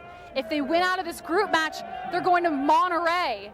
And after they continue, the bus is going to put some serious mileage on. But I don't know, they're just like, I'm bringing up concerns and they are just totally unfazed by it. It's incredible. That was the driver we saw get out and do the dance for a minute, right? With you? Yes. I was hoping that went on TV, right? Yeah. Okay, good. I was Yeah. like, hopefully that made it. It did. Okay, good. He is their driver for a reason. Yeah. He brings all the vibes. No, I loved looking over and I was like, and that's the bus driver, so we're not moving anymore. But he has been great. He had a long day yesterday driving up, and then they wanted to go to different Dallas landmarks. So they went to the FIFA mural by the jail, the team hotel at the Adolphus. The bus is going away. The bus is peeled left. Interesting. Hey, Peyton. And now fans are, hey. I want to be one serious note. Are you getting enough water? Do you need somebody to find you or something like that? Are you okay? Because I know you're hot, and it can wear people down. Okay. Yeah, no, we are totally fine. Okay. I'm okay. You're not acting like you're not okay. I don't mean to imply you're wacky or anything. No, I'm just making sure. Okay. Just what we all. I was told to ask because I think we should make sure. Okay, good. Continue. No, it's okay. I got my Arlington police here. They'll help if we need. They've got some people here. Okay, but we do notice that the bus was allowed to peel left. Hi. And the march is continuing down. Hi. Cheers. And the bus is continuing. The bus peeled left, and we are continuing down Cowboys Way. So I really don't know what we're getting into right now. We're just continuing the march. But we are along for the ride. Maybe you'll end up I'm inside. fine, I promise, guys. Maybe you'll end up inside. Stick with him, Peyton. You never know. Yeah. No, inside. Honestly, I don't know. I was walking by the bus like we are getting on top. So I'm so glad, Andy, I'm so glad you made it on top of the bus. That was pretty cool. That was probably the best shot with the bus driver. I'm so glad we got to experience that. But what is it, 12:10? We have 3 hours and we're at the stadium. So now I'm like, oh, is the party going to continue? I have questions. It's got to continue, right? You got 3 hours to do, to celebrate. Something that really sticks out to me, that has stuck out to me during this parade is we saw some people with the samurai blue jerseys. We even saw, as you mentioned, some Mexico fans, but just the camaraderie among, people who are rooting for different fans. I love that they're all able to just come together and be a part of this parade. Because sometimes in sports, people do silly things. Maybe people who are rooting for different teams may not get along, but you're seeing kind of the Dutch embrace everybody as part of this parade. I think that's what's truly, I am a sports person and I love football. We don't mess with the Eagles at all. We don't even talk to them. So, but in the World Cup, I've noticed that these two teams that are playing each other in the group matches, they're drinking together, they're eating together, and they're hanging out. They are embracing each other's culture. But I want to know how they feel like right before kickoff. Like that's when I want to know, like, when do you get in the mode? Because when I'm at college football games, I'm like, I can't even sit next to somebody. But they're just like, oh, have a beer, have this, have that. It's really been incredible. And we're starting to see some more blue, though, because I was on top. Oh, this is a great shot. Let's push back here. Okay, so that's what Steve was talking about, that how far. I don't even know if we're halfway right now. I have no idea. But we did have some people over at Texas Live that I think now are merging into the. But I think now we just tailgate for the next few hours. And so this is where we'll be, here outside of Dallas Stadium, hanging out with Japan fans and Dutch fans as they, I don't know, get ready for this game. I'm so excited, but I'm so glad that we got to be part of the march. Back to you guys. Great job, Peyton. It was really fun. You made it fun. They made it fun. They made it fun. It was great. It flew by. We'll probably see you a little later, hopefully, too, but great job. Bye. Yes. And drink some water, please. Bye, guys. Stay hydrated. Oh, yeah. All right, fans from all around the world will try to find their way to the game today. Buses and trains are a key part of that transportation plan to get them at least close. That's right. Fox 4's Lori Brown is live at Centerport Station in Fort Worth, where operations are running at full capacity right now. Lori. Hi, Eden. Yeah, this is a true transportation marvel. So people have been taking the rail from Dallas, the DART, getting on TRE, coming from Fort Worth. The TRE takes them here to the... Yes, all right. So tons of excited fans here. There, you can see they're moving at a quick speed because there are tons of charter buses that are getting them within 10 minutes of the stadium. So let's find out how fans are feeling today. Hey, how are you doing today? Yeah. Like Japan win. All right.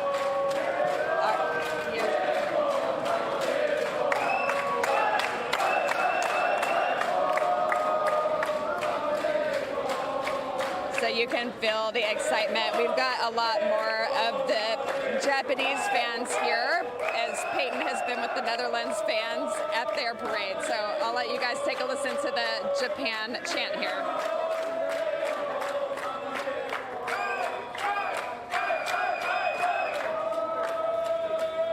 All right, but we see there's some Netherlands fans in the mix here too. How are you guys doing? Hey, yeah. Where are you from? I'm from the Netherlands, but I live here in the U.S. So I got to watch the Netherlands right here, like an hour away from where I live. It's a dream come true. So how excited were you when you figured out that this was all going to work out? I may have cried. I'm just so pumped. I get to see my home country in the country that I live, like just an hour away. It's truly a dream come true. I'm so excited. So great. All right, score predictions? Huh? Any score prediction from you? Score prediction? How's the game going to turn out? Oh, okay. I think it's going to be like 2-1. All right, I'm hearing a lot about that, but everyone's saying 2-1, but it depends on which country is the 2 and the 1. So everyone's having a really good time. The transportation has been smooth. We're hearing good reviews from everyone about the charter bus system. Now, we haven't talked to them after they've had to make the walk from the charter buses to the stadium, but it's just about a 10-minute walk, and everyone has all day for this event, so I think they'll be okay with how that goes. Still about... Eden? Well, I was going to say, I love that also the line is moving along. I think organizers have done a really great job of making sure that all this stays organized, and we're not seeing, people really having to stay in one spot for too long. They have a good system in place. Right. We're about 2.5 hours away. It looks like it is rolling well already, right? Is that your observation? Yeah, everything has been moving very quickly. This view that you have here, the stream of people, this has been going nonstop since 10 a.m. But there's no backup. I mean, it's been a little challenging for us to even get interviews because people just really aren't stopping because they've got the system with the charter buses working so smoothly. But I'm not sure how long people will be continuing to... Can you ask this guy about his costume, about his outfit, Lori? That is creative. So this chant, it's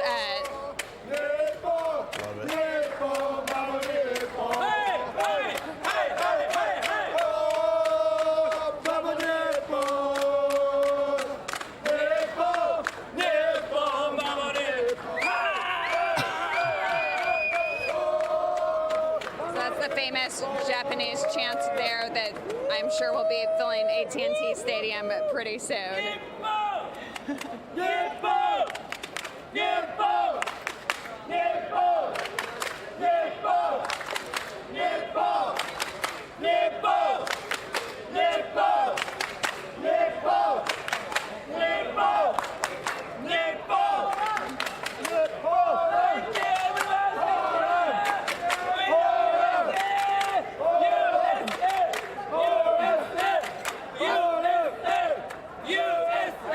got some USA cheers going on. As many fans that we have seen from Japan and the Netherlands out here, we also have run into quite a few people that are from Dallas and just enjoying this once-in-a-lifetime opportunity to be able to take part in the World Cup without having to travel far to do so. Kids from disaster area, not the peninsula, big earthquake. Yes, kids from disaster area. Yes, everybody say thank you for the world. Yes, we thank you for the world. Yes, thank you, thank you. All right, so some grateful fans here wanting to express their thanks to the Dallas-Fort Worth region. So, Eden, back to you. I love to see just the creativity, by the way, with all the costumes and just how people... The Japanese flag? Yes. Yeah. Rising How sun cool. on your face. Man. All right, Lori, thank you. Now we got Team Japan departing. Team Japan was, or boarding, departing their actually Victory Park hotel. So they're getting on their bus and from the W. Yep, from the W in Victory Park. So they will probably get there, about 2 hours before the game? Less than that? Before the match starts? Yeah, I would say so. Very easy. nice. Two and a half hours now. So yeah, I'd say that's easy. And as we mentioned earlier, the Netherlands, they are staying at the Adolphus Hotel in Dallas. So a lot of excitement. I mean, hopefully they've gotten a chance to watch maybe some of the coverage or looked on social media to see all the support that's behind them for both of the teams, all the different ways that people are looking to, root for them, all the costumes, the outfits. We've seen everything from orange suits to, as you saw earlier, the Japanese flag on a guy's head. I mean, they really are going all out. It is an interesting, I think fans here it'll start to sink in how kind of difficult the schedule is for the players and why they can just really pick about anywhere to be their home base because they're going to be flying potentially 3 different places. Yeah. Sometimes there's some teams who are playing 2 matches in Dallas, but a lot of times you have to fly 3 different places. So you just pick a spot and where you want to travel to from there. And so, both these teams flew in recently and are staying at a hotel. So it's just interesting. Hopefully they are feeling well rested and energized. I know that's a quick turnaround, to land and then to be ready for this game. But man, if you just look at how enthusiastic these fans are, I think that's enough to fuel you really for the match. Yeah.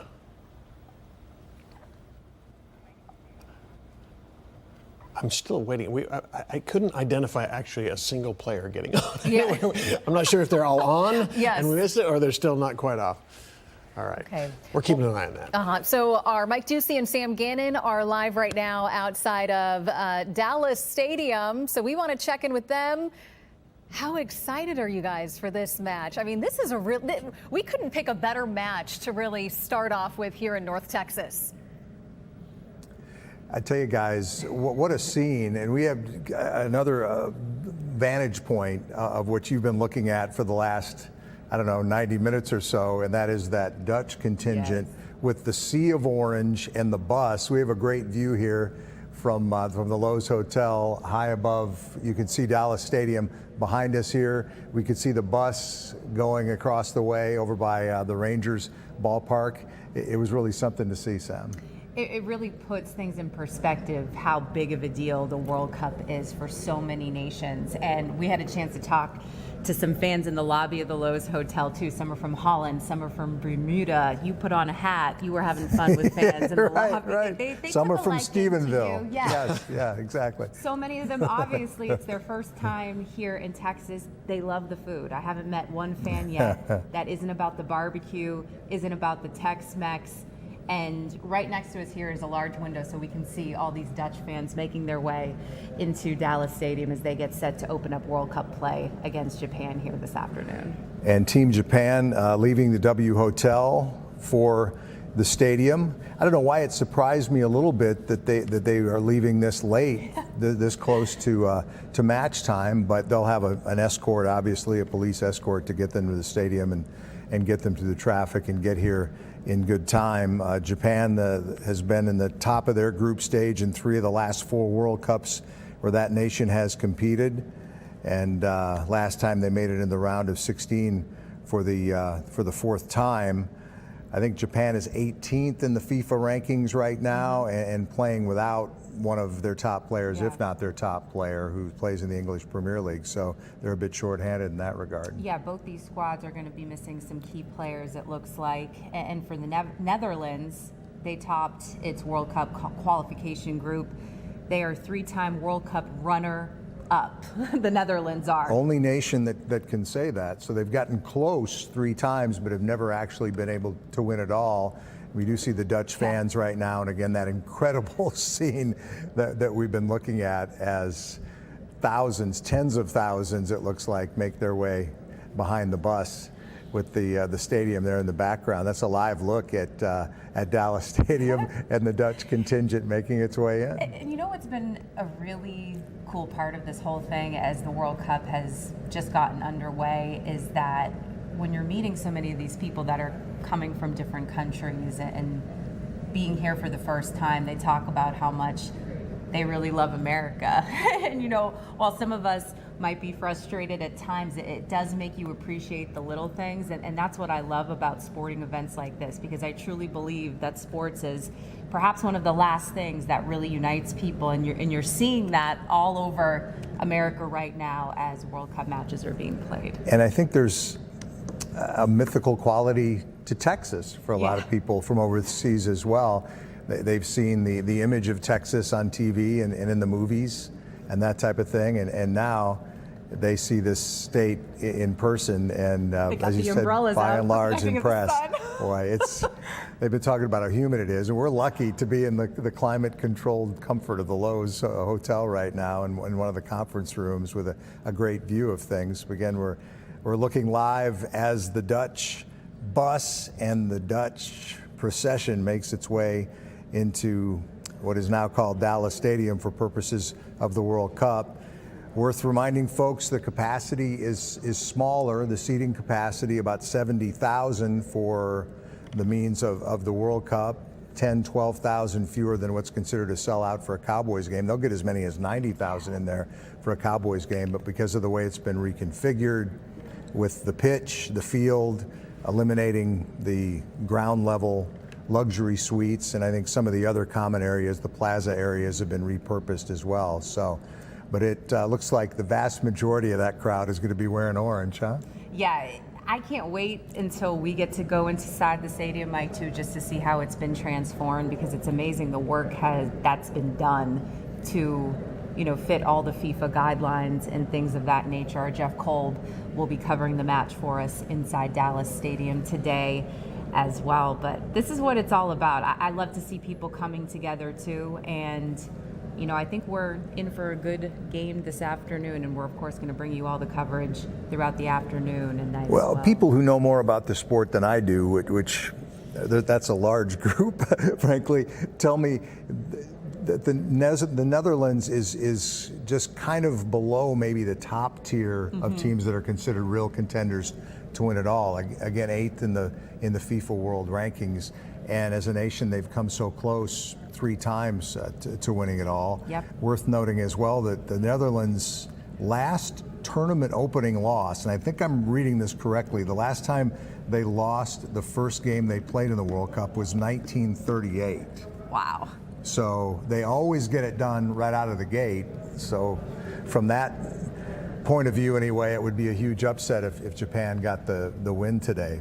The Netherlands fans have reason to have high expectations, but as you said, in the lobby of the hotel here, and what you've been hearing from Peyton and our other reporters out on the ground, there are a lot of fans from both sides showing up to have a great time here today. But for the most part, the orange of the Dutch will prevail inside that stadium. And it's a different feeling, guys, being out here, because we're usually out here to cover football games, NFL football games. We're out here to cover Rangers games, and there's just a different type of energy in the air. It feels big time. It feels like the largest sporting event in the world is actually here now, and we're only getting started. There's going to be 9 matches here. Of course, when you covered the World Cup here back in '94, there were 6 matches at the Cotton Bowl.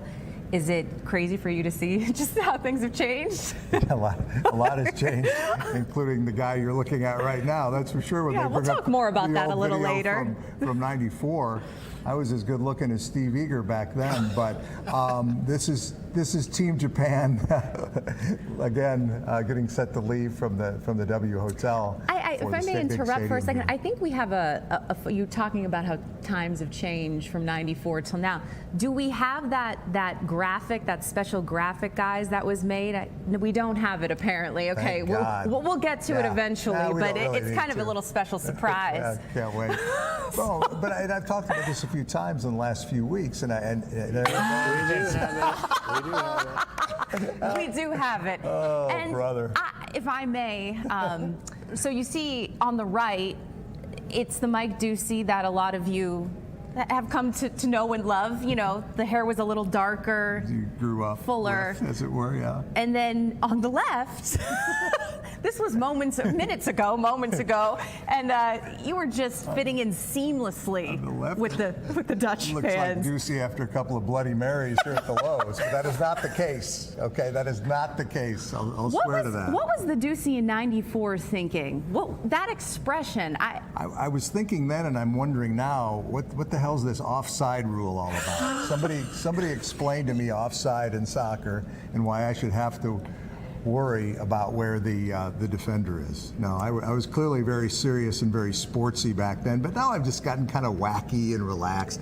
Do you think maybe I have a reason? It's all about conversations. Are you going to give moments, Are you going to give me some credit for you said you're a little bit more wacky and just a little bit looser now? Maybe I have something to do with that. I'm going to give you credit for all those gray hairs on my head that wacky Dutch, I don't know what that hat is covering up right now. But yeah, a few things have changed in 32 years. But that was my first summer here back in '94, and I remember, what a big deal the World Cup was then, but it pales in comparison to what we see now. And the 2026 FIFA World Cup is the biggest World Cup thus far. The field has expanded to 48 teams now, so there will be moments for some upsets, some surprises perhaps, as we saw Team USA dominated on Friday. I think a lot of people are hopping on that bandwagon now, and we continue to prepare you guys for this match between the Netherlands and Japan as Team Japan gets ready to depart from the team 32 hotel. teams get out of the group stage. So for teams like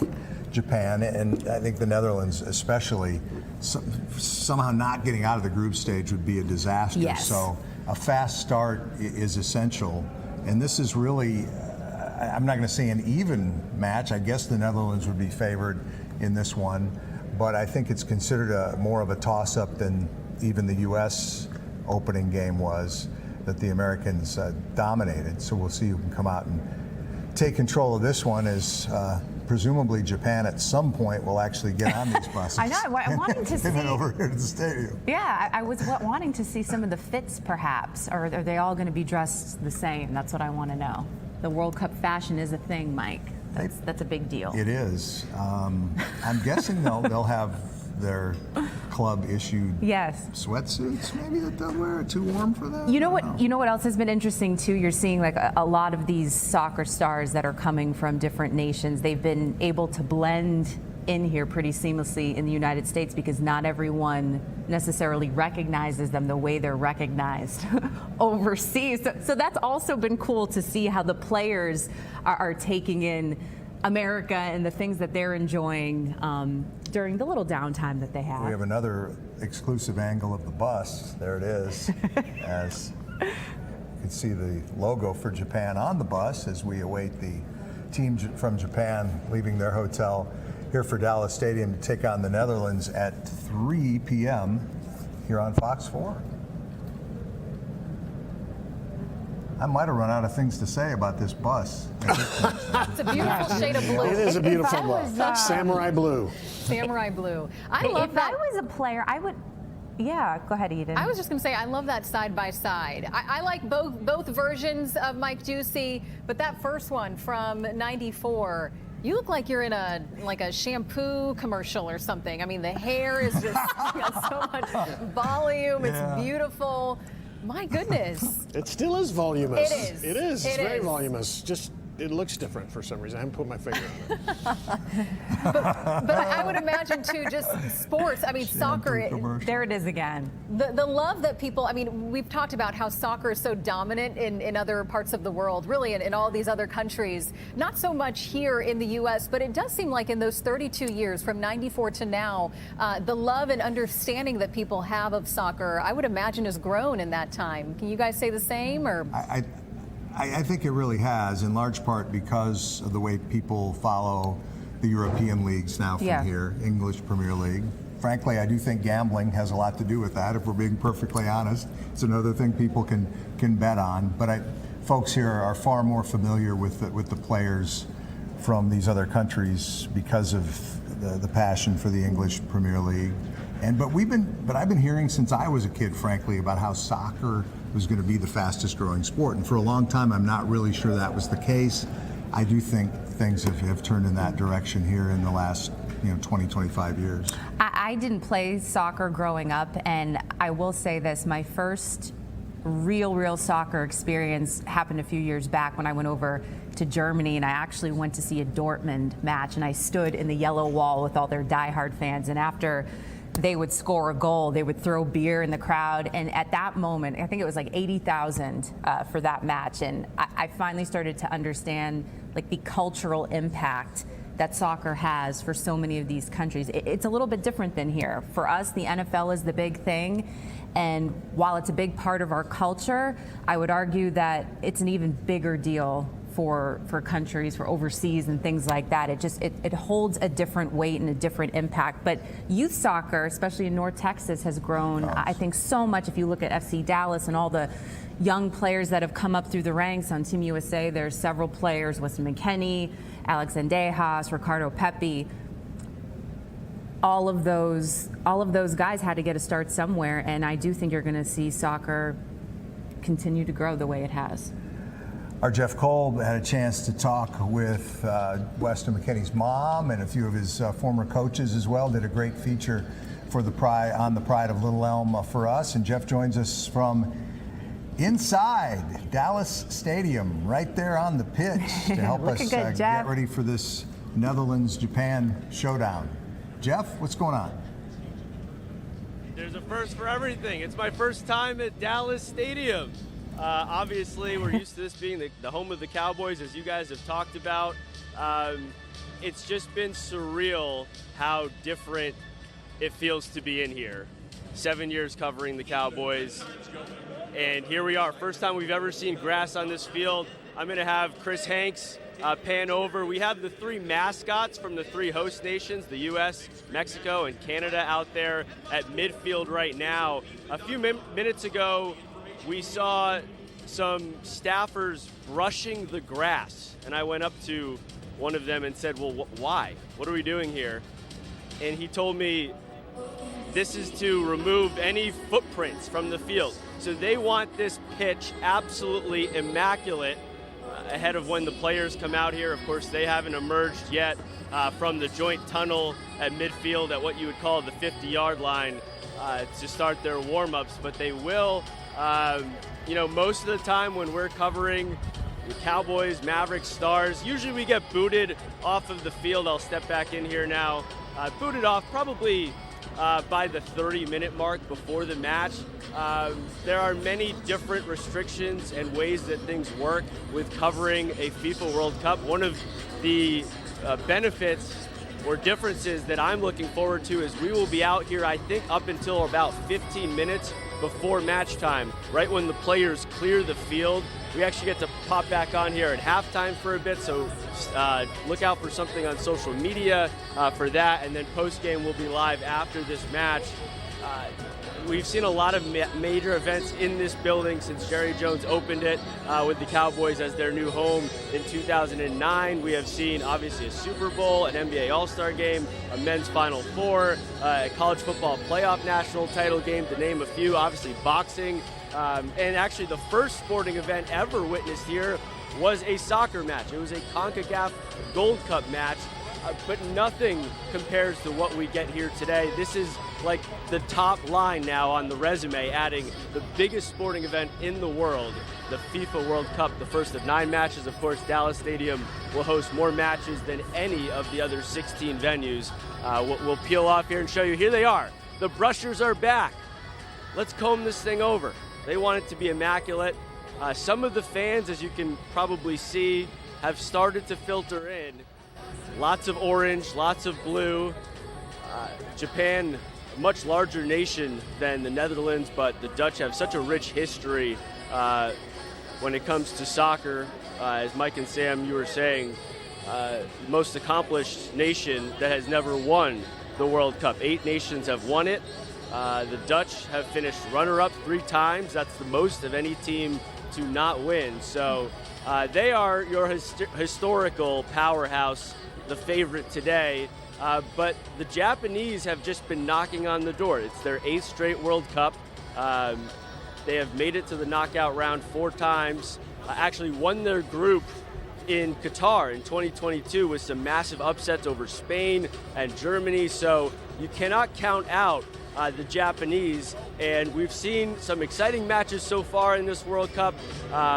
Obviously, I think the U.S. you would have to say leads the field as far as most excitement so far. But this matchup certainly has all the makings of being quite possibly the most exciting match we've seen so far. So speaking of matchups, obviously we're talking about the Netherlands and Japan, but there's another matchup that I want us to talk about. So Steve, I don't know if you know this. On Friday, Jeff was here. He was on the noon with me. We were talking about his kicks and his shoes. Yeah. And he's going up against our Steven Dials. So we know we have that little competition going on. What kind of kicks do you have on? Your shoes? I mean, what are we working with here? All right, Chris, I need you to pan down. I didn't go super special, Eden. I'm kind of, a lot of talk and not really walking the walk, but we've got the blue dress shoes. I think my shoes are definitely classier than Steven Dials. He's wearing some Nikes. I don't know if he's just trying to sort of, hang out at a party. We're working, Steven. I hope he knows. But yeah, he's up there roaming around, talking with the fans. He might win the kick war, but I'm not going to concede the last laugh in this one. It's a long World Cup. I can find a shoe store, Eden. So stand by, because more is to come here. I don't like to lose. I like a good tease. Fashionable comfort. You've been put on notice. Fashionable comfort, Jeff. I can appreciate that. I do have a question. We talked a little bit, I think, in station mostly about how this field was the really luxury field level suites were covered up. Those ones that were the big premium suites for the Cowboys are like under some dirt and such. So does the stadium itself feel different? Does the sideline seem closer? What's your initial impressions of those kind of changes and how it affects the feel of it? So the space between the sideline and the wall, to me, feels closer because I think the pitch is certainly larger than the football field is. So, but yes, when I remind myself that usually we have these field suites, it is a very weird thing to think about. I'll step out of the shot, Chris, if you want to just sort of shoot across the way. So you see the video boards, the Football Unites. Behind there is where you would typically have like the roof area of those field suites. So right now they've been buried. We're going to have to bring them back to life come August 28th when the Cowboys have their 3rd and final preseason game, the only home preseason game that they will have before this fall and the 2026 season. But yes, they have been filled with dirt, which I just cannot wrap my mind around. They have a great cleaning staff here at AT&T Stadium. Excuse me, Dallas Stadium, but AT&T Stadium when it goes back to that namesake. So they'll have about 6 weeks to turn this thing around and get it cleaned up. But it does feel very, very different. I think the thing that continues to amaze me is just, again, you saw the brushers of the grass. They're still out here. How much care they're taking for this. Chris, I don't know if you can tilt, excuse me, let me get my terms right, tilt all the way up, and you can see hanging at the roof level are the LED grow lamps that they use on the grass. So that's another thing that interests me, that they're just hanging there. I don't want to be pessimistic. I assume that they're very well secured. I will say that I believe it was last year we saw during a pregame for the Cowboys something fall from the scaffolding. That was actually when the roof was open. So hopefully I'm just speaking that possibility out of existence. But that is definitely a new look to see what we see hanging up above the video board. And so we will see how this all plays out and what it looks like to experience a World Cup soccer match here. Again, like I said earlier, the first game ever played here, as I'll come back around to the shot, the first sports game ever played here was a CONCACAF Gold Cup match, which Costa Rica won over Guadalupe back in 2009. That was on the artificial turf. So once again, this is the first grass experience we have seen here, and it promises to feel very, very different, Steve and Eden, from what we're used to seeing here with the Cowboys, with high school football state title games, with college football playoff games and regular season games. This is a very unique experience, and we're lucky. I have to say, we're very fortunate to be here on the touchline. Only a select few other media outlets are here from the Netherlands and Japan. I walked down and checked them out, and pretty soon we'll get to see some of the world's best players trot out here onto the field at AT&T Stadium, Dallas Stadium. You played a little baseball, I played a little baseball. That grass looks fantastic. It looks so good. Oh my God. What a transformation. And you know, when the teams were announced, originally I just thought we were so lucky to have Argentina, to have Lionel Messi come here to North Texas. But honestly, seeing the passion that, you know, fans of the Netherlands and Japan have for their teams, I think we're just so fortunate to even have to start off with these two teams here. Okay, hey guys, sorry I lost you there for a minute. I think you heard Jeff say we lost Jeff, and so we're gonna. No, I'm back. I'm back. Jeff? You still have me? We have you All now. right, We're watching Netherlands board their bus at the Adolphus. The Adolphus in downtown on Elm, or on Main. Excuse me. Yeah, the orange obviously rolled deep, as we've been showing you throughout this entire pregame show, and so they're a really proud nation when it comes to their football. This is their everything. I mean, when you think about sports here in this country, we call it the Big Four, and that doesn't even include soccer. That's football, basketball, baseball, hockey. Over in a country like the Netherlands, I mean, it's the big one. I mean, it's football. Obviously, there are other sports professionally around the world. You know, basketball is expanding in a lot of countries. Where, you know, the NFL is trying to go more international and global. The Cowboys will play down in Brazil this season, but this is it for these nations. It's football. It's not football, and so they will come in numbers. Obviously, it hasn't been the easiest for some of these fans to get here. It costs a pretty penny or euro or whatever your currency is to get inside for this match. And that's not stopping them. You can see as the crowd continues to fill in.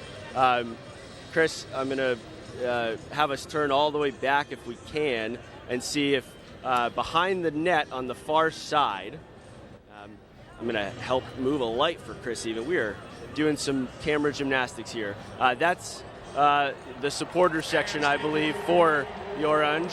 And now, actually, if you pan up or tilt up, at the video board, you can see Team Japan coming on in, getting some high fives, leaving the hotel to make it to their bus to come on over here. So you can only imagine what it will sound like when these two teams emerge here onto the pitch at Dallas Stadium. So we are watching Team Japan leave the W in Victory Park. And in no time, they will make their way over to Dallas Stadium. But that grass, like you said, looks beautiful. It is ready for today's match. It's going to be a great game. It does. You missed that, Jeff. I was talking about our experiences on grass when we were younger, and this is fantastic. To see that behind you, I never saw any grass like that ever. It's perfect. No, and there's just something special in sports about playing on grass. Yes. I think when you're young and you get your first experience on turf, that's a cool thing. At least it was for me growing up in the Northeast. It's, oh my gosh, this is turf. They put this down. It moves a little faster. The pellets kick on up. But there's something about smelling the grass and just being out there, being able to put a divot in it and see some dirt pop up. And I mean, the crazy thing is, you look at this grass, and if you didn't know better, and looks like we turf. gave you certain shots of it, exactly, it looks like turf. So the work that they have been putting in to maintain this, and part of our team was able to come over here on Thursday to get a little tour of the workflow here inside of Dallas Stadium with this World Cup. And then I was back here yesterday for availability with Japan and the Netherlands on match day -1. So we've had a chance to see this process a couple of times, and it is just unbelievable how seriously they take it. And the people you're watching who are brushing the grass here and working on, getting all the marks and lines right. They've been brought in here from all different places, different countries, I believe. So it is one of the more unique things. Again, yeah, you go over to Globe Life Field and you see a Rangers game, and the grass could look like turf too. It's immaculate, and they do an amazing job with their grounds crew over there. But this just seems extremely, extremely intricate for this brand new pitch that has been put in here and made to look like you'd never know they play American football here at the home of the Dallas Cowboys. And one other interesting thing I'll point out is, again, and we could talk about this maybe later in the show, we've talked about the signage being covered up on the roof. We brought you that as they covered all the different letters of AT&T Stadium. Well, inside here they have covered up a whole lot as well. And as you're looking at the bus on the way here to Dallas Stadium, they've covered up a lot of things. There's not a lot of Cowboys signage to see other than those world champion banners, those 5 Super Bowl banners that are quite old, unfortunately. Guys? Yeah. All right, Jeff, thank you. We're going to check back with you throughout these broadcasts. But yes, that's Team Japan.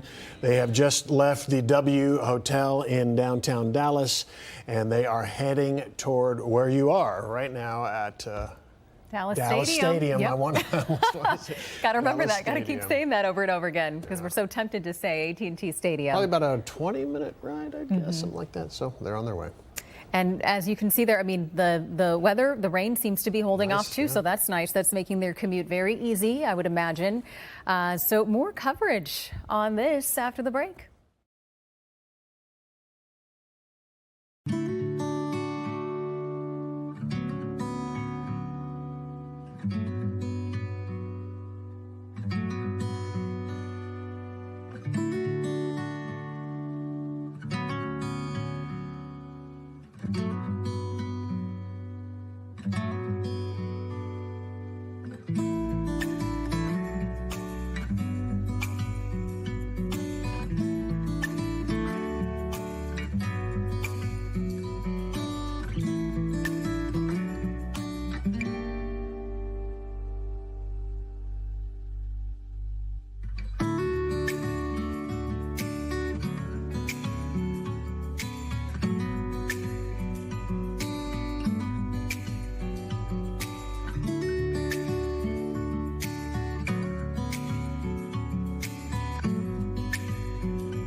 Hello and good afternoon. Just after 1 o'clock on Sunday, June 14th, the first day of World Cup matches in your viewing area in the Dallas area at Dallas Stadium. I'm Steve Eager. And I'm Eden Shekel. Thanks so much for joining us. What an exciting day it is. We are taking a live picture at Dallas Stadium. Got to get that right. It's called Dallas Stadium for the FIFA World Cup, where doors opened at noon and fans are starting to slowly fill the seats inside there. And man, I just have to say, Crystal this clear. shot has gotten much better than it did even just 2 hours ago, right? Crystal clear. Yep. All right, live pictures now from Sky 4. Flying above, just to the lower right-hand corner, is Team Japan that left their hotel in the W in the Victory Park area. They've got, 6-7 police officer escort out in front of them, making sure they make their way safely to Dallas Stadium. And we were saying that's probably, a 20-minute commute or so, so they will get there in no time. But let's talk about traffic. Our Chip Wagner is here right now for people who are either looking to go to some of these viewing parties or they want to go see the match themselves. What can they expect on the roads? Currently on the roadways, the drive over on I-30 and the Fair Park curve to get there by taking 75 Central southbound, that's been okay, and I-30 in both directions around the Fair Park area is good. I was checking out the parking earlier from Sky 4's vantage point when they were there earlier, and it looked okay. My biggest concern right now would be for everybody going from Dallas County toward Dallas Stadium. And this would include the Japan bus that is moving over to Dallas Stadium. We've had a really bad crash just happen in Grand Prairie on westbound I-30 at the George Bush Turnpike interchange. Several vehicles scattered across the highway, and you can tell by just the personnel that were involved in the incident that this is serious in nature. You can see one fire truck coming up into the area right now, and we expect more here soon, and they're likely going to have to shut down the highway completely because of the nature of this crash. And remember, that bus is coming into that area right now, moving over past the Loop 12 Walton Walker interchange, where the traffic obviously in the main lanes and the express lanes are clear. Some of the debris has ended up in the express lanes, but I have seen some vehicles go through it, and I don't think it's necessarily a big deal. So I feel like the bus itself will be able to move through this area without a huge delay. But for, again, everybody that's wanting to get through there, and actually this is a shot right now of that bus going through that area at this time. And they went through without a hitch. But for all of the folks that want to get over to Dallas Stadium, it's going to be very difficult right now. So just, again, keep that in mind. Again, everywhere else looking pretty decent at this point, including a little bit further to the west along I-30 around the Cooper Street interchange. Chip, it looked like they got through on the toll road, the toll lanes. Is that where they got Right. through? So that was the express lanes that you saw right there. Yes, the express lanes are able to get by the incident without an issue. But it's just folks that are trying to move in the main lanes of that area going westbound on the George Bush Turnpike that are going to be affected by this serious crash. Okay, good update. And people are going to need to leave early, I would say. Thank you, Chip. Less than 2 hours out to that first match again between Netherlands and Japan. So you're going to want to, maybe leave as early as you can. We want to get back to Peyton Yeager. She's been following this parade that started at, 11 o'clock? I don't know. Peyton, you've been out there all morning partying with your friends from the Netherlands. The Netherlands, the Dutch folks. They've been so fun. They've been so fun. They have been so fun. We got here around 7:45 a.m. to make sure we had a good parking spot, and they were already here with the bus outside on the lawn near Choctaw Stadium. We followed the parade all the way around Choctaw Stadium, Globe Life, and now at Dallas Stadium. And the parade has since ended, and now fans, and I think they're excited, but they're encouraged to go inside. But I think they're ready to go inside. This is entrance 2, and people can only come to the entrance that is marked on their ticket. So that was a little thing that we're figuring out right now. But I have been partying with the Dutch all day. I mean, we have that fantastic video, the Sea of Orange, that passed through here in Arlington, and it's really been hyped up.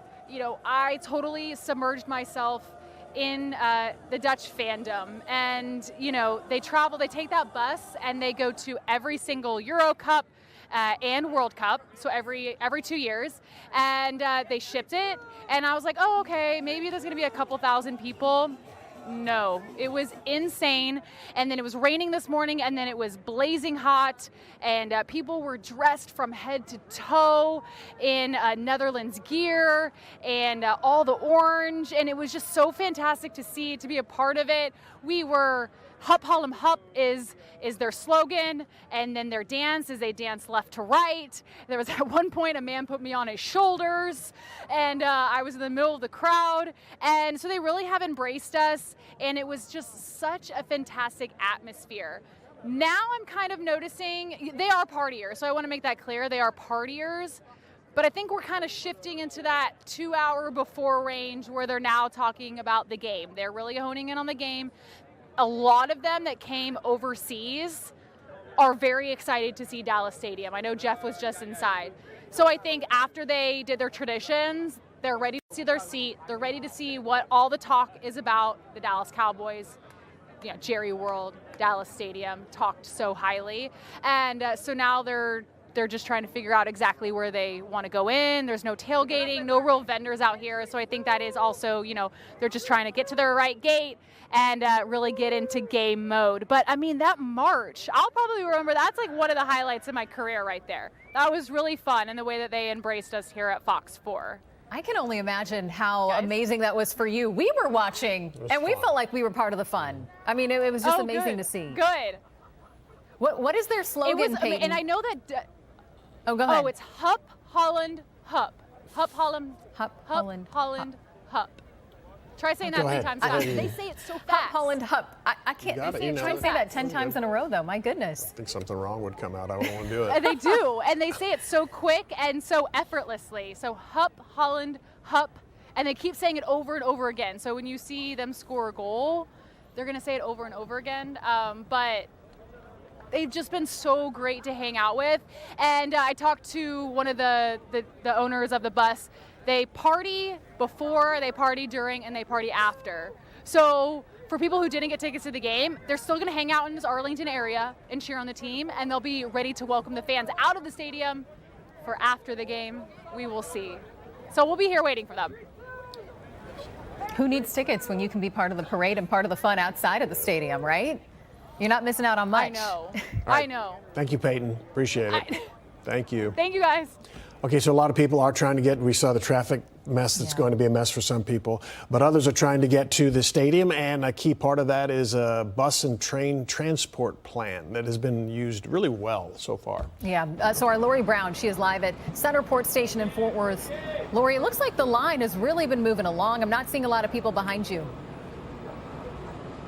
Eden, it has changed dramatically. We were seeing just masses of people coming through here since 10 a.m. People decked out with all of their fan gear. Now there's a much more of a mix. You can see the gear is toned down from what we were seeing earlier. Some people don't have Netherlands orange or Japan blue on at all, so they're going for the neutral take. But the system here has worked amazingly. I mean, you see this system that they have for a mass amount of people and lines. When you see these kinds of gates up at Disney, you know you're in trouble because you're just going to be standing still for an hour. But that has not been the case here. It is in the shade. There are fans and misters. There's even benches, but the benches really have not been needed because there are a ton of charter buses. There's really no wait or lag as people arrive here. They just go through this turnstile system and then they head right for the buses, and there's not a wait to get to the buses. Now, once they arrive at the bus barn outside of Dallas Stadium, they do have a 10-minute walk. So we've been talking to folks here, happy with how all the system is working, but that's before their walk. But these fans, they're here for the long haul. They've got time, so I think they'll be okay with it. Are you guys excited for the game? Oh, yes. Go all the way from Tulsa, Oklahoma here. All right. So happy that you got to see this in the United States? Oh, yes. I went to the 94 World Cup when I was younger, and now this is my second time, so I'm excited. Okay, who are you cheering for? A good game. All right, that's the best kind. Thank you. All right, well, have a good time. All right, well, so you can see that these are kind of the late comers because the game's going to be getting going in less than 2 hours now. Eden?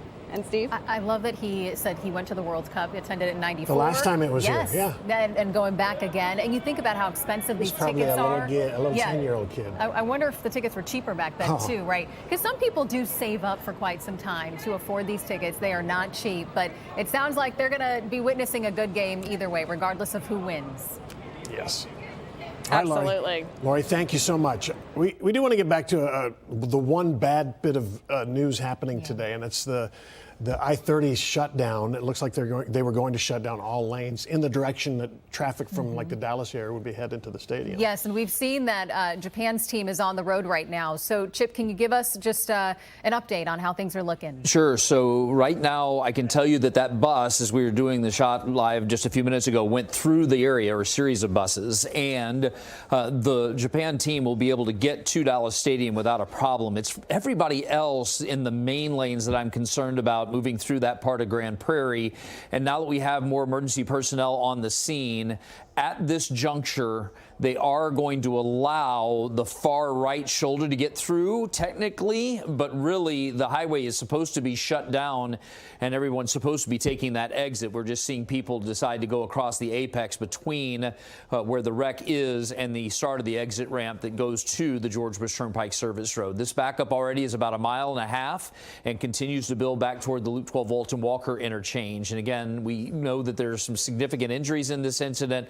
We just don't know how severe at this juncture. So please, if you're getting ready to go to Dallas Stadium and you're wanting to get there and actually see the start of the game, taking I-30 right now from Dallas over to Arlington is not doable, and I-20 would be a better alternative route, or Highway 183 to the north, just about 4 miles north. You can go 183 down on 360 and then work your way down to I-30 past the actual crash site. And as far as past that point is concerned, because of all the bottlenecks there, moving over around Cooper Street and Center Street, it's pretty easy to do at the moment. Eden, Steve, back to you. Chip, I'm curious. Sometimes NTTA can, in their digital advertising banners that go above, they can give information like I-30 closed ahead, get past it by taking the pay lanes or something like that. Is that available on this route, do you think? So at this point, we think that the express lane's kind of in a state of flux. So you just saw a pickup truck go through it right now. So I think it's usable once again. I think that when the Japan team was coming through this area, there was a temporary closure of it. But now that there is the safe passage of that team to the stadium, that could be a possibility. They have not posted that yet. I will try to get information on that and get you an update as soon as I can. Okay, that would be helpful for those fans, but it's frustrating. Yeah, that's, gosh, okay, so we're less than 2 hours out from the game. So just got to leave right now, I guess, if you want to make it in time. That's the advice, yeah. Okay, well, let's check in with Mike Ducey and Sam Gannon. They are at Lowe's Hotel outside, not far, actually, from Dallas Stadium. Okay, Sam. Sam's added something. I'm liking the hat, yes. I had it laying around. I met a lovely gentleman in the lobby of the Lowe's Hotel, which is where we're posted up. We have this great view of Dallas Stadium behind us, and he told me I could have this hat, so I'm rocking it. I'm rooting for the Netherlands in this one. They won me over. I tell you what, you and tens of thousands of others, a lot of orange has been processing to the stadium behind us. You've seen the video here for the last few hours of the Dutch bus, and again, the tens of thousands of orange-clad fans behind it. And people are continuing to make their way into the stadium. One of the great headlines of the day is the brilliant sunshine that we're seeing. It was a little nasty earlier today, but they're getting a little dose of the Texas heat here today. Yeah, the first match here at Dallas Stadium, so it's going to be fun to see this first match get underway. 9 matches total here. Netherlands ranked 8th in the world in the latest FIFA rankings, and Japan number 18. I think we have a live look at the Japanese team arriving here at what we're calling Dallas Stadium for World Cup play. There we go. Here they come. So come on in. You wondered about the swag. There we go. I like it. Do they all have the same? Let's see. Here we go. We assume the there'll be bowels another of player. Dallas Stadium. Look at that. There's the pitch. There's real grass on the pitch. That's real grass. And it's such a clean look because it looks awesome. The turf is up higher, so it eliminates the field level suites. It doesn't Looks even great. look like the suites ever existed. No. That's how incredible this transformation back. is. Again, the bus, the Japanese bus, there's the players are exiting and making their way into the locker room to get ready for this opening match against the Netherlands. Two teams that both feel they should be able to get out of their group stage. They're in Group F. Netherlands runners-up in the World Cup in 74, 78, and 2010, the only nation to have lost in the championship game 3 times in World Cup play. Japan, top of the group stage in 3 of the last 4 World Cups. They've been at the top of their group and obviously hoping to make some noise and make a deep run in this tournament. Yeah, I'd love to hear from the players and what they think about the pitch here at Dallas Stadium and just the overall, just the quality of it. I mean, it looks incredible, and you know, for both of these nations, they take a lot of pride in the sport. It's their time, and they're going to be showing out in front of about 70,000 fans, you said, or so? About 70,000 is what they're calling capacity now for the reconfigured, what we would usually call AT&T Stadium, now Dallas Stadium. And yeah, that's a good point about the grass.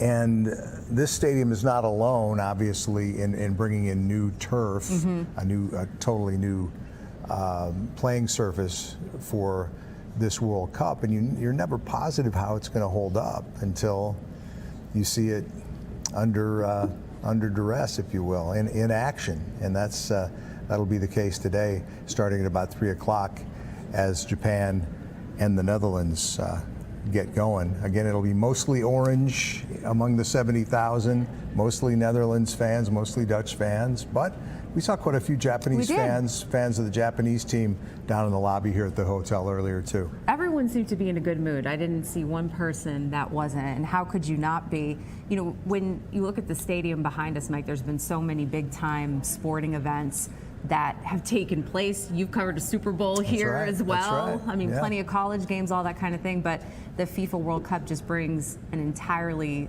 different type of meaning, I think, and I'll be interested to see if Jerry Jones is at the match today. Something tells me he might be. And maybe some Cowboys players like Brandon Aubrey. He said he wanted to take a few matches in, right? Brandon Aubrey, who was an outstanding college soccer player at Notre Dame and briefly played in Major League Soccer before he tried his foot, if you will, at American football. He's done pretty well as a field goal kicker for the Cowboys. Yeah, I think there'll be a significant Cowboys presence in there.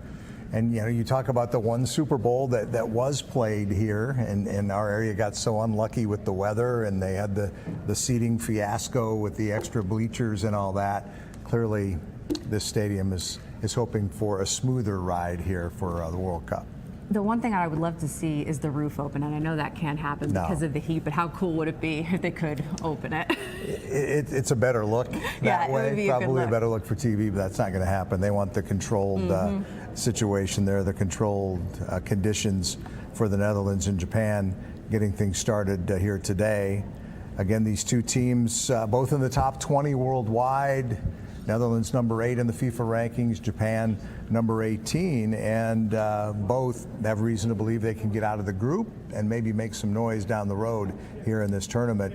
But you never really know until you get that first match under your belt. You know, everybody here is concentrating so heavily on the U.S., and the Americans played well in their opener, maybe kind of set a tone for the rest of the tournament. Both of these teams that'll get underway here at 3 o'clock hoping to do the same thing. And that's something we've heard a lot about, is setting the tone, and you saw that's exactly what Team USA did on Friday night. Both of these teams are going to want to get out to fast starts too and just create a certain kind of momentum for this tournament, and it will get underway here. And what time is it? Almost 1:30, so we're getting there. Yeah, about 90 minutes away. You'll see it here on Fox. Of course, we'll have the post-game coverage and wrap it up tonight at 10 on Free for All as well. And, you know, we talk a little bit about the two teams, the Netherlands and Japan, and obviously there's huge fan bases for both. But I think for a lot of the people watching us anyway right now, the big story is how will the stadium look? How will the stadium hold up? How will what we usually think of as the home of the Cowboys look and feel Curtains? for this You're forgetting about the worldwide. curtains. Boy, that's a great point. The curtains. That is a great point. They're going to be used. And I want to hear Jerry talk about that and what once he sees those curtains and what a difference they can make on a sunny day if he will consider using them for a Cowboy. Yeah, and that's the thing for people that may be tuning in that don't know about the whole curtain ordeal. Jerry doesn't like to use the curtains during football games, and the sunlight has been a problem from time to time, and they will be used for these matches here. So there's that. Certainly not the only difference that we'll see. As you can see behind us, no evidence of any AT&T signage or any Dallas Cowboys signage, that's for sure. It is all FIFA all the time right now as we're about an hour and a half away from the debut match here at Dallas Stadium, guys. They have really transformed the stadium there, inside and outside. Another transformation that we've seen is the weather. Oh, man, right? it is crystal clear. That picture behind Mike and beautiful. Sam, beautiful. I don't know Perfect how long timing. that's going to stick around, Josh Johns, but it's beautiful for now anyway. Yeah, and I think we lucked out immediately weather-wise. If you were watching last night at 9 o'clock or keeping posted on Facebook, I mentioned there were two possible outcomes with the thunderstorms that were building in Oklahoma.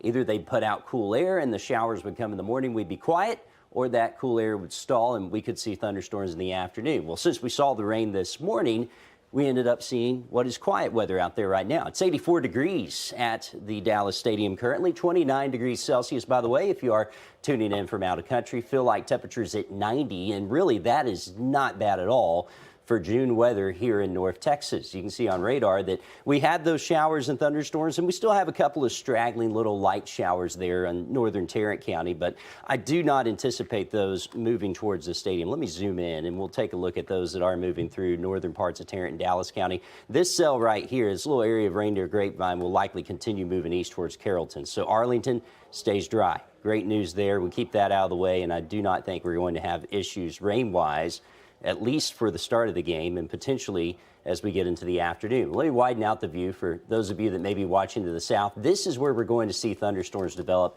as we go through the afternoon. That cool air has stalled out somewhere south of the Metroplex, right there basically from Comanche towards Meridian and Corsicana.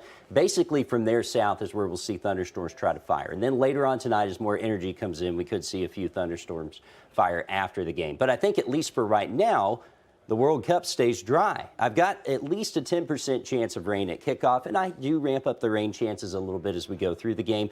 But look at where those temperatures are. We're only going to make it into the mid to upper 80s at most during the afternoon. That's going to be really nice. So even though the stadium is closed right now, if they opened it up, it would feel pretty nice. And for anyone that's watching outside, I don't anticipate any issues. Watch how this plays out through the rest of the night. Again, we'll keep slightly cooler temperatures going through the afternoon. By the time we get after around 5, 6 o'clock, I think we'll see thunderstorms try to develop again in the afternoon. Some of those trying to move from, say, Comanche through Hillsborough, Corsicana. And it's possible we see some in the Metroplex, too. It's just there's a much higher chance that we see that south of I-20. And even through the night, we'll keep some thunderstorms around, too. And some of those, well, they could produce heavy rain and some lightning. And we will have to monitor that heavy rain threat. There's a ton of moisture in the atmosphere. So if we get a lot of heavy rain quickly in some areas south of the Metroplex, we could see some flooding set up. But otherwise, not a bad day out there right now. 80 degrees at DFW Airport. Look at our northern counties in the 70s. 76 in Bowie, 84 in Terrell. Still south of that cool air, it's in the low 90s in Meridian, and that's likely where it feels closer to 100. Meanwhile, in town, feeling like the mid-80s and still feeling like the 70s across some of our northern counties. So really, really nice here as we are going through the afternoon. Hopefully we can keep the rain away so that this match could go on without a hitch, but I think most of us will stay quiet unless you live south of the Metroplex. We'll keep tracking it, though. All right, Josh, thank you. You know what I learned today, Peyton? If you want to get on TV for World Cup television as a reporter, you find a team that has 12,000 fans in orange, on orange, in an orange bus, and you get on TV all the time, 3 hours. You just have fun with them. And then if you're with a team that wears samurai blue, you get on at 1:30. Yeah. And you still rock the cool outfits. Yes, you We've do. seen some There's cool shoes, costumes. too, yeah. Yes, and that guy, by the way, who we saw with TC Muzinga earlier, that was a lot of fun. We're seeing these two together. Jeff Kolb and Stephen Dial. I'm a little nervous because there was a shoe battle going on earlier. How's it going, guys? It's going great. We'll get to the shoes in a moment, but much more importantly than that, Stephen, we have players on the pitch You went to Japan not long ago. You've been covering this team. What's it like to see these players out here? Man, having covered for so long and to see so many fans here now, finally to see their team. I mean, the fans are electric already. The second the players started walking on the pitch, I mean, this place, at least the Japan side, started cheering. I mean, you got players behind us on real grass in Jerry World. You got to see this team in action practicing yesterday over at SMU. I was told it was sort of a last-minute scheduled announcement on this practice, and then more than a couple media members showed up, right? I mean, the Asian media is pretty small. No joke. It was more than 100 members of the media. It took us an hour just to get into SMU soccer field. I mean, the media contingent is Susan. You were in the press conference yesterday for the Japan's head coach, and I mean, just the amount of media that are here just for game one only tells what we're going to see for weeks to come. It was one of the most packed press conferences I've ever seen. Obviously, getting to cover sports here in the Dallas market, you're covering some of the biggest events there are. Even just the Cowboys press conference can be packed. This was a different level. And to see how much media comes in to cover this team, I think for me, typically we're thinking about, okay, it's two local teams. It's Atlanta, it's Los Angeles, so maybe we get, 4 television affiliates locally coming to cover. Well, this is an entire country. Japan is the 4th largest population of any nation in this tournament of 48 teams. So not a surprise to see a massive turnout of media. And you've gotten to know a little bit more about the history, I know, for this Japanese team. They've consistently been in this World Cup, 8 straight appearances. But I know in talking recently, the fans are a little anxious about their And it's prospects. weird. They're anxious, but today, everyone's confident. Like, I heard one crazy score, like 4-1. The fans, literally the second the gates opened, they ran in here taking pictures. We talked to people who are from the United States, from Tokyo, from the Netherlands, from all over. And, Jeff, I was asking people how much they paid for some of these tickets. How much? Between $250, $2,000, and one guy said no comment, but he's expected to have a good time. The fans, the Samurai Blue, even though the team's going to be in their world jerseys, they're away team, so they're going to be in white jerseys. But these fans, Samurai Blue, I mean, it goes back to just Japanese heritage of the samurais wearing blue as a victory color, and it stuck. And when they changed to red kits, Jeff, they lost, and they were like, no, we're going back to blue. Going back to blue. So we're being told the Netherlands now are getting off of their bus. It sounded like maybe there was a traffic issue or something for a moment. Yeah, shockingly, right, on I-30. But they have arrived, the Orange, who, again, as I was saying earlier here on the show, are probably the favorites. Yeah. And yet, I think there's a lot of hope for Japan. People have used the term dark horse. They're showing the bus. They're showing the bus. The crowd is reacting. Ronald Koeman, the manager for the Netherlands. He was here the last time there was a World Cup match played in the Dallas-Fort Worth area. He was the captain for the Netherlands. They lost in the quarterfinals. Maybe. It is full circle. I asked him about that at the press conference here last night, and he says he remembers it. It was a pity to lose, but that was a really good Brazil side that won that match 3-2, wound up winning the World Cup in 1994. So now he is back. He has actually managed the Netherlands national team in stints before now, but he is the first, this is his first time managing the Orange in the World Cup. So much more to get to as far as the two sides here. But again, you get to speak with some fans. Yeah, so we got to talk to some fans literally the second the gates open, and it's safe to say they're ready. Take a listen.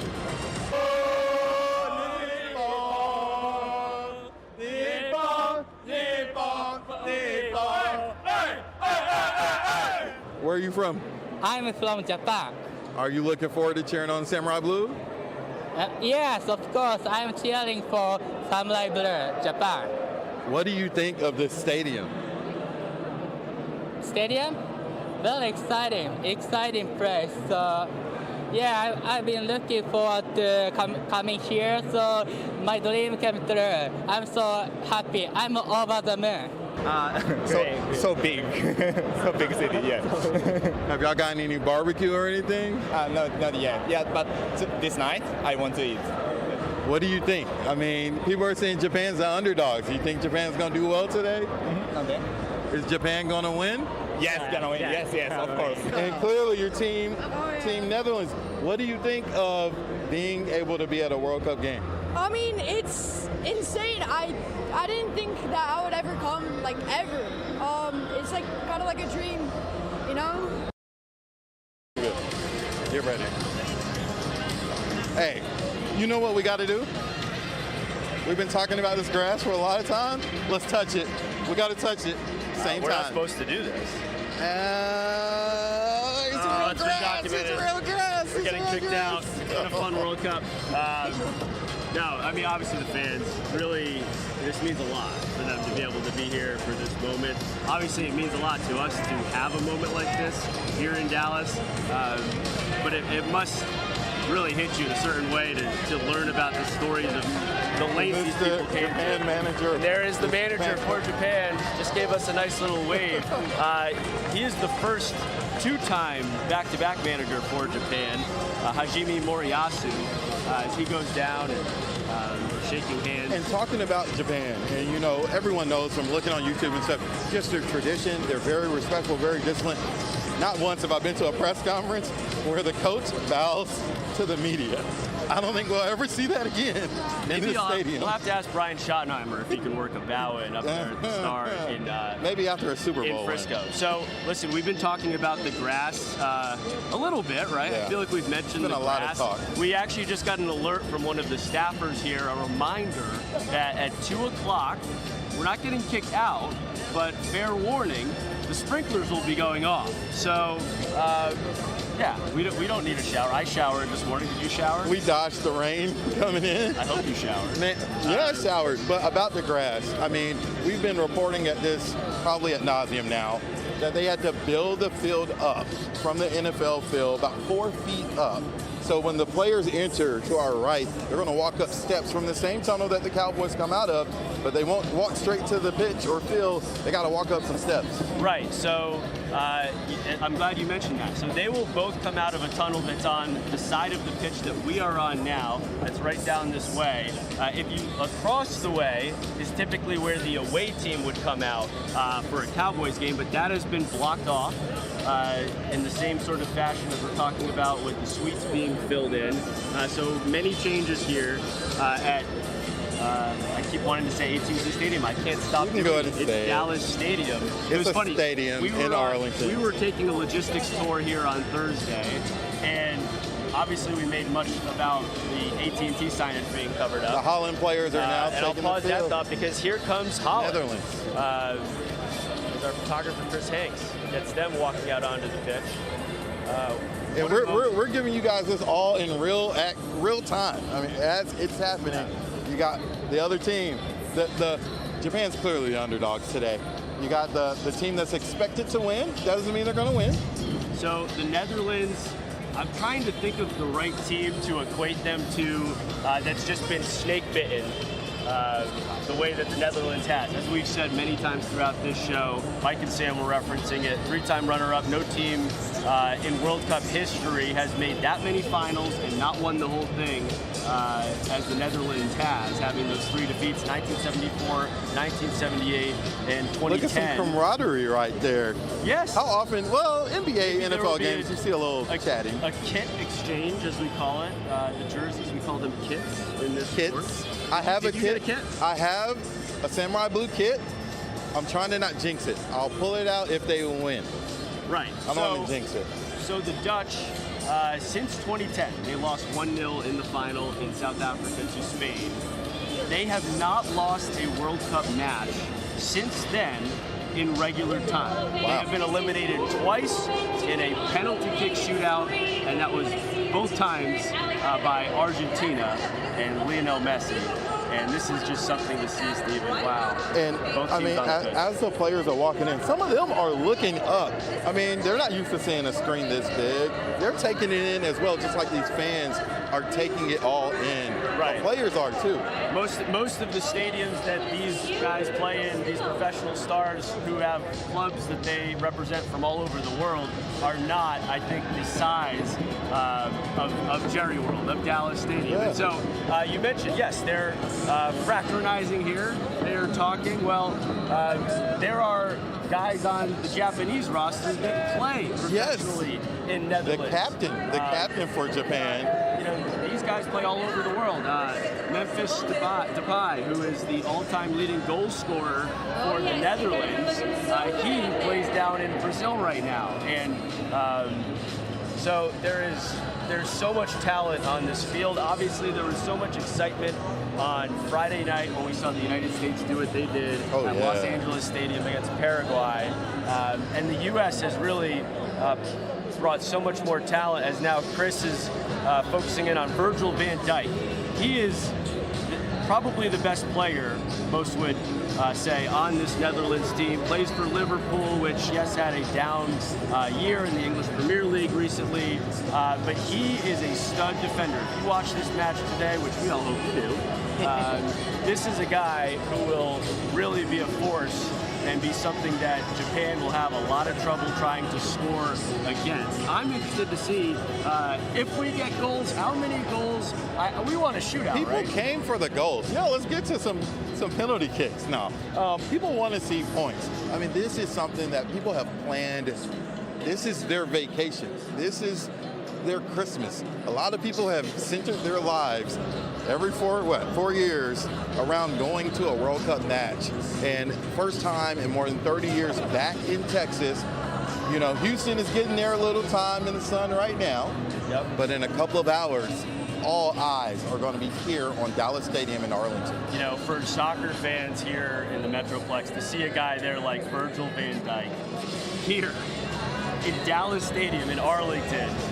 We have our stars. We have our Dak Prescotts, our Cooper Flags. This guy is an international superstar. You look at some of the followings on social media for a guy like Messi or Cristiano Ronaldo, and it dwarfs a lot of what we see. I'll have to look it up. I should have that. And not to mention, it's like, 10, 15, 20 more. And Messi will grace the stadium soon.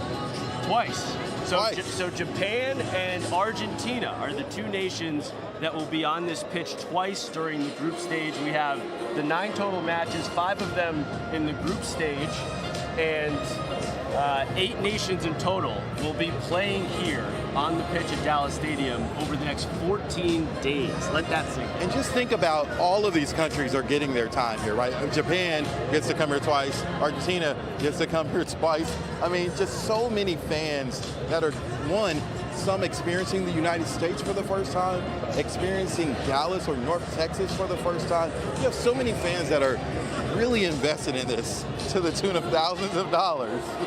But they're all here to enjoy this moment that unites the world, sports-wise, for a couple of hours. And I cannot emphasize enough, I think a lot of times in tournaments that might not be like a one-and-done elimination setup, it's the 1 seed against the 16 in March Madness. And not really focusing on it. Yeah. Well, that's not the case, because you get 3 cracks in the group stage, and the first match sets the tone. If you come away with a draw or a loss in this match, then you have to change your strategy. You have more pressure to go get a win in that second match, and it just changes the dynamic of how you play this out. And so Japan's head coach is exiting the pitch right now, and so that's what. And here comes Ronald Koeman. Chris, right here. And you asked him a question yesterday. Yes. Tell me about what you asked him. So that's the Dutch manager. If we can bring up Chris Hanks' shot here. There he is, Ronald Koeman. So it's his first time, as I mentioned. Why didn't he come give me a high five, Stephen? I asked him that great question yesterday. We're ducking, so you can see the shot. So you can see the coach. So Ronald Koeman, again, was the captain of the Netherlands back in 1994 when they lost 3-2 to Brazil. He's managed in all different capacities since. He has managed this national team for a time before now, and then ceded that time. But now he is back, and this is his first time representing the World Cup as the coach for the Netherlands, being the coach of the Netherlands in the World Cup. Maybe we can stand back up now. I don't know, but I'm getting too old to squat, so they're going to have to shoot around it. And so he spoke yesterday about the pressure. There is pressure. As we step back out of the shot. Tell me, so what, I mean, how was his answer? How was his answer when you, I mean, we talked about this being full circle for him, but now leading a team with so much hype, I would say, I mean, some people have Netherlands as possibly at least making it to semifinal or final, right? Right, and they've made a habit of doing that. Look at him feel the grass right there, and he's just taking it in. Look at this. We'll let this breathe for a minute. Look at just the joy. Talking with his players. You know, I think for a lot of coaches like him and the players as well, it's funny, Mauricio Pochettino was asked a little bit leading up to the United States' first match about, oh, will you give a pep talk hours before the match or in that dressing room before the match? And he said, no, the hay's in the barn by now. Your preparation has to be where it needs to be before that. And you can kind of see they're taking this in. They need to enjoy this. Koeman talked about the pressure. It's always there. This is a small nation, 18 million, far smaller the Netherlands than Japan. But again, with the history of not being able to deliver that World Cup championship, the pressure is on. A quick little touch of the grass, a couple of greens, and he's off the field now. I mean, and we talk about these coaches and players, and some of them, this is their second World Cup or whatever, but they are very calm. I mean, I would expect a professional player not looking nervous walking on the pitch, but just the level of calm. Because, like you said, they're enjoying it. They're taking it in because you don't know if this might be your last one. Right. So it's just amazing being around these athletes. But then, I mean, some of the shots that y'all can't see, the reactions from these fans who paid good money to sit this close. They've turned out in style. Their phone batteries are going to be full. Fortunate for you, we're kind of staring up at the Japanese section, it seems. Yeah. Blue. I know Mike Ducey was referencing earlier, I believe, that the anticipation is we'll see more orange in the stands, which, again, given the population disparity, is a little bit funny, but soccer, football is such a big deal to this Netherlands culture. So see a couple of the other players. This guy's got a coffee. He's got his coffee. Hey, Energized. What do you think of the fit, though? What do you think of I like the little warm-ups. The fits are nice. I think his kicks definitely are better than yours. His kicks are better than mine today. I got some good kicks. We'll do a kick cam. We'll do a kick cam soon. But you're looking at the fans now, and of course we're kind of in the middle of a divide. You see a huge Samurai Blue contingent right here, and then over to the left is orange. Like you said, this stadium, if we were talking in Cotton Bowl terms or something like that, it looks like right now about 70-30 Netherlands. I mean, the orange is very bright. So it stands out. It is. It's interesting. So we were watching the broadcast of the match right before this one on Fox in Houston. Yeah. And just being honest, the seats were not completely full at the beginning. Obviously, the seats aren't completely full here yet, but what time is it? 1:47. Still got a little there are time. a lot of people in here. And so I think this place will be packed out. The capacity is just under 71,000, is our understanding from FIFA. One of the largest host city venues. Yes. I believe Mexico City Stadium is the largest. A lot of people were thinking, looking at football capacity, there's not a standing room only section, and so not some of the seating that they would have during the Cowboys game. But this is still one of the largest venues and one of a handful of domed venues. You got Mercedes-Benz in Atlanta, Houston, of course, who has their match today. Where's another one? Well, LA, where USA just played, is technically covered. Yes. SoFi is interesting. LA Stadium, because it has the roof, that translucent roof, but it's actually open air around the TCU top. fans know all about that. You kind of bake if the sun's out. And you get rained on. TCU in that national championship against Georgia got rained on. So one thing you had mentioned a few moments ago that I wanted to talk a little bit more about is the tunnel. You got to see it firsthand on a tour so cool. Earlier this week. And this is tradition in this sport, is you get the two teams after warm-ups leave the pitch, then they go back, and then they come out together side by side with some lucky kids that get to come on the pitch. It reminds me of at the Cotton Bowl, OU Texas, or Texas OU, I'm sorry. But can you imagine them walking out together, though? Well, but they come down that same tunnel. No, they cannot walk out together because that would just be a nightmare. But in this sport, obviously, you don't get a brawl. If you do, that would really be something. But it is an interesting spectacle to see the two stars of a team. Imagine, Messi and Ronaldo standing there side by side, getting ready to take the pitch here in a semifinal. I can imagine it. Yeah, I mean, and it speaks to the pageantry of this is football to everybody else. Soccer here in the World Cup, it speaks to the tradition. I mean, it's always the two teams entering the pitch together, holding hands with the kids. Those lucky kids will remember this for a lifetime, especially if you're lucky enough to hold a Messi or Mbappe or Ronaldo or someone's hand like that. I mean, these are memories that are being made in real time and watching it. I think when you just think about how long it's been, 32 years since the World Cup was last, of course, on home soil here in America, 11,663 days since we had a World Cup match here in the Dallas-Fort Worth Metroplex. Of course, those are played at the Cotton Bowl. So much has changed. Major League Soccer didn't exist. That was something that the U.S. had to promise to FIFA, hey, we will launch this league, and that helped them get the bid in 1994. MLS kicking off in 1996. Now we have FC Dallas, of course, a pro team here that has 3 players on different rosters in this World Cup, with Haiti and Sweden and Croatia, which will play here. So much has changed. Dan Hunt, the owner of FC Dallas, is now on the organizing committee here for the FIFA World Cup in Dallas. He was a ball boy, so much has changed. Now today he gets to be back here and be in the stands and watch another World Cup match play out here in Dallas. And you're taking a live look at some of the fans in the lower bowl. Those can't imagine how much they spent. Some people told me they paid face value, but you're looking at the lower bowl. You see the orange, you see the blue. This place, regardless of what the score, hopefully we get some goals. This place, it's going to be like lighting a match. The second we kick off, I can only imagine how loud it's going to be, and how comparable will the noise be to a Cowboys game? Will it be a Cowboys Thanksgiving sound or an Eagles game sound? Let's not get too deep into that, but sometimes it's the opposing fan base that is a little bit louder and the wrong type of game here at the home of the Cowboys. I'm going to get in trouble for saying that. But it's funny, you mentioned the fans, and you were talking about the ticket prices that it required to be paid for some of the people to get into this match today.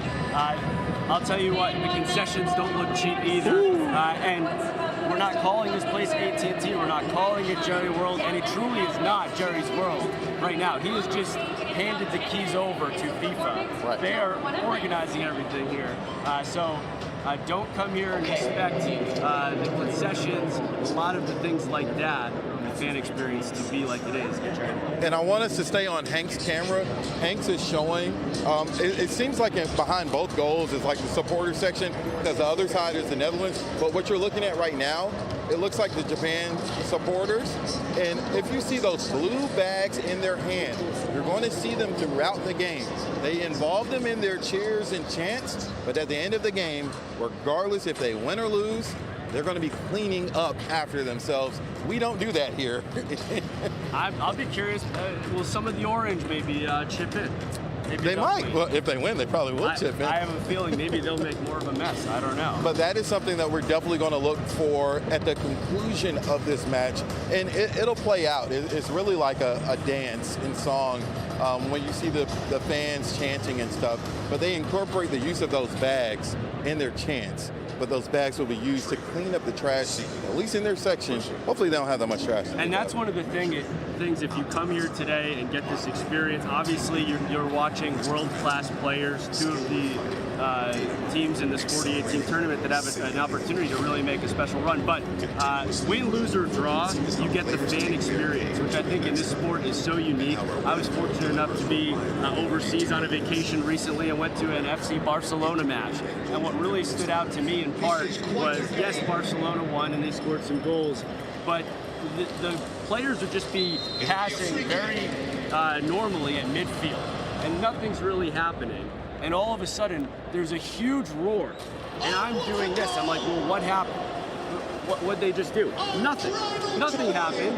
They're just excited and trying to amp up the team, their players. So here, I think traditionally, and it's not a blanket thing 100% across the board, for sure. But typically we get the loudest when what? When our team does something good for us, right?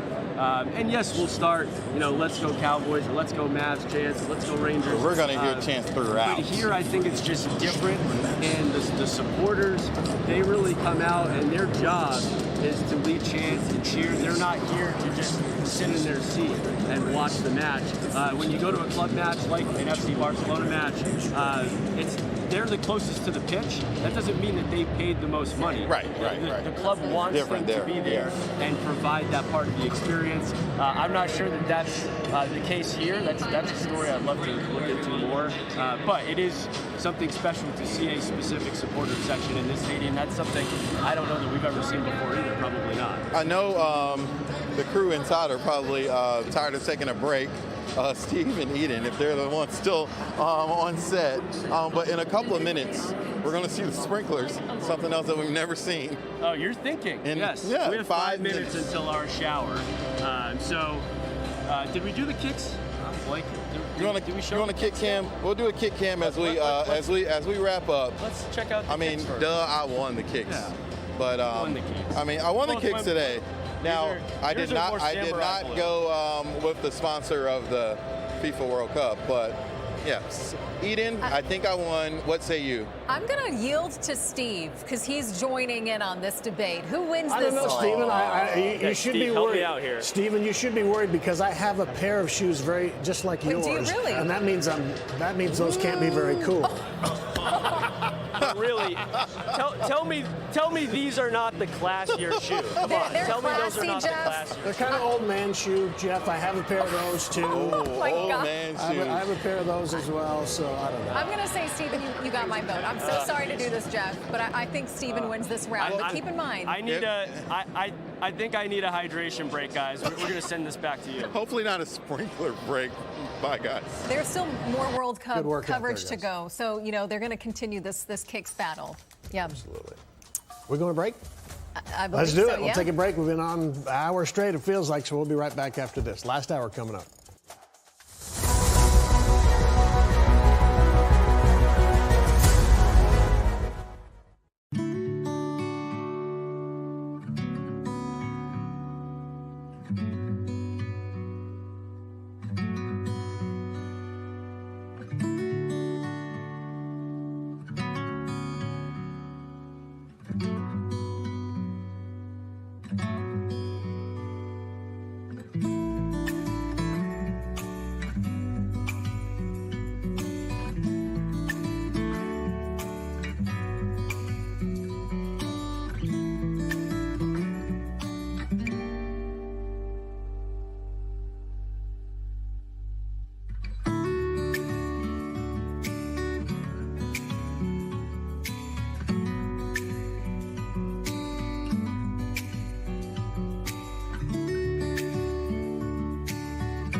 All right, it is 2 o'clock in North Texas. Good afternoon. Sunday, June 14th. We are now about an hour away from game time. Drop of the puck. No. The opening, Wrong sport. The opening kick. I'm Steve Vigor. The first game to be played in the World Cup in North Texas happens in an hour. And I'm Eden Shekel. How exciting, as you just mentioned, 1 hour from the match to start. Doors opened up for us at noon. And Fox 4's Stephen Dow and Jeff Tolb are inside at Dallas Stadium. We hope that you're not going to get hit by the sprinklers, guys. Yeah, so we drove over together this morning. There was a little bit of rain, so we waited that out. We don't really need another shower, but this is live digital TV, ladies and gentlemen. We don't even know looking out here where the sprinklers are. We got a 2-minute warning that the sprinklers are going to come on, so we might have a really funny moment on TV, dedication, or a boring moment. I see them. There they come. Okay, sprinklers are starting to come on. Our other camera's going. I'll step out too. Quite honestly, we'll get all sprinklers shot.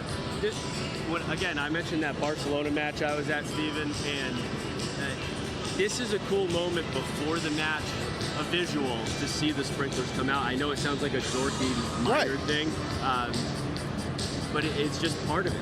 There are certain parts of the experience that might not make sense to sports fans here, you know, a football fan, a basketball fan. They wet the grass before, during. We have some of the ball boys and girls coming by. And speaking of the grass, while we're talking about the grass, we were here talking to the head groundsman, and they had the grow lights on until 5 this morning. So while you were asleep, the grass was growing.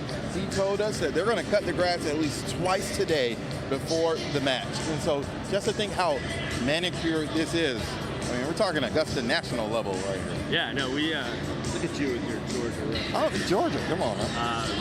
We saw earlier, I think you were talking with some fans, they were brushing the field. And I asked, why? Well, we have to get all the footsteps off. So this thing, they need it to be immaculate. And hold it up for 9 matches. It's not just pulling it off. That's why Ian, the head groundsman, I'm going to give him a shout out. He said he's not really worried about today. He's worried about keeping it at this level for when Messi comes, for when we're in the round of 32, for the semifinal game. They have to keep this grass like this the entire time. It's funny you mentioned Messi. We'll hop back into the shot here. When you were on your tour of the stadium, you got to actually go in the locker room, something I didn't get to do. I felt a little jealous. And they pointed out to you, the people leading that tour, where Messi's locker room will be. And the Cowboys locker room is not where it is, right? No. So the both teams, any team that will be here, are in. AT&T Stadium has multiple locker rooms. I think 5? Yeah. No one will be in the Cowboys locker room. That is very safe to say. I saw for firsthand. Messi will be in the home locker room. The Netherlands are the home team today. Japan in the away locker room. They're not that far apart. Standard locker room. I mean, they both look like an away locker room, but someone who knows more soccer than me was saying it's still massive for the size of a soccer team. The locker room is huge, so they'll be spacious. Right, and as far as stars, we're excited to see the people obviously filtering in, and that's the big story. I do think back to Friday night in Los Angeles. It's making its way. Here we go. Keep talking, but it's making. If we get feeling hot, if we get a little coming in hot, no, bring it on. No, a little mist. We'll be all right. It might get a little misty. This is dramatic. Will we get hit or not? So Friday night, obviously you were watching the U.S. match like that. It's coming. It's getting to the edge. Oh, it's a little wet. I'm gonna step out. Oh, hey, oh. Yeah, that got me. Okay, there you go. Some of our gear got wet. That's great. The shoes. The shoes are a casualty. The shoes. Uh-oh. See, that's what happens when you wear fancy shoes, Steven. They get wet. There you go. I hope you're happy now. That's what you get. He gave us the warning. Why not have a little splash? Now that we had that, sprinklers are off. We had our little rinse. So Friday night, you're watching the U.S. match at Los Angeles Stadium. Yeah. they couldn't stop cutting to celebrities. Like, everybody's there. There's Bill Gates. There's Brad Pitt. There's who else am I forgetting? But it was also a U.S. game. Right. But listen, we're here in Dallas. Is Jerry Jones here? You go to a Mavericks Is game, Jerry you see here? some people courtside. I think Dirk will come. You ask, is Jerry here? I was told earlier in the week that Jerry Jones is not expected.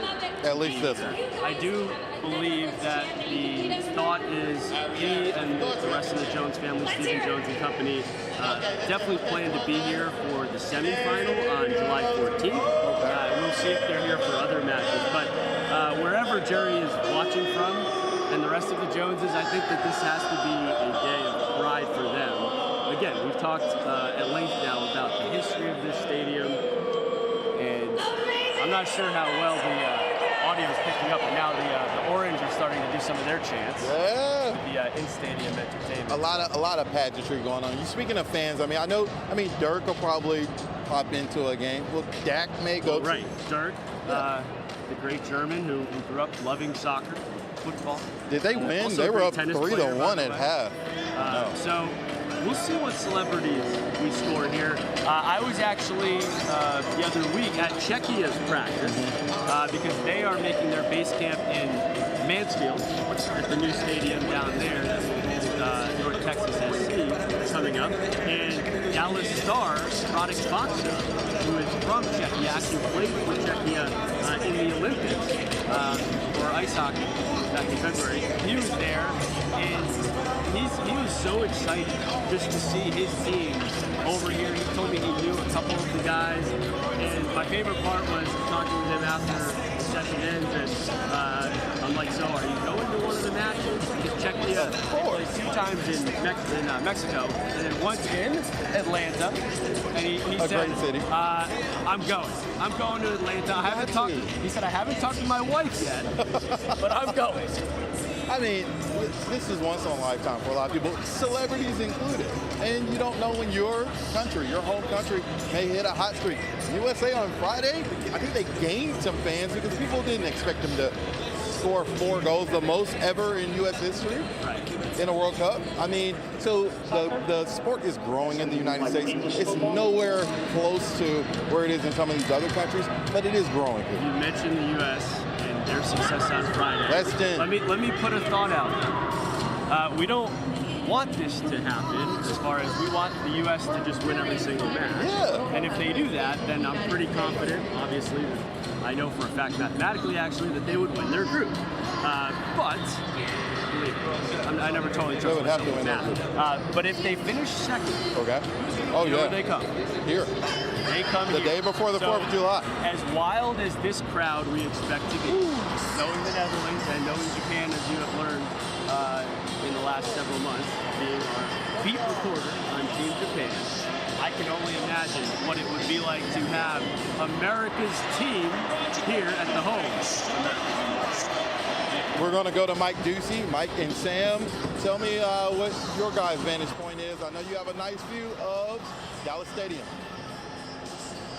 Hey guys, how you doing? Yeah, we have a great view here of what we're calling Dallas Stadium for the World Cup. It's a beautiful sunny day and fans continue to file in, but from the looks of things, Sam, most of them are inside already and most of them are wearing orange. They are. The Dutch have really impressed both of us. We had a chance to talk to so many fans in the lobby, some from Holland, some from Bermuda, and they all seem to really love Texas. Everything's bigger in Texas, as they said, taking in the food. And like Jeff and Stephen Dial talked about, it's so much more about just the match itself, but it's a cultural experience. So for so many people coming from different nations, coming over here for the first time, it really is a neat thing to be able to share this experience with strangers, really. And I think sports is one of those things that really unites people together. And we have an outstanding vantage point here at the Lowe's Hotel right across from the stadium. Again, about 70,000. That'll be the capacity for World Cup matches. There's a live look inside Dallas Stadium. Again, mostly orange, and we can see in the lobby of the hotel here that some of the fans are continuing to get primed for the start here coming up in less than an hour. This Dutch team is one that it's certainly not a favorite to win it all, but it's a team that's ranked 8th in the world. I've seen a few people pick them as a dark horse maybe to win the entire thing. The Netherlands 3 times has been to the championship game and has lost all 3 times, the only country to hold that distinction. So to break through for the first time would obviously be huge for that nation. And the expectations are high for the Dutch and for Japan to a certain extent, 18th in the latest FIFA World Cup rankings. Here's a good look at the pitch. You just heard Stephen and Jeff talk about it. They were down on the field, and here comes some of the guys out to begin warm-ups before the match, which will start here in about 50 minutes, just under an hour. And you know, if we were just watching this from anywhere on television, I would have no idea that this is Dallas Stadium or AT&T Stadium, because the way it's transformed, it just looks incredible. I'm sure it's going to look great on television as well when the match gets underway. And for the Dutch, as you mentioned, if you go back to the last World Cup in 2022, they reached the quarterfinals of that tournament in Qatar. They lost to the eventual champion, which would be Argentina, that features Messi, of course. So all of these nations here that get this World Cup play underway, you know, it's important to come out and set a tone early. You saw that's what Team USA did on Friday night. So many people not picking them to go far in this World Cup. But it's all about momentum, and it's all about playing your best on any given night, on any given match, really. So I think this is going to be a pretty entertaining match between Japan and the Netherlands. And for the Japanese, Mike, we were told by our lovely photojournalist Paul Beam that, you know, the Japanese are known for picking up trash, and they're going to do that after this match. The fans, yes. So we need to be better at that as well. At the end, we could use some people like that at our television station. That's for sure. But I digress. You're looking live again on the pitch here at Dallas Stadium. Japan and the Netherlands preparing to open play here. The first match in North Texas in World Cup action in 32 years. It was at the Cotton Bowl last time around. This time it's inside the air-conditioned comfort of the home of the Dallas Cowboys, but the home of World Cup matches, 9 of them in all here over the next 5 weeks or so. Netherlands have never lost an opening match at the World Cup, so they have that to live up to. Japan, top of their group stage in 3 of their last 4 World Cup appearances, round of 16 last time around for the 4th time. So again, fairly high expectations for both of these clubs to get out of group stage play, but each of them, as Sam said, hoping to set a tone, hoping to get some momentum going here early on. Yeah, this is the biggest stage for this sport. And when you think of the pride that all of these players from these different nations have, it's just got to be a pinch me moment, because so many of them grow up thinking that, hey, maybe I can get there one day. And I think we'd be remiss if we didn't talk about all the kids that are going to be attending these matches, all the kids that are going to be watching in hopes that they can be like one of these guys one day. It's one of those cool things to see how sports is really inspirational, and not just for kids, but for adults as well. And the fact that we get to be a part of this too, I think is pretty special. And I think the kids not just getting into the stadium for the matches, but those who kind of hang around outside hoping to get a glimpse of their players outside Yes. the team hotel, or maybe somehow on their way into the stadium, maybe get an autograph. Should mention that the Japanese squad is without one of its top players, an English Premier League player who's out with injury, but both of these clubs have several players who play typically in top European leagues, so the talent level high for both, though Japan may be a little more shorthanded than the Netherlands going into this one. Again, that's a 3 o'clock start coming up inside the stadium behind us. That's right. And, you know, I'll be interested to see, too, about the curtains. I wish we could get a shot of that. I want to see those curtains. Cowboys fans, I've heard from some of them on social media saying they want to see that as well, and that it's going to make them very mad, because for those that don't know, there are curtains inside Dallas Stadium.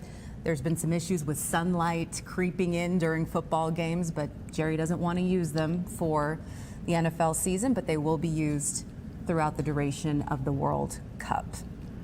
See what a big deal Fox makes out of that aspect of things once the telecast gets underway. Looking forward to it. We'll have all the post-game coverage coming up right after as well.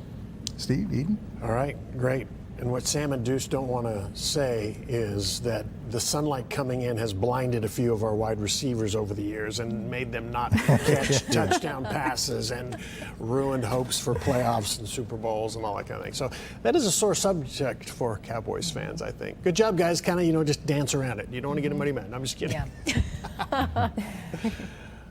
It's also been really nice to just see the camaraderie that we've seen earlier. We saw some of the players from Team Japan and the Netherlands shaking hands, smiling, hugging each other. And so I guess, whichever team that you're rooting for, it's just so nice to see that. And they play on different teams abroad. Yeah. And so say that they might be teammates, somewhere else, and they separate and come home for the Olympics of football, which is the World Cup, but then they could play together or cross paths a lot. So it's nice. I love how it unites everybody. All right, well, we want to talk to Alex Boyer. He is out at FanFest at Fair Park, which has kind of been like a second home for you, Yeah, Alex. I was going to say, he's been out there all the time. Mexico was a fun, packed night. I remember backpack day. You expect the same? How's it looking? Yeah. Certainly it's busier than it was on Friday, but we're still not seeing the crowds that we saw on that Mexico match, as you might expect. A little bit of a Groundhog Day for me, as you mentioned, guys. I do think now, day 3 of being here, I've gotten it down. I wore shorts against Steve, as I mentioned, is very important. Sunscreen, a moisture-wicking shirt, and trying to find shade wherever I can. If you're coming out today, let's do a little walk and talk and kind of show you what you can expect out here in FanFest. This is what it looks like right now in kind of the food court area. Given that Germany-Curacao blowout just wrapped up a short time ago, a lot of fans kind of venturing out from the pavilion to either grab something to drink, something to eat, or even some merchandise that they have available for sale. So you can see certainly kind of in between matches, people kind of venturing out, kind of getting a feel for what FanFest is about. Lots to do here in terms of different exhibits that you can see around the area, and then certainly lots of food and drink, as I mentioned, and merchandise that you can buy for purchase there. You can see the line not long at all to get some of that merchandise. We're going to take a walk now inside to that covered pavilion area. This is that area that we know as Dos Equis Pavilion. Now it's, of course, part of FIFA FanFest. So I'm just going to walk you over so that you can get a feel for what it looks like right now and kind of the availability of the seats in between these games. So this is that covered area. It's a little loud right now with some music playing, but you can get a feel for the giant screen that is there in the distance. That's the main screen to watch all of the matches. 3 more today that folks here can watch. You can see, I'd say, a couple hundred people probably scattered about throughout the pavilion area, staying under the shade, taking advantage of these giant fans that are under here until that next match happens. And you can see that there is the elevated turf in the background. If you're one of those people who likes to be out in the sun, there is certainly plenty of spots for you to grab there throughout the course of this afternoon. But we'll walk back outside here since the music is kind of loud. But really, Eden and Steve, it's all about having fun. It's all about being with one another. I can tell you that unlike the Mexico Day, where there was certainly mostly people here in Mexico jerseys, today I feel like it's a lot more neutral. Oh, there you go. We've got somebody from Japan right here. We saw that guy earlier. Pretty Interesting setup here. Oh, yeah? Okay. Yeah. So clearly there are folks here supporting their individual teams, but also a lot of people I see coming out today, guys, that really just kind of want to be part of the FIFA FanFest experience. And that is a great place to be a part of the experience because you got some shade, you have some vendors, food. A lot of food. And, right. And I think, I don't know, Alex, I'm just hoping maybe people who want to see what the stadium looks like inside and that kind of thing will be out there. A little bigger crowd maybe this afternoon. That would be nice. Nice for you, I think too. so. Lots of people in good spirits today. That's a good thing. Love it. Okay. Thanks, Alex. Okay, let's check in with Sure. Josh Johns. We want to talk about this weather because that was certainly a big topic for us this morning. We saw some hit or miss showers. Oh my gosh, yeah. I don't know how close you were paying attention, Josh, but I came down from north, and I mean, it was just killing me. And I got to Woodall Rogers, dry pavement. It just transitioned out. So it was nice. A lot of downtown missed it. What, are we out of it now or coming back a little later? I'm not going to say we're completely out of it, Steve, but we do at least have a lot lower rain chance than we were originally thinking. And part of that is because of those storms that came in this morning. It took a lot of the energy out of the atmosphere. We're going to have to recharge the energy before we can get showers to develop again. And I don't think that'll happen until after the match later on tonight. Outside right now in Arlington, temperature sitting at about 88 degrees. So it has warmed up about 5 degrees from when we last talked to you. And we may get close to 90 in the afternoon, but overall, it's not going to be bad. Feels like 96. And for those of you that are joining us from out of the country for the match, that is about 35 degrees Celsius. So know that it is still going to be toasty, but thankfully not dealing with those numbers closer to 100 like we sometimes see here in June. Dew point's at 74, so it's very humid and winds are out of the north. That north wind, thanks in part to that cold front that was along these thunderstorms that moved through. Since that came through already, I think at least the first part of the game is quiet. By the time we get towards the end of the game, though, we may have a couple of showers trying to pop up again. Best chances will be south of the Metroplex, and temperatures likely hover in the mid to upper 80s. Here's that round of thunderstorms that came through this morning. Again, these moved all the way in from Oklahoma, where they were causing severe weather overnight. They really weakened upon approach. As expected, that put out a little cold front outflow boundary that's sitting just down to our south. I'll mark that real quick here as we draw it on the map. We'll look at where it is, and it's actually just south of the Metroplex, not quite to Waco, but as you look at that last frame of radar, you can pick out this about from Palestine back over through Mahan towards Comanche and Hamilton. So as a result, that means that is where the biggest lift will be this afternoon. So our thunderstorm chance is lower here locally. It's still going to be pretty high if you're traveling south after the match from DFW. You're going to watch out for some flooding rainfall from Austin down through San Antonio and Houston. That's actually where there's a flood watch in effect. And we've got another little area of energy that's sitting out here to the west towards El Paso. And when that area of energy comes in here overnight, that will ramp up the rain chance again and keep chances going into Monday. As a result, flood watch is in effect from Waco south towards Houston, San Antonio, Corpus Christi through Tuesday evening. So if you're traveling that way, please use caution. Good news is that does not include any of the Metroplex. So no flooding threat here for the most part. We'll monitor our southern counties closely tonight where that front is, but I think a lot of the forecast has improved from what we were originally thinking. 83 degrees now at DFW Airport. It's 88 Meridian, Palestine. 70s to the north of I-20 up towards Denton and McKinney. Factor in the humidity. Yeah, it feels like 100 south of I-20, but at least we got some rain-cooled air in place for the match. Futurecast shows you this activity trying to bubble up again as we get into the overnight hours, or at least into the evening hours. Highest chance for that will be from I-20 south. I'm going to leave a 60% chance of rain in just because I think it's underdoing it a bit. But by and large, the biggest rain chances will be south of the Metroplex. And then as we get into Monday, that main chunk of energy arrives. We could see some redevelopment. We'll call it a 40 to 50% chance through the day. Once again, highest chances are likely south and east of the Metroplex. As far as how much rain to expect, it's south where we're going to have to watch overnight where some isolated flooding could set up, but notice we don't see widespread 4 to 5 inch totals like we were talking about last weekend, so I don't anticipate as big of a flooding threat. 50% chance of rain for Monday. If you're staying in Dallas longer, I think the middle of the week's going to be fine. But the weekend, for Juneteenth weekend, we could be seeing another round of showers and thunderstorms trying to develop as that tropical moisture that's moved in tries to linger and may come greet us with more storm chances starting Thursday into Friday and Saturday. So we'll keep a close eye on the storms here as we go through the day, but I think a lot of the match, thankfully, is going to be quiet.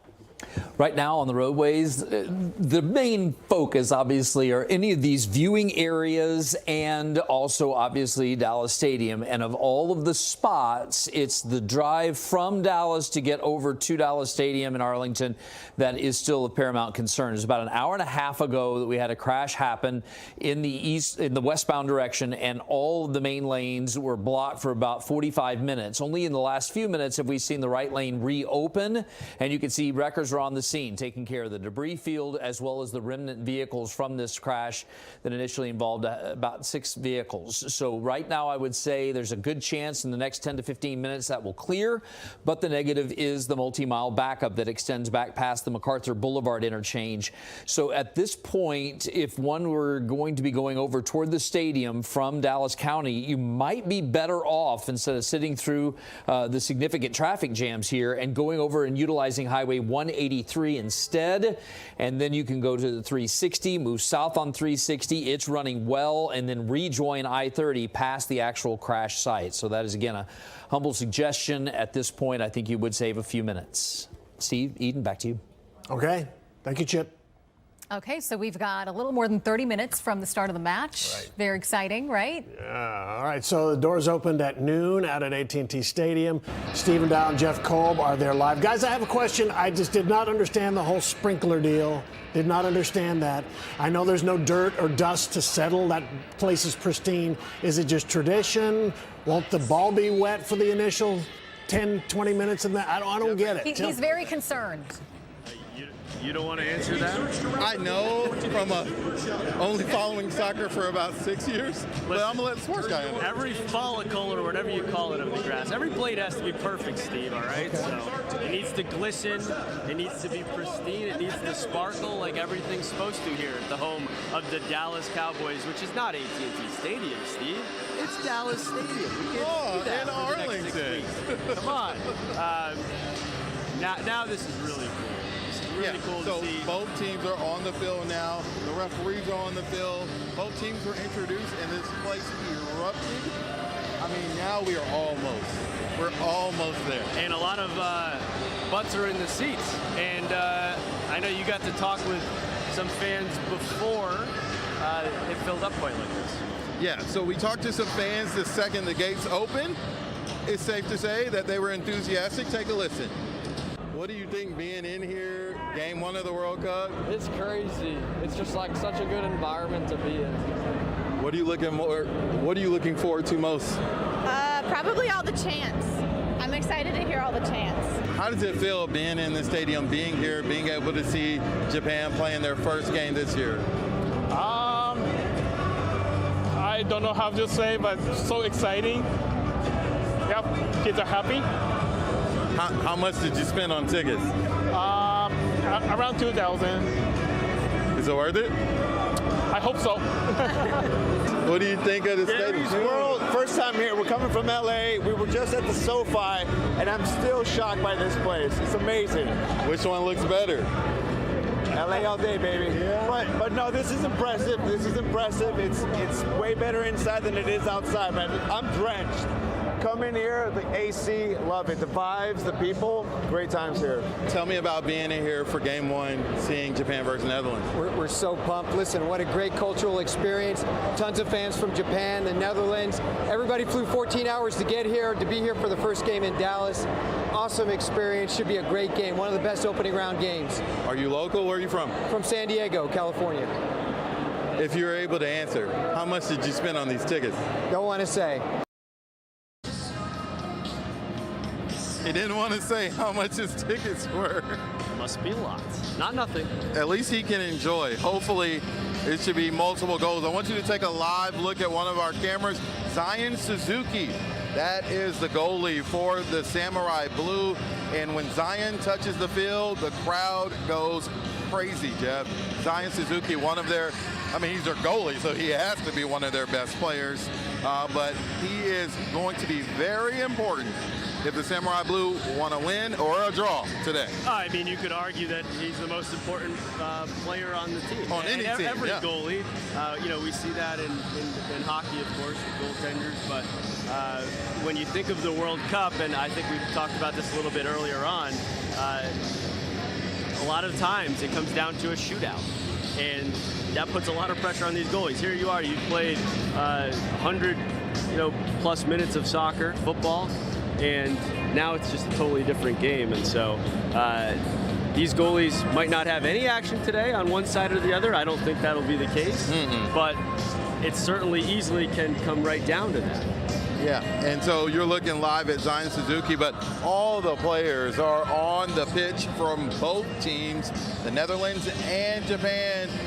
Guys, we are almost 30 minutes away from the first World Cup game in Dallas in more than 30 years. Jeff, if you can't get excited for this, I don't know what it takes to get someone excited. I'm excited. Are you excited? When we parked, we did our our chant. Should we do it again? Yeah. Hold on, come back to us. Yeah, come back to us on camera. This is me and Jeff. We realized we have to try and at least create some social gold, and so I turned to you and I said, what? 3, 2, 1, go!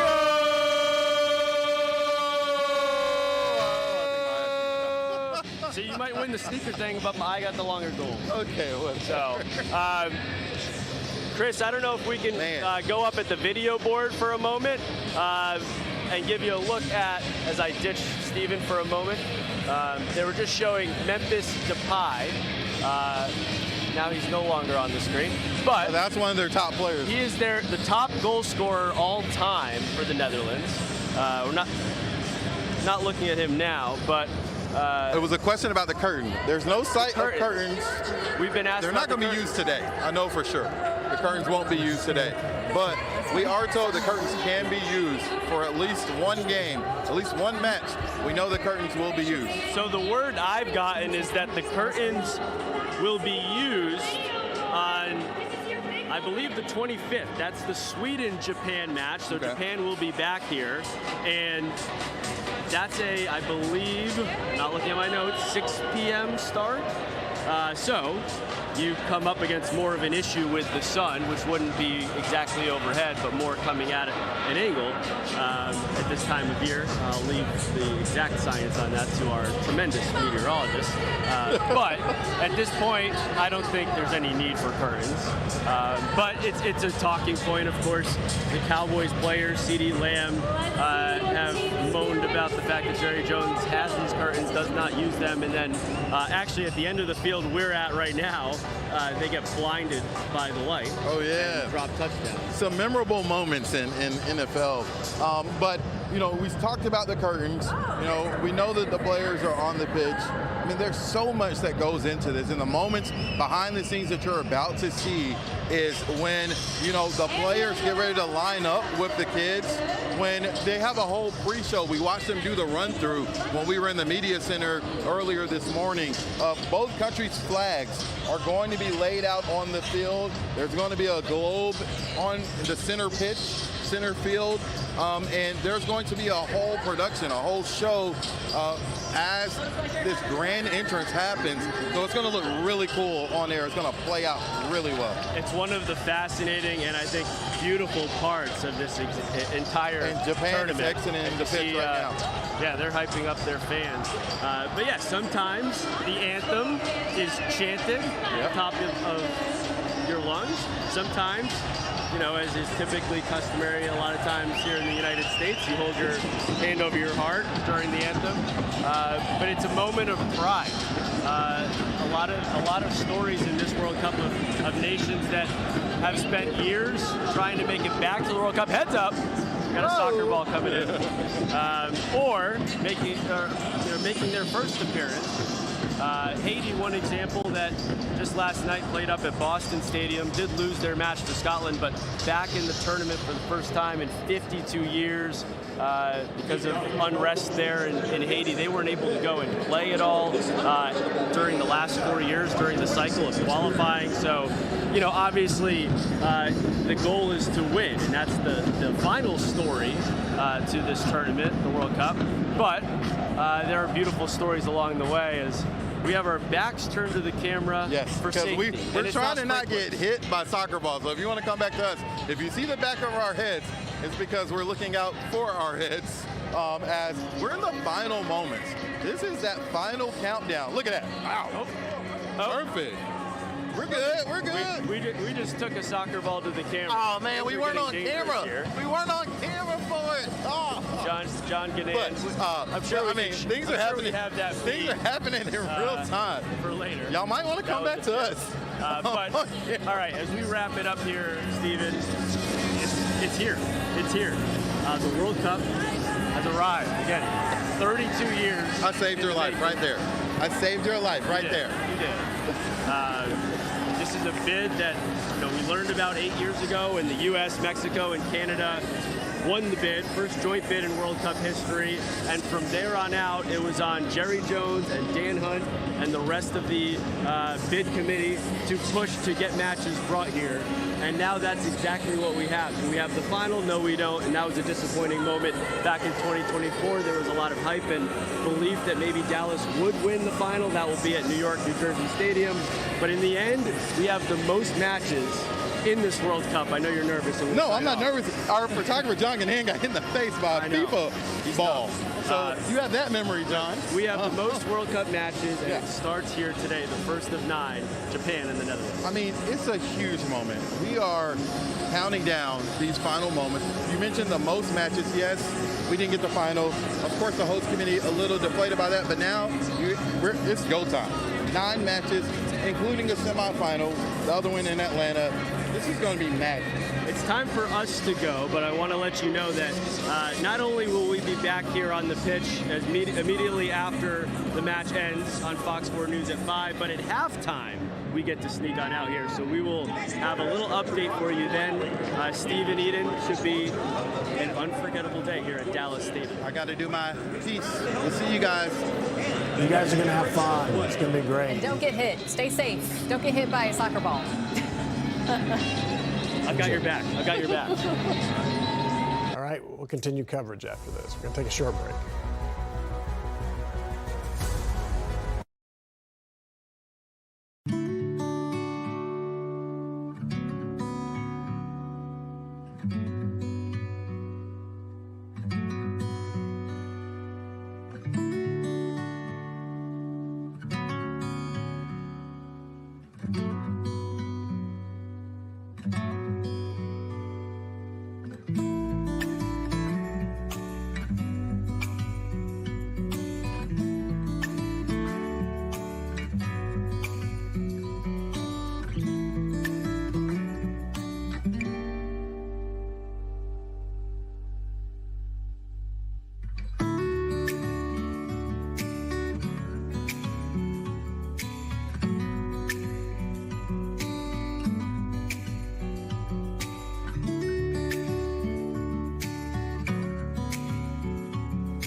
Hi, welcome back.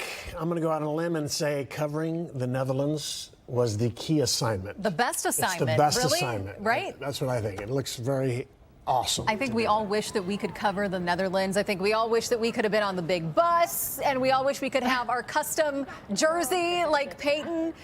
So tell us, I mean, earlier when we spoke to you, the energy was building, the excitement was building for the match. It looks like people were taking some time to recoup, maybe, drink some water, kind of, preserve their energy until the match. How are things going right now? That is exactly, I had to do the same just the last, 45 minutes to an hour. I think everyone needed water. It was hot. In the mass of people, use a restroom, people were checking in on the match before us, Germany. And so I think right now I was making a joke, like, it's so quiet out here. It's so quiet compared to what it was just a few hours ago during the march. I feel like people have assumed their positions. They're either inside of Dallas Stadium right now or maybe watching here in the Arlington Entertainment District. But we still have fans going in. But This morning, it was just a mass of people. They got here early. The energy was there. It never went away at any moment, even during the heat. And the Dutch are not used to this heat. I know it was, feels like 75 or it was 75, but for them, this is different for them. They loved the rain and the hot. They were not used to that. But, I mean, I am biased. I do think that I did get the best assignment.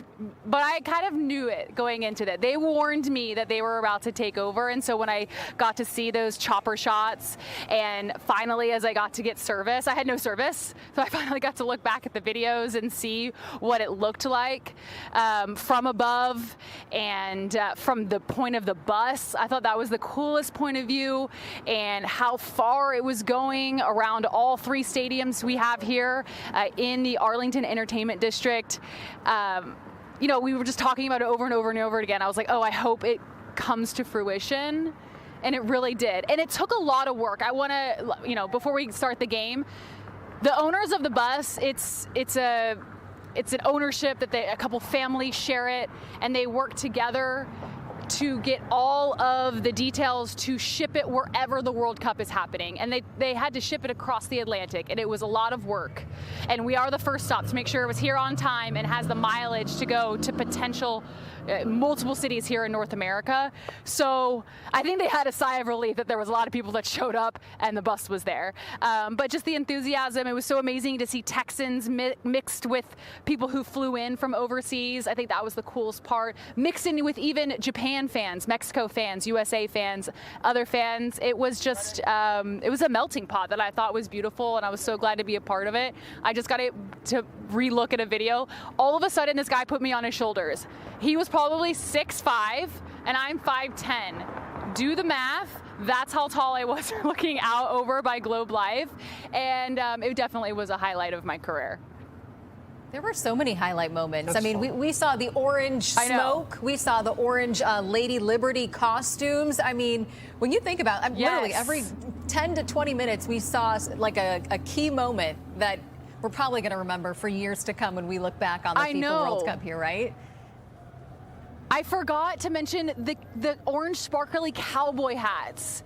I thought that was adorable. And to me, it's so normal because we see them all the time that maybe I didn't even mention them in my broadcast. But then now looking back at the footage, I'm like, oh my gosh, so many people had orange cowboy hats that they brought. And so now they can wear them here and also in Houston is what they said. So they are really buying into the Texas culture as well. Yeah, Sam put one on, so we got it covered. We got it on TV, Peyton. Oh, she did? Yeah, she put one on. That was good. Oh. So I can't believe... No, and I didn't get one. Oh. But you got a bucket hat. Yeah. You got an orange bucket hat, though. I got a bucket hat, yeah. I'm wondering if you're going to, I mean, after all this coverage, are you going to get to see them play? I know. It seems like I know. you should. First of all, I don't know, but anyway. I know. Okay, so I finally got able to check my phone. I had no service. I had so many videos. And a lot of people in the Netherlands who could not make this game are watching our stream. And so I'm getting DMs from people that's Google translating that I don't know what they're saying. And they're like, we're watching you guys. We saw the live stream. We can't make it, or it was too far, or they're going to the Houston one. And so they just want that. So they are watching. People are watching right now. So shout out to them. But I think there is a way that if the Dutch win their group match and then the next one, that they could possibly come back here. So we need to get that figured out because I feel like we should be inside with them and the jersey. Absolutely. You know? Yes. I think you're right. Yes. I know. You got to bring the jersey. But you're going to be working too because that's what it is. So you're going to have to go back and forth. I know. But I am really excited I got to be the first one out of the gate. I was like, let's do this. Let's set the bar high. I feel like they did do that. It sounds like there's a method to the madness, right? So it sounds like the Dutch started really early, right? So they had a lot of energy. They got everybody else fired up. And then like an hour or 2 hours before the match, they're relaxing, they're regrouping. And then they're probably going to bring the excitement again once that match starts in a little more than 15 minutes. I do think after the march, as the closer we got to Dallas Stadium, I do think a lot of them were very excited to see it. I do feel like they were in awe, and then I feel like they were, they were excited about the march, but then I think they were excited about getting inside. I think they rounded the corner, they saw the stadium, and they were like, thank you for the ticket. and I feel like they finally just wanted to get inside. They're like, oh, okay, we're here for our team. I want to see the stadium. And so I think they were ready for that. But I mean, they've been here all day. I was live with them last night, almost at 11 p.m. And I got DMs that they stayed out until like 2. So they haven't slept. And they flew overseas, so they're not even jet lagged. They haven't slept in 2 days. It's amazing. Basically. No, they haven't slept. And they're drinking. So it's like, in this heat. Yeah, I don't know if you've heard, but we've been interviewing some people who are inside, and the stadium is a hit with fans. It is. It's selling well. It's a hit. Yeah, big hit. All right, Peyton, thanks so much. I think go ahead. I could see the faces. Yeah, I could see the faces that they loved the stadium when they rounded it and saw the stadium and the dome over top. I could see it, and it was great to see because we see this all the time. So it was amazing to see it through their eyes. Right. All right, Peyton Yeager, live in Arlington. Thanks, Peyton. All right, now we want to go to our Amelia Jones. She is live. Okay. Texas You're at Texas Live. Yeah. Yes, and what a crowd. There already is, Amelia. Oh my gosh. Hi, Eden and Steve. Yes, absolutely.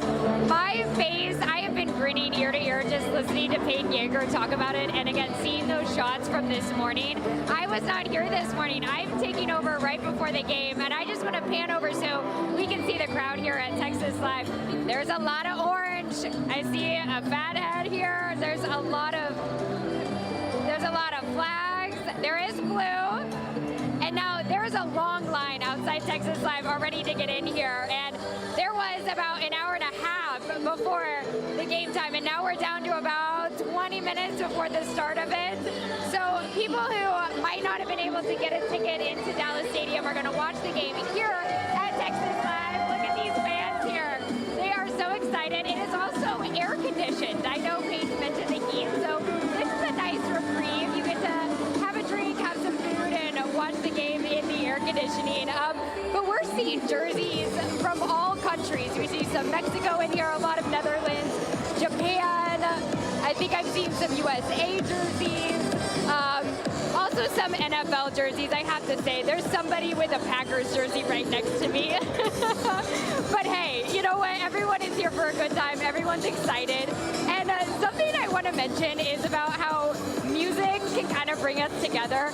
I was really shocked to hear everyone singing along to John Denver. Also the Cupid Shuffle. So everyone was dancing, everyone was connecting, whether they are here, whether they are from North Texas rather, or they came from out of state or out of the country. It's just a really lively atmosphere here, and they are ready to watch this game, guys, and we will be here live at Texas Live getting this reaction. It kind of is reminiscent of the World Series, but on a much larger scale. I was at Texas Live when the Texas Rangers won the World Series, and it was crazy then. So I am very excited to see Texas Live go all out for this World Cup, and we'll see. But I have a feeling that it is going to be packed and rocking all afternoon here with these people. This is a smart way to cheer them on because you got the air conditioning. Yes, you do. You're inside. You have good food right? available. Yeah. Drinks. Plenty of options. Yeah. All They're right, doing it Amelia. right. Amelia, way to go. Thank you. Nice job.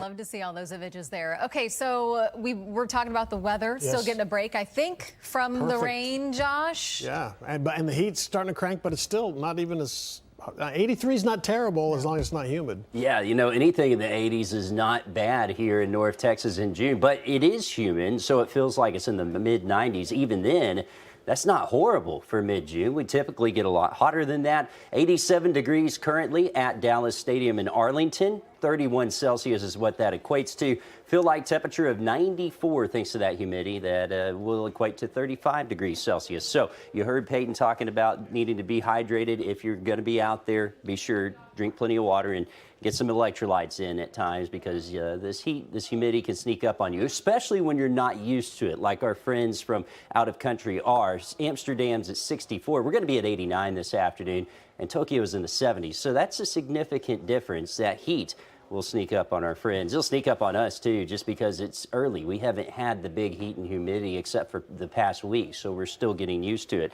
By kickoff, again, only about a 10% chance of rain. I think it's quiet. Temperatures in the upper 80s, halftime 86, a 20% chance of storms. By end of game, I am going to leave a 30% chance of storms, but I think most of us stay dry. There's where Dallas Stadium is on the radar map. We had these thunderstorms that came through earlier this morning. That robbed a lot of the energy from the atmosphere. You can see how the sky is opening up right over the heart of the Metroplex. We have some clouds north of I-20. And I still think the clouds will come back, and eventually as we heat up the atmosphere, we'll see some showers and thunderstorms. Those are already developing down towards the Waco area, and I think as we get into the evening, we'll see some of that try to build as well, although the favorite area for that will be south of I-20. You can see thunderstorms exist all the way down towards San Antonio and Houston, too. There's a low out to the west that's going to come over. With this stalled out boundary in place, that will lead to the redevelopment in the afternoon, and it will lead to redevelopment south of our area overnight and into tomorrow as well. A flood watch is in effect through Tuesday evening, so if you're traveling back down the south towards Austin, San Antonio, and Houston, we'll need to monitor for that. Temperatures in the mid-80s now, getting close to 90 in our southern counties. It's in the 70s north of I-20. You factor in the humidity, and we're hovering at temperatures that feel like the 90s in the Metroplex. They feel like the triple digits down towards Waxahachie. So it's still hot. It's still humid in spots. And that is where we're going to watch for showers and thunderstorms to redevelop as we head into the evening. If you have plans after the match tonight, may have to dodge a few of those thunderstorms. Highest chances will be south of the Metroplex. And then as we get into tomorrow, I do expect more shower, more thunderstorm activity to develop. And we will have to watch south of I-20. The atmosphere is so jam-packed with moisture that anything that rains will produce some pretty heavy rain rates quickly, and that may lead to some isolated flooding. By Tuesday, we're kicking the last of this moisture out of here. And you know what? We're going to be quiet for a few days here in North Texas, so our visitors will have some nice weather to deal with. Storm chances return by the weekend, though, and we'll be watching for that, Chip. Yeah, every day that we have those cooler temperatures, I think the better off we're just going to be for all of those folks that are coming from outside the U.S. For us, it is a welcome respite, isn't it? Yeah. Here's something that's positive as far as some of the venues are concerned where you can watch the game. If you're going to be heading over to the FIFA Fan Fest area, the good news is right now I-30 is running along well with no unusual delays. You do see a marker on northbound I-35E. There is a crash at the Oakland Avenue exit, but it's not really having a big impact on the drive heading up past the American Airlines Center. If you're going to be heading over to Clyde-Warren Park, everything is pretty good there. Also, huge thing that is positive for folks going from Dallas over toward Dallas Stadium, which if you're just doing that now, you're gonna be late. But in any case, the crash at the George Bush Turnpike interchange has cleared out, as you can see. And as one continues over towards Dallas Stadium, you can see the flow is kind of heavy. And once you're over in Arlington on I-30, the good news is it thins out a bit. People are taking the exit ramp here at Collins, for example, Center Point, the Ballpark Way interchange to get over there. No unusual slowdowns at the moment. That's a look at this afternoon's drive. Back to you. Chip, thanks. All right, so North Texas is ready for the World Cup here at home, finally. I'm looking at the clock. 8 minutes is when the coverage starts on Fox 4, of course. So here's the match schedule for Dallas Stadium. There will be 5 group stage matches, including today's, played here. Netherlands versus Japan. We've been talking about it. And then this Wednesday, June 17th, England versus Croatia. Those are 2 super solid teams. Yeah. That's going to be a fun one to watch. Croatia. That's expected to be another big game. June 22nd, Argentina, Lionel Messi. Mm-hmm. And they're the reigning World Cup champs against Austria. And this is significant because this is said to be Messi's last World Cup. Mm-hmm. So, I mean, he is just an international star. People really excited to see that one, too. And then on June 25th, Japan again versus Sweden this time. And then Jordan versus Messi and Argentina. 2 rounds of 32 matches at the end of July and end of June and early July. And what's really cool is that July 3rd match could potentially bring them back. Have Team USA. Here. Yes. And we already saw how great they did, right? It was 4-2 in LA, 4-1. 4-1. Yeah. Okay, so don't sleep on Team Dominating. USA. Yeah, they dominated that one. So yeah, if they get to the group stage, they could play it. That would be fantastic. That would be amazing. Now that place would be rocking, I think. Yes. Okay, so July 3rd, round of 32. Group D, second place versus Group G, second place. That would be here, and that one of those teams, that's what we're talking about, could be Team USA if all the chips fall just right. Fingers crossed. And then round of 16 and a semifinal game on July 14th. I'm not ready to think that big. A semifinal game with Team USA. Hey, you never know. Put the good vibes out there. Okay. But all of this is certainly hard to keep track of, so we have all this information on our website too at fox4news.com, so you can certainly refer to that to follow the match schedule, see what, today is this date, which two teams are playing, which matches are we watching. Speaking of matches, German and Croatia, German and Curacao. Germany and Curacao finished their match earlier. Germany handled its business. Germany won, yeah. 7-1. Yeah. Dominated that one. Live that's pictures. FanFest looking fun. And I think we've heard this. I think at FanFest, Alex Boyer told us that it seemed like you were seeing lots of obviously Dutch fans, but also Japan fans as well. So you saw equally the same amount of fans out there. But then when you go to Dallas Stadium, it looked like there was just a sea of orange. The Netherlands fans had dominated that space. So I assume, since we can't have a camera inside AT&T Stadium, Dallas Stadium, that looks to be a Netherlands national anthem playing, something like that. Yeah. People standing up, covering their hearts. So that's what I'm going to go out on a limb and say that's happening inside the stadium right now, even though we cannot take those pictures. But if you want, you could switch over to Fox 4 on the broadcast side and pick it up, because that game is about to be covered big. I wish you could just bottle up this moment, right? Because you think about how hard these teams have worked to get to this point, the Netherlands and Japan. You think about how far their fans have flown to make it out here to North Texas to watch them play. And so, I mean, whether you're a huge soccer fan or not, you can certainly feel something just in watching the fans come out, their excitement, how long they've been following these teams for. How much money they've been spending. Yes. I mean, seriously. One guy didn't want to talk about how much he spent. Yeah. And so I have never been to a World Cup match. It must be something, because people just spend money, and they, just to travel over here, fly in, and then travel wherever they're going next. And these are core memories. I don't think they're all millionaires. I think they're just big. Some of them are They're fans. saving up. And these are core memories. I believe it was our Lori Brown who ran into a fan who said, listen, I went to the last World Cup that the U.S. hosted in 94. I'm back again. So you think about he was probably a kid during that 94 World Cup, coming back again as an adult. These are memories that people don't forget. And so I love how they're cheering right Team there. Japan's anthem just ended. I love how it unites people, too. That's just so beautiful to see. It looks like they just finished the Japanese national anthem. What a fun day it's going to be. And it has been a fun day to cover this. Really fun. It has. Two top 20 teams, Japan ranking 18, Netherlands ranking number 8. They go head-to-head in less than 4 minutes. We're going to watch it all here. Look at that group. Look at that group. A lot of people there watching. Enjoy. Now, remember, the game's on Fox 4, so you got to get over there and watch it. We appreciate you spending time streaming with us this morning, the last 4 hours. Have fun today. Enjoy it. Take it all in. And stay safe. Thanks so much.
Perhaps hasn't quite fulfilled one of them potentially showed a very good player.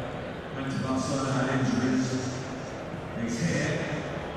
And maybe become the midfield maestro. It's always uncapable of being. And Heather.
intensity goes up, then we can see the other teams in every ball. Gradually, there's a lot of healthy respect for each other. And I think they are the two strongest teams in the world, but they don't want to perhaps.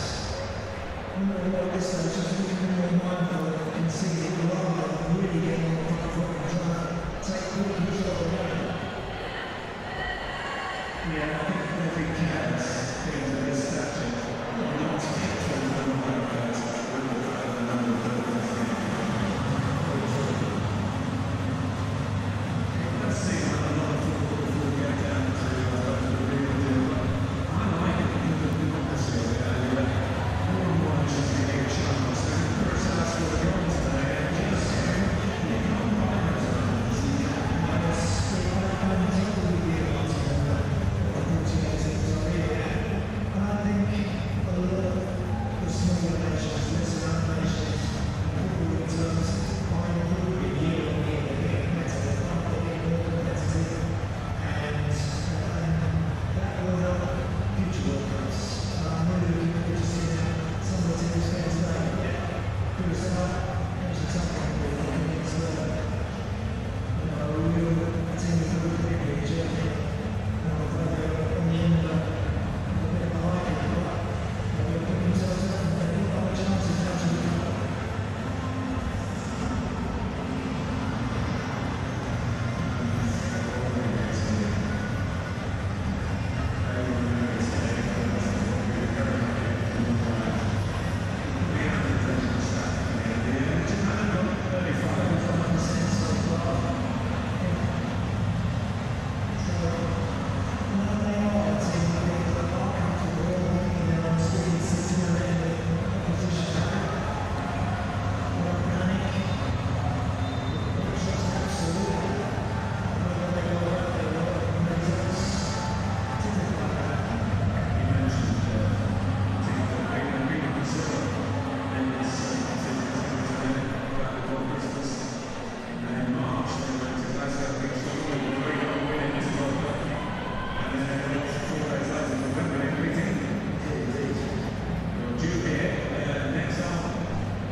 Runs up the shoulders.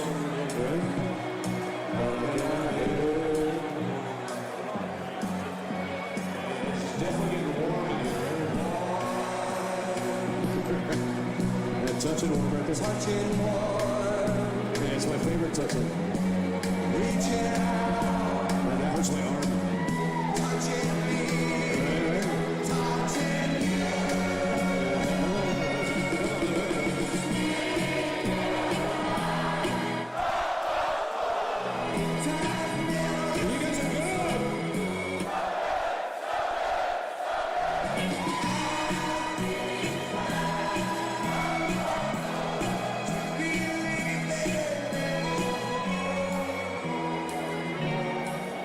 You guys are good up there.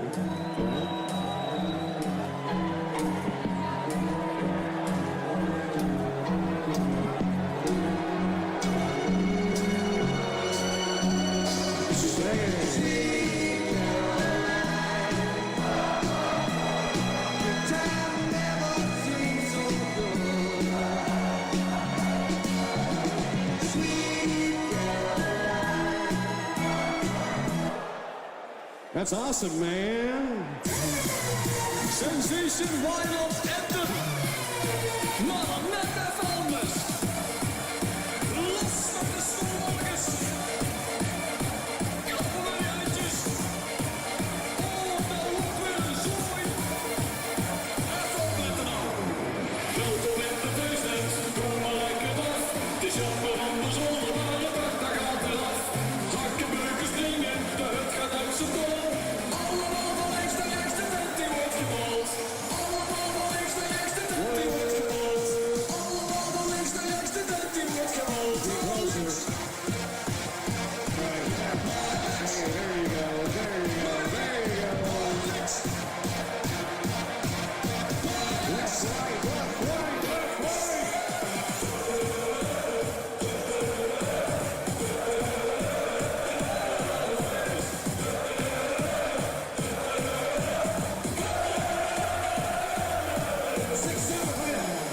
Doe nog een rondje, gezellig. Kijk tegen alle kanten, met ook weer op de rol. We zijn niet meer te houden, gooi de bankjes enkel vol. Zitten hangen liggen, zo zijn we niet geteld. Allemaal van links naar rechts, de tent die wordt gebouwd. Allemaal van links naar rechts, de tent die wordt gebouwd. Allemaal van links naar rechts, de tent die wordt gebouwd.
Right on. Right now, I want to give away some money. All right, here's what we're going to do out there, man. You guys ready? You guys are ready, man? I'm ready. You ready?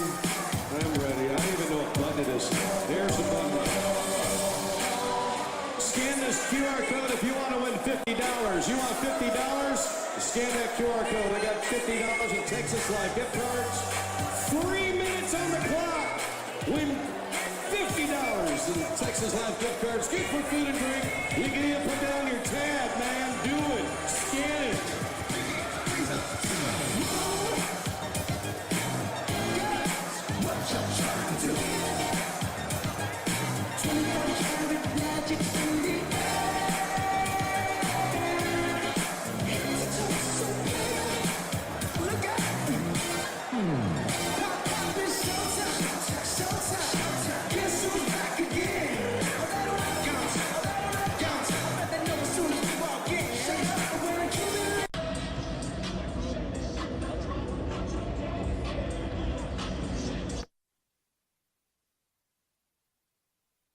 Right now, scan that QR code.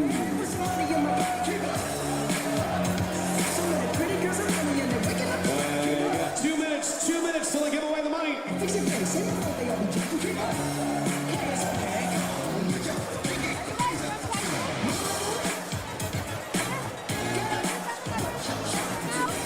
I talk to you for Fox Sports?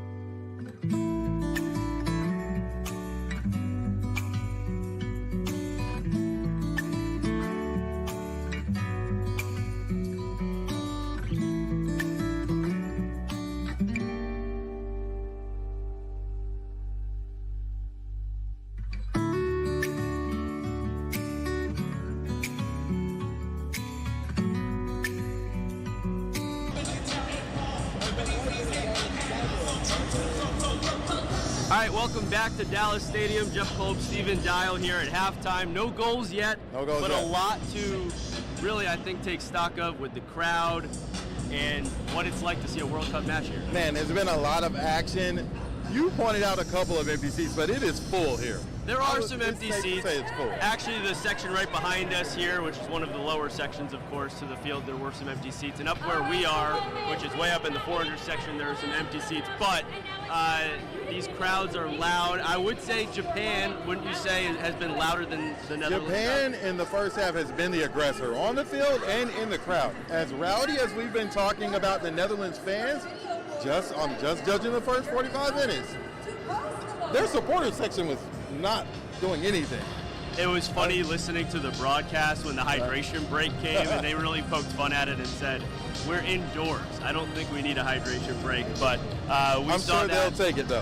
For us here inside, you could see during the hydration break, not the commercials, but actually the Dallas Cowboys cheerleaders. They were up here performing on the big board. So someone from the Cowboys is here. We haven't had any sign of Jerry Jones in the building, but definitely fascinating to see this play out so far. What do you make of? I mean, we had a high perch, but we were able to see everything. Not being in the press box, we were able to hear the ebbs and flows of the crowd really right next to us. What did you get a sense for in the first half? I mean, I have that one song that the Japanese crowd keeps singing. Na-na-na-na-na. One of the media ladies said it sounded like an ice cream truck. Yeah. One of the workers here stopped us on our way down here and said, "Doesn't that make you want ice cream?" I would take. I want ice cream or water. Hey, a bag of chips is $8.50. Yeah, I'm passing on that. Fascinating fact. They announced on the broadcast too.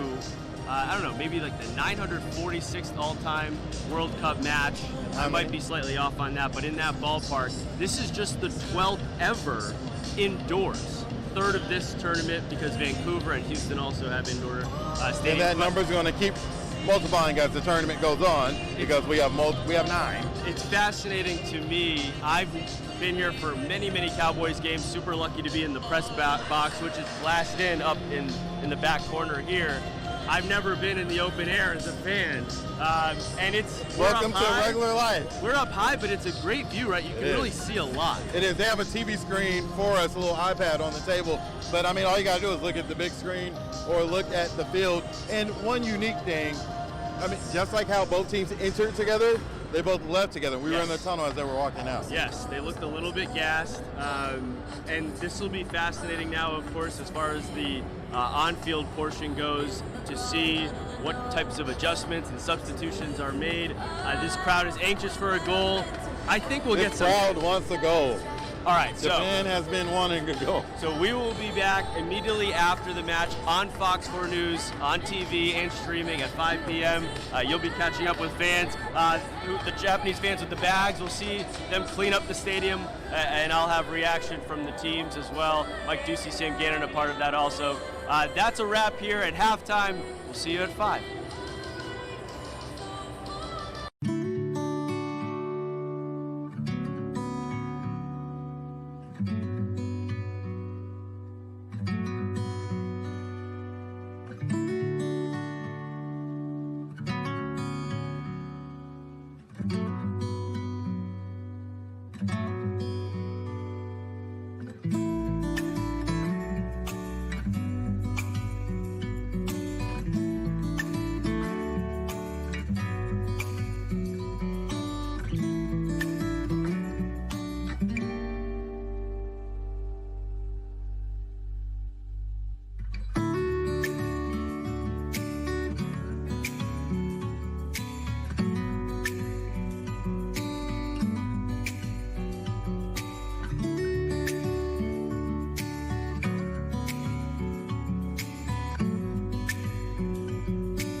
Maybe now we'll see a more aggressive Japan team that wants to get on the front foot a bit more, because I think they spent too long in the game just sitting back and believing that they can shut the door permanently on the window as well.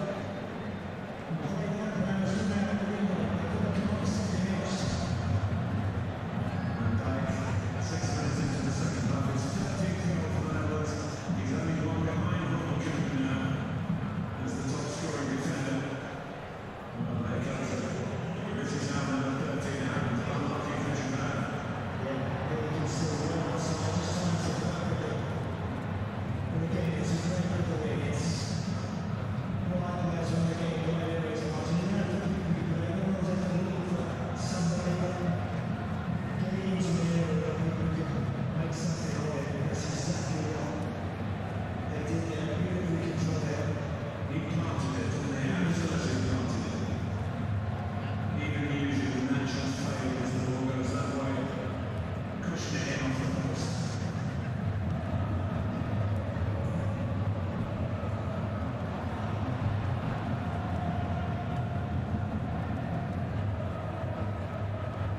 As he would have done earlier.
Your first and last name and spell them for me.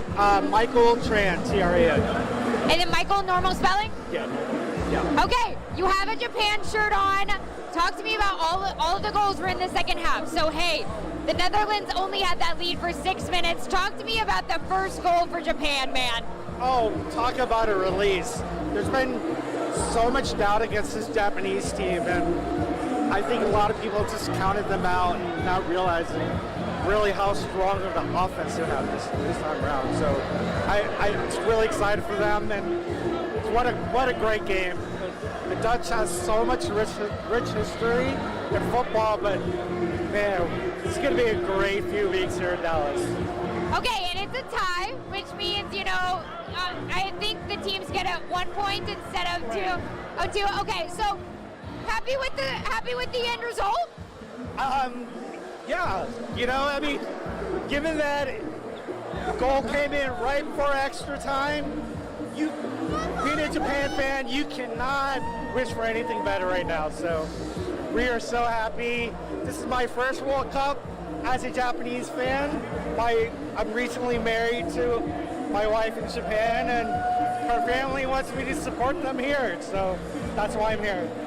Fantastic. Talk to me about seeing all the Japan fans together. My last question, what was that like, having the camaraderie and seeing other Japan fans?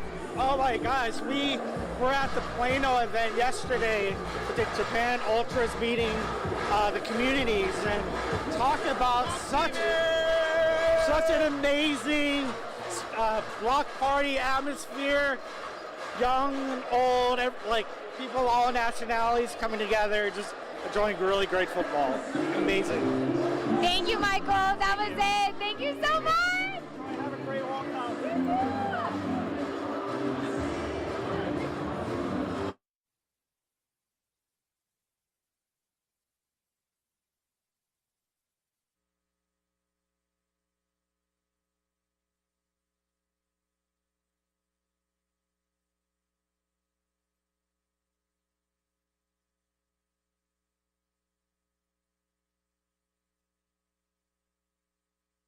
Yep.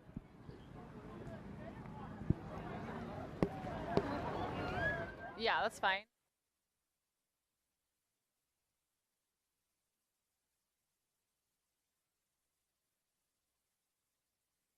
What's your first and last name? My name is Ishu Palkra. How do you spell your name? I-S-H-U. Last name? P-O-K-H-R-E-L. Awesome. Are you 18? Yes, I am. Wonderful, wonderful. Just going to make sure. Okay. Japan fan, talk to me about just that game and the fan base here. You guys were going crazy. Yes, okay, that was the most intense game. I genuinely thought we were about to lose, but we made a comeback. Number 14, I love you to the moon and back. But I can't believe at least we tied. We got it. Everyone was wearing like an orange jersey. Everyone supporting Dutch. But no, we stood there. We thugged it out. I love you, Japan. That was fantastic. fantastic. This is my last question. What was it like watching it here in Texas live with other Japan fans? I barely saw any Japan fans downstairs, to be honest. To be the only one screaming on top of my lungs when Japan scored, it was crazy. But yeah, it was so much fun. It was so much fun. Now, why are you a Japan fan? What's the connection? I love Japanese men. So that's why. So basically, like, I grew up watching anime, so basically it was just something very natural. Amazing, you love the Japanese culture. I do. Thank you so much, that was it. Fantastic, thank you. Yes, I am. What's up? You're the prettiest reporter out here. Oh, gosh. You gotta carry the Virgil head, all right? I'm his number. You gotta mog Virgil, yeah. You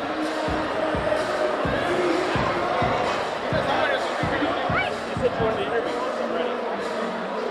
I don't think I did, I'm sorry. No, you didn't. But no, Freddie, what do you want to? Hi, can we interview you guys from Japan? Yes. Yes? Good. No, actually no. Not right now, sorry. Not right now? No, not right now. Are you sure? It'd be super quick.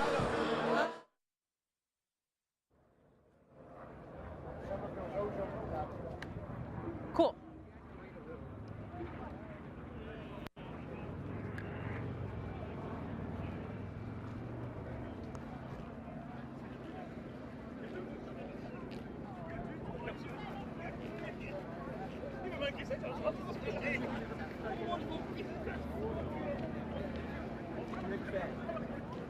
I just froze. I didn't know what I was doing.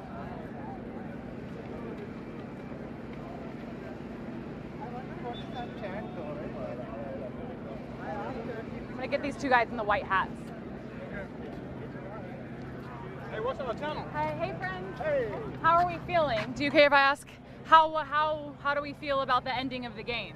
It was very intense, and we thought we should have won, but okay, it's okay. We have 2 more matches to come. Okay. Yeah. How do you feel? Same way, 2 more to go. Good one coming up in Houston against Sweden. How was the atmosphere in there? Oh, that was great. Really great. Fantastic atmosphere. Yeah. Truly American, I have to say. Yes. Where are you guys from? I'm from the Netherlands, and he's from Baton Rouge. Yes. Louisiana. Did that spoil that? I was like, and you're not from the Netherlands. That's I can right. pick that up. So you came all the way here. Was Dallas Stadium everything you expected? Was the team, like, talk the entire experience? Even bigger. Really, what a stadium. Incredible. We don't have this kind of stadiums in Europe. No way. And it's air conditioned. It's very good. And you still have faith in this team that, move out of the group match? Yeah, easily. Yeah, easily. Okay. Yeah, Thank you guys. Thank you. Thank you for stopping to talk to us.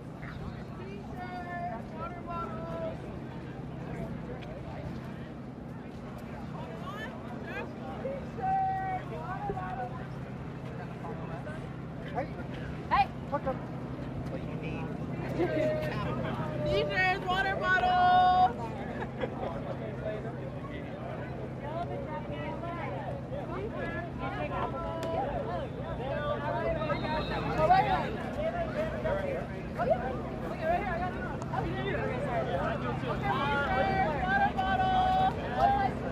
I'll do large. Do you want one part or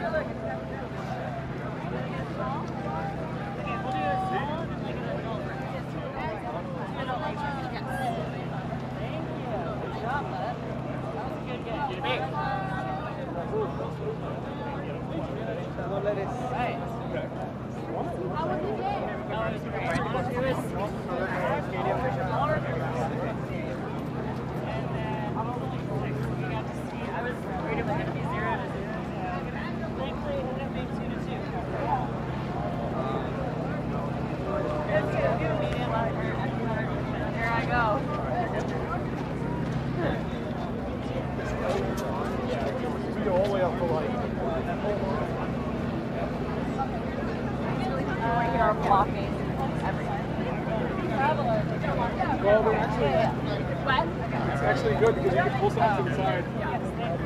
T-shirts, water bottles!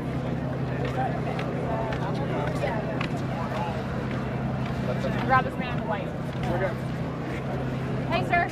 Hey. You from the Netherlands? No. Are you cheering for them, obviously? What's your reaction after the game? It was a great game on both sides. Yeah, it was a fabulous game. I'm from Canada, but I've always been a Netherlands fan. Okay. So You have faith in them still, even Oh, after? absolutely. Okay. Never give up faith. Okay. What was the atmosphere like in there? Oh, terrific. It was fabulous. I was sitting next to a Japanese fan, and he was so excited, but you know, we're next to each other, get along. Everybody is in a great mood out there. Thank you so much. Thanks. Bye. Take care.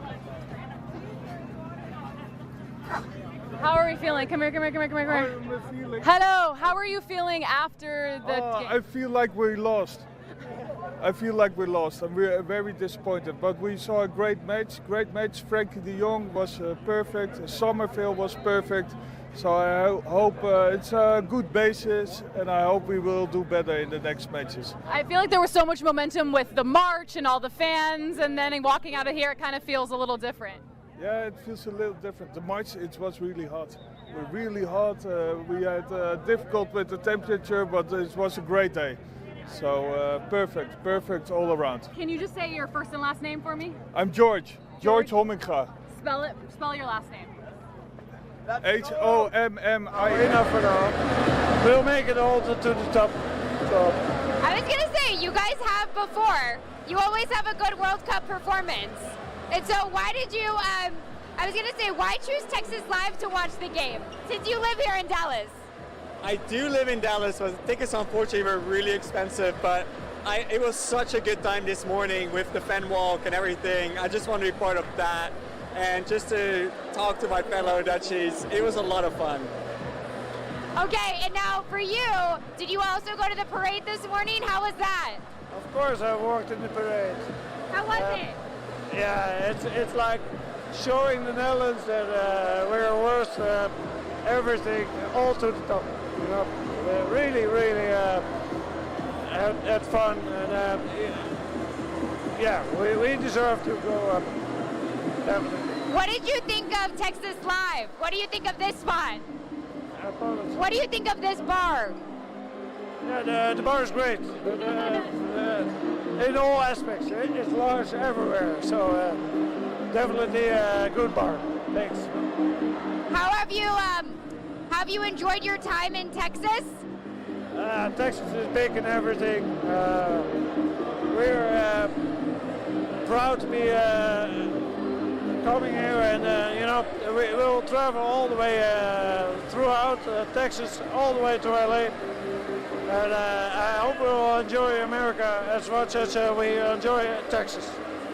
That is wonderful. Thank you. Okay, now for you, how is it to have so many people from the Netherlands come over here to your hometown now? How is that? It is so much fun. I'm so excited to have everyone over.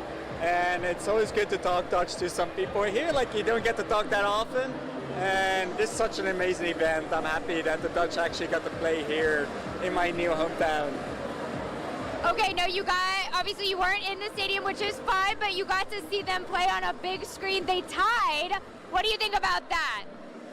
We should have won this game. We should have won, but you know, what can you do? It was still a lot of fun, and I hope that we can still make a group head, like #1 in the pool in the next games. Wonderful, wonderful. Anything else you want to add? Awesome. Anything else from you about this experience so far? I just say, like, I'm just happy that also Dallas came out to support the Netherlands. I think like the Orange March was definitely a lot of Dutchies, also a lot of locals. It was a lot of fun. Wonderful. Thank you so much. I appreciate it. Thank you guys. That was wonderful.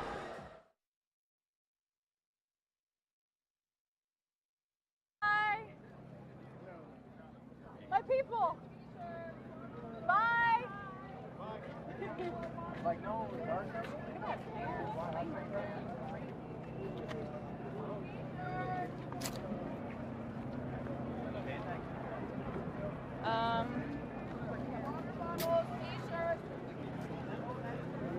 Hey, how are we feeling after the game? I feel great. No, it was a tie, but it wasn't our Well, best. yeah, I know, but like, I do we don't feel know. good about that or no? We had a great time. The Dutch had a great time. The Japanese had a great time. Yeah, how do you feel Talk after to this that? guy. A little sad, but happy to be here. That sums it up perfectly. Yeah. Was the stadium fun? Was the atmosphere fun? Was the Yeah. crowd fun? The crowd was amazing, but we were a little silent, I think. Like the Japanese were so much louder. I'm hearing that everyone is saying that they were surprised by how loud and the drums? Yeah. Okay. No, but it was amazing though. Okay. Good luck. Thank you. You got this. I'm here. I hear you. Let's do this.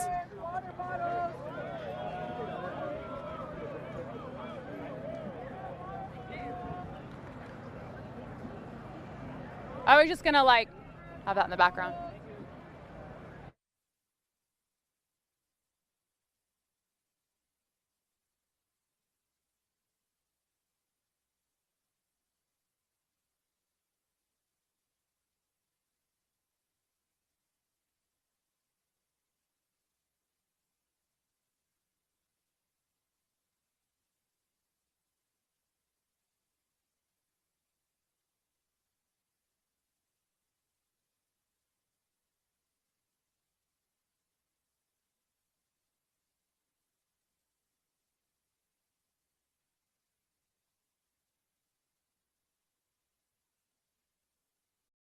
We talk about it. Not bad. There's only one free-for-all nightly on Fox 4.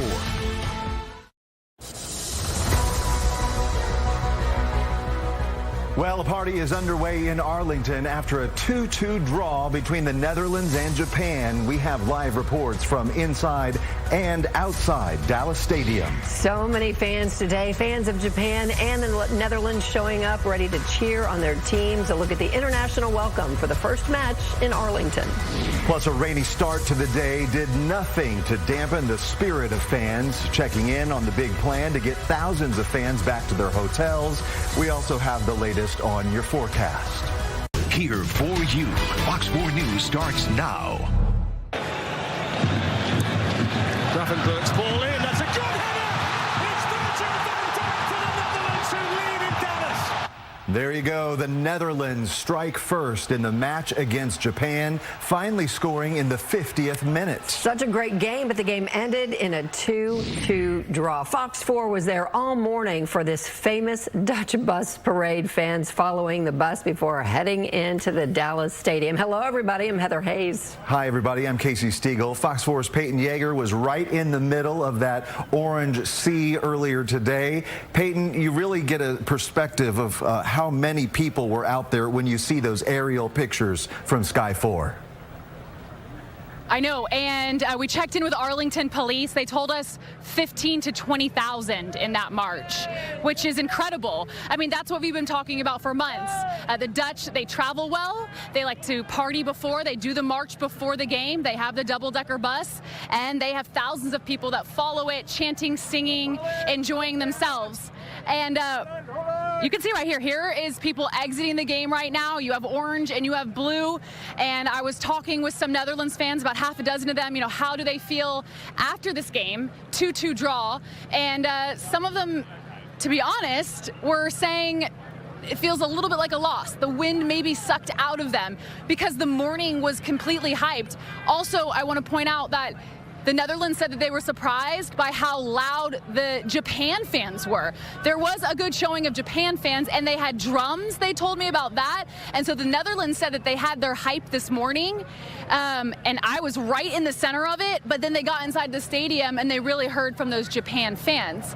I mean, our Sky 4 was over that parade this morning. We got here early. We were here at 7:45. Netherlands fans were here before us. That double-decker bus was already parked and ready to go. They were out late partying last night. They were up early this morning. They had a DJ, they had music, and they had chants, and it was raining and then it was hot, but you wouldn't have even known because this crowd walked past Choctaw Stadium, past Globe Life Field, down to Dallas Stadium, and then that is when they entered the stadium. Now, this is personal to me. This is the team that I've been covering for months, the Netherlands, and so I have grown dozens and dozens of bonds with these fans, and we were streaming earlier today. Our stream was being shared in the Netherlands. We received countless emails of people overseas who couldn't make it out to this game here in DFW, and they were watching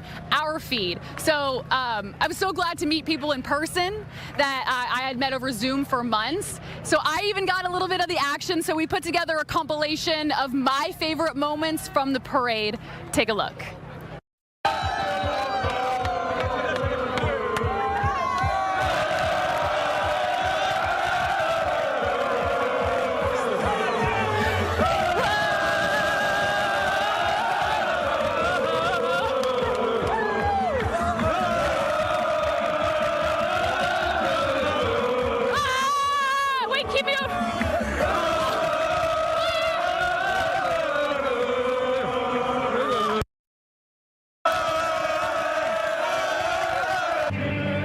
it's a party, obviously. And our thing is, win or lose, we already had our party. Usually some countries celebrate after they win. Right. Yeah, we do this as well. But then we have the party, so if we lose, we still have this party. So it's all good. Unbelievable. We've been working for this for years. We spoke a couple months ago, building up the anticipation. We talk about it, and here we are. It's here, and I'm so incredibly grateful we get to start this here in Dallas. Ah! This is the bus driver! The bus driver! He's out here dancing with us! Are you ready? Okay, following you!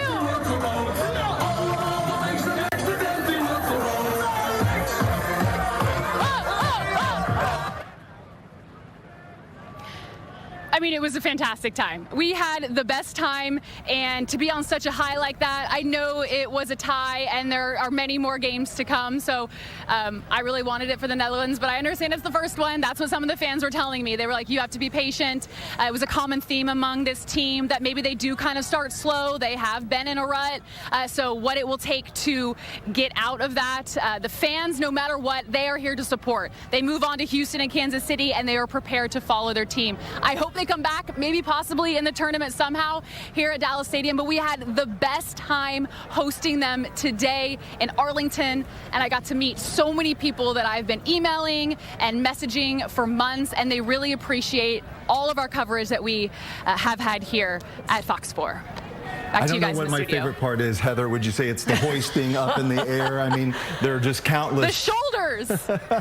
Unbelievable. Fox 4's Peyton Yeager, we have enjoyed watching you every minute meander through the crowd and all of the contacts you've made. I think you might be a new celebrity in the Netherlands, so we need to look out. I love it. Thank you so much for your coverage. I love it so much. I'll be supporting them no matter what. Thank you, guys. Thanks so much, Peyton.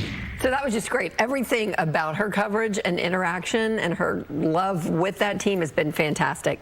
Here's another live look right now at the stadium. All right, so now the work begins, though, to get all of those fans back to their hotels or perhaps, I don't know, to another watch party, another party, anywhere they want to go. Even the logistics of all of the travel is just unbelievable. Right. Fox 4's Jeff Kolb has been inside the stadium for this entire match. All right, so Jeff, I know now you're waiting for the athletes. There's the touch line, the sideline. So what we saw Peyton's journey. What has it been like for you?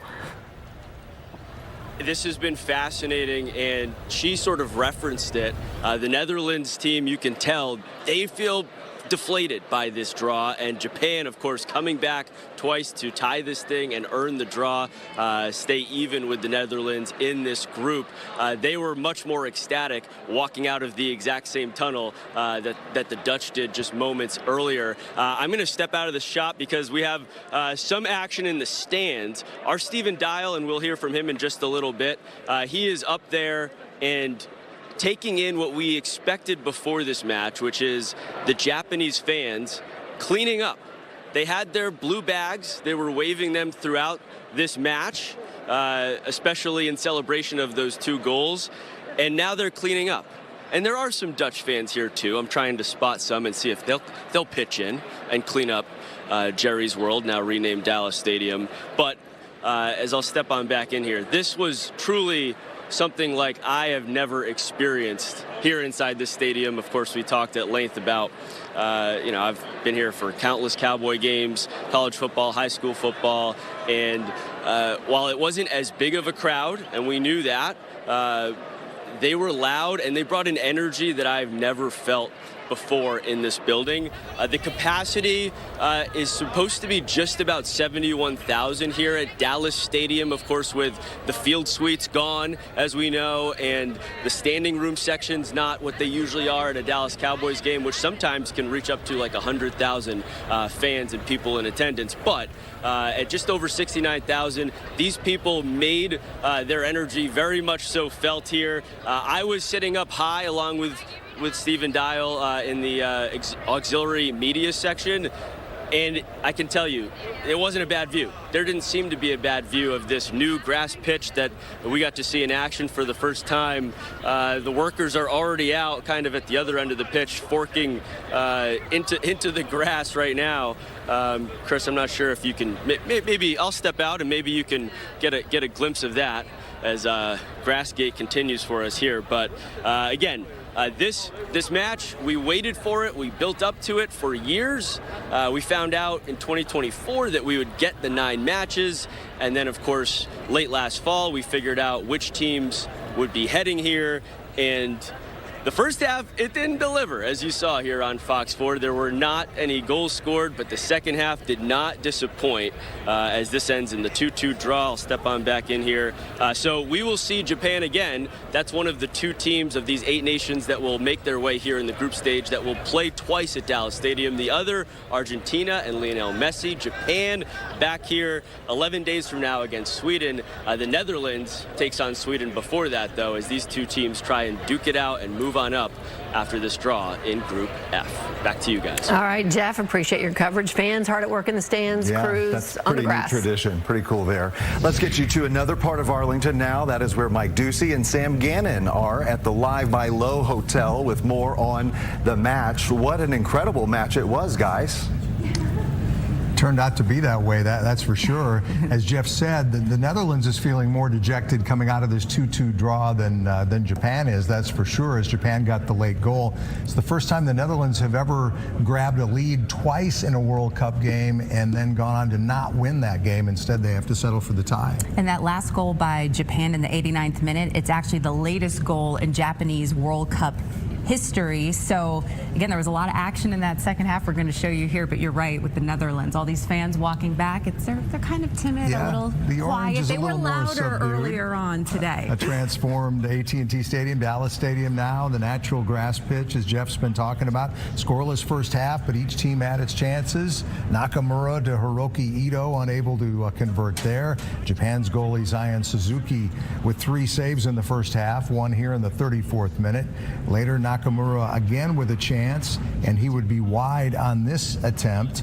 And near the end of the half, Malin is stopped again by Suzuki, so no score at halftime. 5 minutes into the second half, it's the Netherlands drawing first blood. Virgil van Dijk, the captain. How about this header? Nobody's stopping that. The 34-year-old standout who plays for Liverpool scores his first ever World Cup goal to put his nation on the board, 1-0. That lead for the Dutch, though, was a temporary thing. It lasted about 6 minutes. Japan with the response. Kaito Nakamura ties it up with his first goal of the World Cup, so it's 1-1. And again, plenty of action in this second half. About 8 minutes later, the Dutch on top once again. Crescencio Somerville in his World Cup debut delivers with the goal. The fans going crazy. Netherlands retake the lead 2-1. Then late in that second half, Japan would tie Ogawa with the equalizer. So the celebration is on. And after a scoreless first half, 4 combined goals in the second half, the first match at Dallas Stadium ends in a 2-2 draw. So obviously both coaches, both teams made adjustments at halftime, and both came out with some offensive firepower in the second half. It is a 2-2 draw. We thank our friends here at the Lowe's Hotel for this great broadcast location overlooking Dallas Stadium. Yeah, it's been a lot of fun meeting all these fans in the lobby, too. You could hear them throughout the entire afternoon. All right, Fox 4 News continues in a moment.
Fans at Texas Live reacting to the first goal of the match today. Lots of fans from both teams watching the fun here instead of at the stadium. Fox 4's Amelia Jones is there for us live. Hey, Amelia, how's the crowd looking?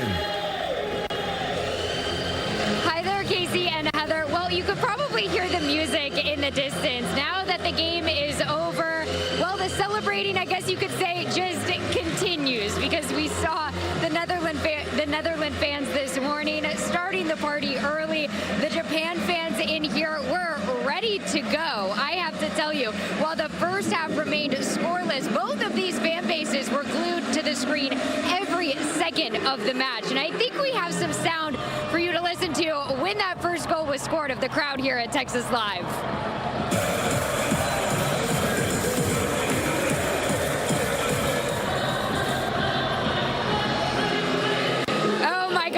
Dancing after that first goal, but hey, that didn't last long because Japan was back in it just 6 minutes later with a goal. And I have to tell you, the Japan fans, I think they were louder than the Dutch fans in here. It took me by surprise. I heard Peyton earlier talk about how the Netherlands fans inside Dallas Stadium mentioned the same thing. The Japan fans were there. They were ready to cheer loud and proud for their team, and that's exactly how they were here at Texas Live.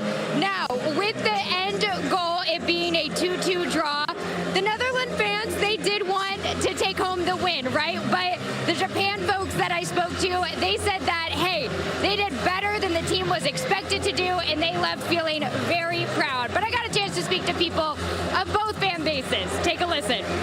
So impressed by how many people came and seeing the bus that came on a boat from the Netherlands all the way here and all the supporters. It's just been so amazing, and it feels like a piece of my home is here.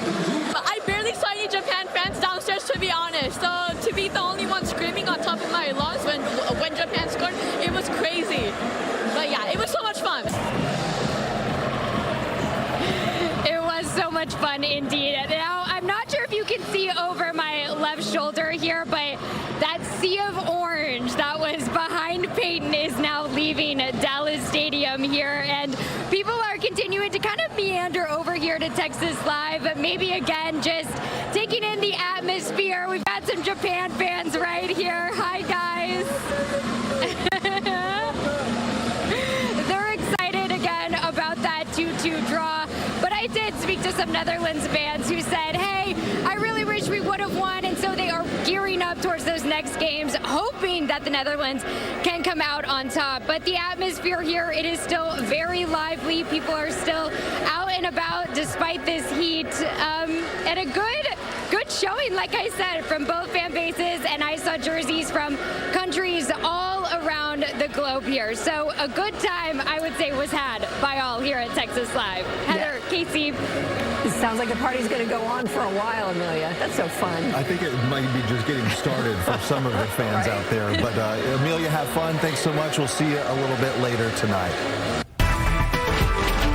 And those fans that are leaving the stadium are leaving it to temperatures that are sitting in the 80s as they walk outside. 84 degrees now in Arlington. That's about 29 degrees Celsius for anyone who's visiting from out of country. Feel like temperatures at 88 thanks to the humidity. That equates to about 31 degrees Celsius. Our dew point at 73, and we have north winds at 13 miles per hour. It's clear around the stadium and the immediate metroplex, but to the south of DFW, we do have some showers and thunderstorms starting to break out. And these are on a residual boundary from thunderstorms that came through earlier this morning. Thankfully, since that boundary was able to pass through and move south, that kept the rain away for the match. But if you are heading south, or if you're watching down in, say, Bosque Hill, Hamilton, Erath, Comanche counties, you could see some heavy rain out of these storms, along with frequent lightning. Can't rule out some gusty winds. The severe threat is low, but in the summertime, if we see storms bubble up like that, they can quickly throw out some winds too. So we will have to monitor for that closely. Again, that activity forming along a residual boundary, and that boundary is coming up from the south. The second one is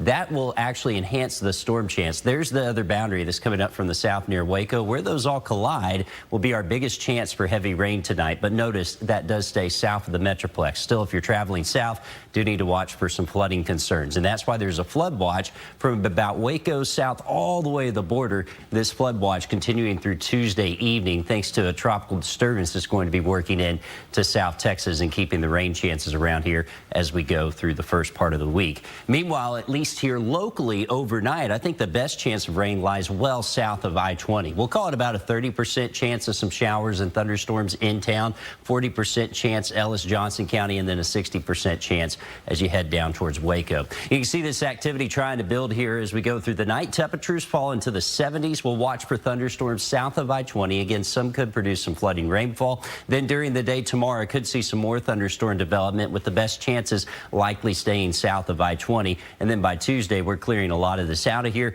and we'll start to warm up again. A little brief reprieve from the rain chances, but they will return as that tropical disturbance tries to work towards us here by the weekend, along with another weak cold front. And that should leave at least some 30% chances of rain coming in here by Friday and Saturday of next week. We'll have to watch that too. That could produce some heavy rain, but temperatures, they're going to stay at or slightly below normal here through the week. We have some breaking news to share with you. President Trump says the U.S. and Iran have completed a peace deal to end the war. In a post on Truth Social, the president shared that a deal is complete and said the Strait of Hormuz will open immediately. He also says that he is withdrawing the U.S. naval blockade. There is no word yet, though, from Iran. Pakistan's prime minister confirmed news of a deal and said an official signing ceremony will take place Friday in Switzerland. Just ahead on Fox 4 News, a very special experience for some North Texas young people and Cook Children's patients ahead of today's World Cup match.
Twelve patients from Cook Children's took to the pitch in Arlington today ahead of the World Cup match. This is pretty special. Yeah. They carried out the national flags for Japan and the Netherlands. All of the patients have been undergoing treatment at Cook Children's.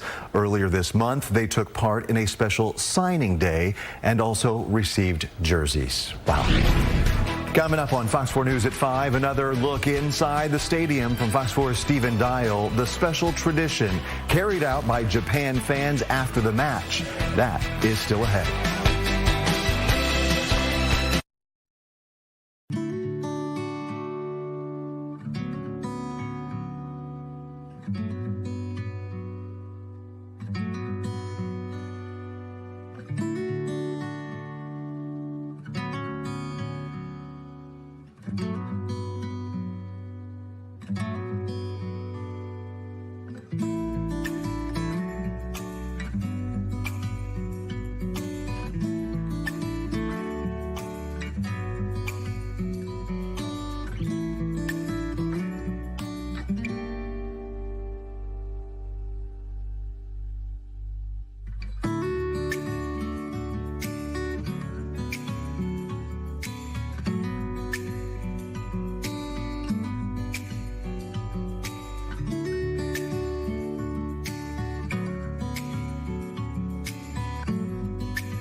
everyone.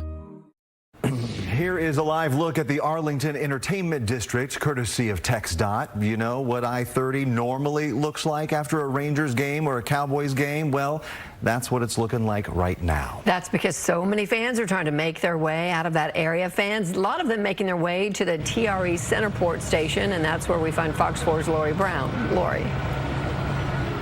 Hi, Heather and Casey. We just saw the first round of buses with fans that have made this transportation system. The transportation system has been working out. This whole thing was designed to make up for the fact that rail doesn't go to Dallas Stadium, AT&T Stadium. And so the folks boarded. They had a 10-minute walk from the stadium to these charter buses, a 20-minute bus ride, and now here they are. So we're going to see how they are feeling. Hey, how are you feeling? That's great. Yeah, Japan like draw. Yes, that must have been really exciting. Yeah, it's really a fantastic game. Great. And it's very exciting, like 1 point at the time, and yeah, it was great. Great. And how about the transportation, getting to and from the game so far? Yeah, I think I was like trying to buy car, but for the shuttle, it's great. Very smooth transportation. Come here and come back as well. So fantastic. Yeah, I like it. All right. Well, enjoy your stay. Thank you. Take care. All right. So here we'll talk to you guys. We got to get the Netherlands perspective. So, all right. What did you think of the game? I think it was good. I mean, the last goal, it was kind of not necessary, but it's okay. And I think we did a good job. Okay. So what, are you from the Netherlands? Where are you from? No, we're from Dallas, Texas. Okay. Yeah. I didn't think I heard an accent. So. Yeah. Well, what was it like then getting to see the World Cup? It was my first game ever going to see the World Cup, and it was very fun. I got to see the teams, and I think it was I definitely want to go again in the future years. All right. Well, you definitely got an exciting game. What did you think about all this? Yeah, it's fine, and it's one of gather all of the world inside Dallas here. It's going to be a good atmosphere, especially for the kids. It's going to be memorable for ages, you know. It's nice city, nice weather, nice people, so it's very nice. Absolutely. And they also have collectible cups. You got to get that when you go to the World Cup. Absolutely. Thank you. Enjoy. Yeah. All right. So you can see that this transportation system seems to be working really smoothly. So before, to get here, people went through a switchback line, but now that the game is over, everyone is just headed to where they can catch the rail back to Dallas or back to Fort Worth. So this was really the trial run of the first of our matches here, and so far it seems like it's working out pretty well. Back to you. Boy, I was going to say, you took the words right out of my mouth, a trial run. No one really knew what to expect today, right? And the fact that we heard of no major hiccups in terms of traffic jams or people trying to get to and from, it's pretty impressive, the logistics of all of it. Fox 4's Lori Brown, thank you so much. Appreciate your reporting. Just ahead tonight, the Czechia national team visiting one of North Texas's most famous landmarks. We're going to take you there. And here is another live look in Arlington. Boy, what a day out there. More Fox 4 News right after this.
The Czechia men's soccer team got a taste of Texas this weekend. The team is staying in Fort Worth during their time in the World Cup. Players were invited from the city administration to visit the Stockyards district. Yeah, and they went to the Cowtown Coliseum. You see them there checking out the rodeo. And of course, they had the cowboy hats on. Great photos. They say they had a blast. And for anyone that's leaving the stadium, no issues out there right now, at least in the immediate metroplex. We have seen thunderstorms start to flare up to our south and southwest, though. This is along the boundary of the storms that moved through earlier this morning. They put out cool air, and that boundary is camped out south, which is providing lift for showers and thunderstorms. And within these storms, they are producing some heavy rainfall, frequent lightning within them. They could throw out some gusty winds as well. What we'll be watching is to see if any of these start to cluster together. That could raise a flash flooding risk. So we may need to watch out here for parts of southern Erath, northern Hamilton, and Bosque County. Could start to see some street flooding become an issue there near the Hyco area. So do use caution if you're out there driving this evening. And all of that activity is starting to focus south of our area. Also have some downpours starting to build here north of Athens and back towards Fairfield. There's also some storms coming up from the south. This is another boundary from thunderstorms starting to work through areas near Temple and Waco. And where those collide, we're likely going to have an enhanced risk of flooding tonight, probably south of Highway 22. So southern Hamilton, Bosque Hill, and down towards the Waco area. That's likely the best chance of heavy rain tonight. We'll monitor it, but at least in the metroplex should not see those issues here tonight. Could still have some straggling showers, but not the flooding risk. That's going to be well to our south, where we have a flood watch in place here from Waco down south all the way to the Texas border. This is a flood watch through Tuesday evening because of a tropical disturbance is going to move up over the coast, keeping the rain chances around. Our rain chances locally look like this. About a 30% chance for most of us, 40% chance are southern counties, up to 60% as you head towards the Waco area. Again, you can see some of that development likely here over the next few hours. I think after 10 o'clock, a lot of this starts to shift to the south down towards Waco. Could see some redevelopment here as we get into tomorrow with more energy coming in.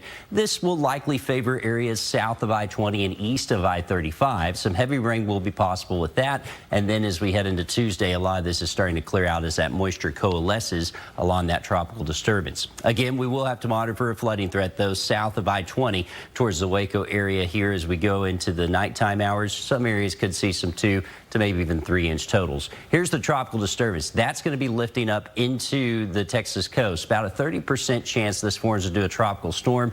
Regardless if it does or not, all the moisture hangs around with it, and that will try to visit us here as we get into the end of the week. As another cold front may near us on Friday, that could provide enough lift for more shower and thunderstorm activity, enough for about a 30% chance of rain there by Friday to Saturday. So far, people have really lucked out in terms of that rain out there. Josh, thank you. As we take another live look out in Arlington, next we're going to check in with Stephen Dial from inside the stadium. That's just ahead.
The first World Cup match in Philadelphia is set to kick off soon. Fans from Ecuador and the Ivory Coast are turning the city into this huge soccer celebration. Fans, in fact, from Ecuador hosted a Banderazo. It's in the middle of town. Celebrations all the way up to the famous Rocky Steps with tens of thousands of people in attendance. Fans say this is truly an emotional experience. Actually was crying from the street down here because I really feel happy to see a lot of Ecuadorians, the support that we're gonna have tomorrow. I feel like we're gonna feel like home tomorrow. We love football and we always see it together as a family, so we decided to come here to do everything in family and do what we like to do. And they're having a great time. You, in fact, can watch Ivory Coast play Ecuador on FS1 or the Fox 1 app starting in just a few minutes. Stay with us. More Fox 4 News after the break.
So much cheering. This is the first goal scored by Japan coming in the 56th minute. In fact, just minutes after the Netherlands' first goal. Yeah, they really happened back to back. Right. It took a while to get on the board. Fox 4 Stephen Dial has been inside the stadium all day. Stephen, we have loved your reporting. It has been a rush, guys. I mean, for the first match in over 30 years in North Texas, in Arlington, I think it was worth the wait. I think it was worth the wait. Fans on both sides, the orange on the Netherlands, the samurai blue, I mean, they got their money's worth. And I will say, even though this stadium was more heavy Netherlands, the Japan fans were chanting the entire match from start to finish. And in the end, I started talking to some Netherlands fans who said they started cheering for Japan. I don't know if they'll get in trouble for that. But as you're looking at video of the reaction and then the after, right?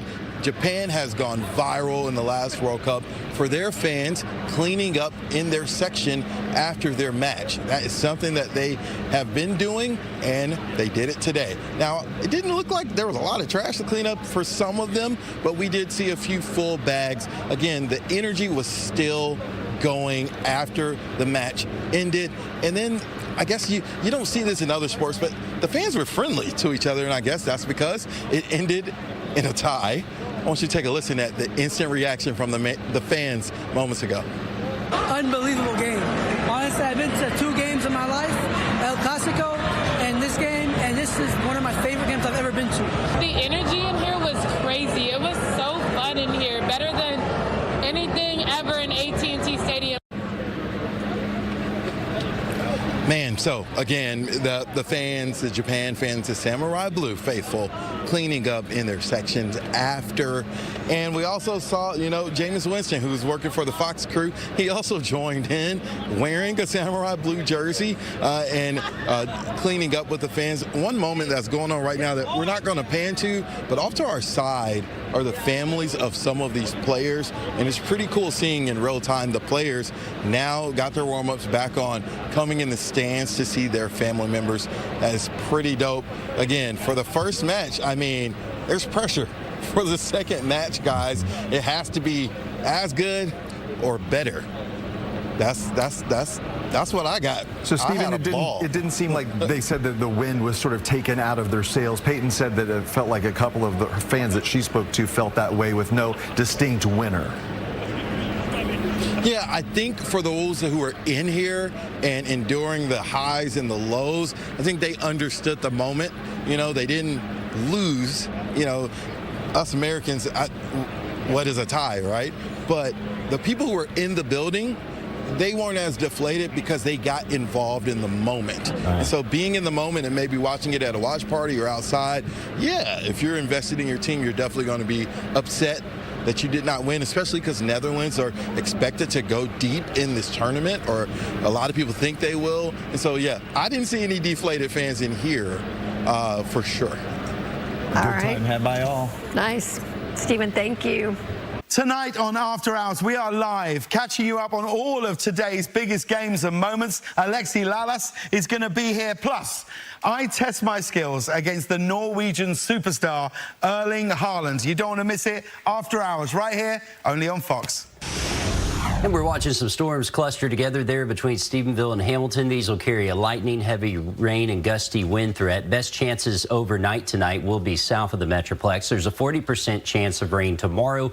Looks like Tuesday and Wednesday are dry, and then we'll watch returning rain chances to wrap up the week. All right, Josh, thank you. Well, it really has been an exciting day here in North Texas, right? To say the least. Yeah. Let's take a look back at some of the highlights. I cannot speak English, but I'm excited! I love it! Yeah, baby! Our camera guy was, my photojournalist Andy was allowed on. They're like one on, one off. But so I'm down in the crowd, but Andy, can you pan over here? I'm gonna go jump in the middle of the crowd. This is like they jump left to right. Okay, I'm just gonna get right here in the middle.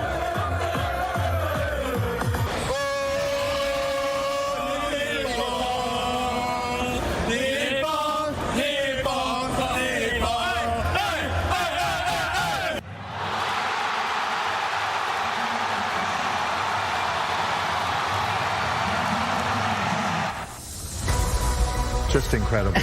I mean, I don't know even where to begin. It's a little overwhelming. We have seen so much happening today. That is going to do it for us here at 5 o'clock. But side note, before we leave, if you don't follow Stephen Dial and Peyton Yeager on social media, and TCA as well, go do it. They have had some crazy, fun, good times. And in the meantime, Heather and I are going to practice our steps, that dance that the Dutch do, bouncing back and forth left to right, and maybe we can show off our skills coming up tonight at 9 o'clock. I will applaud you and cheer you on all the way. All right, we're going to have much more from the match tonight on Fox 4 News at 9. Have a great evening. We'll see you a little bit later.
fully activated. They did not have these special response groups fully activated.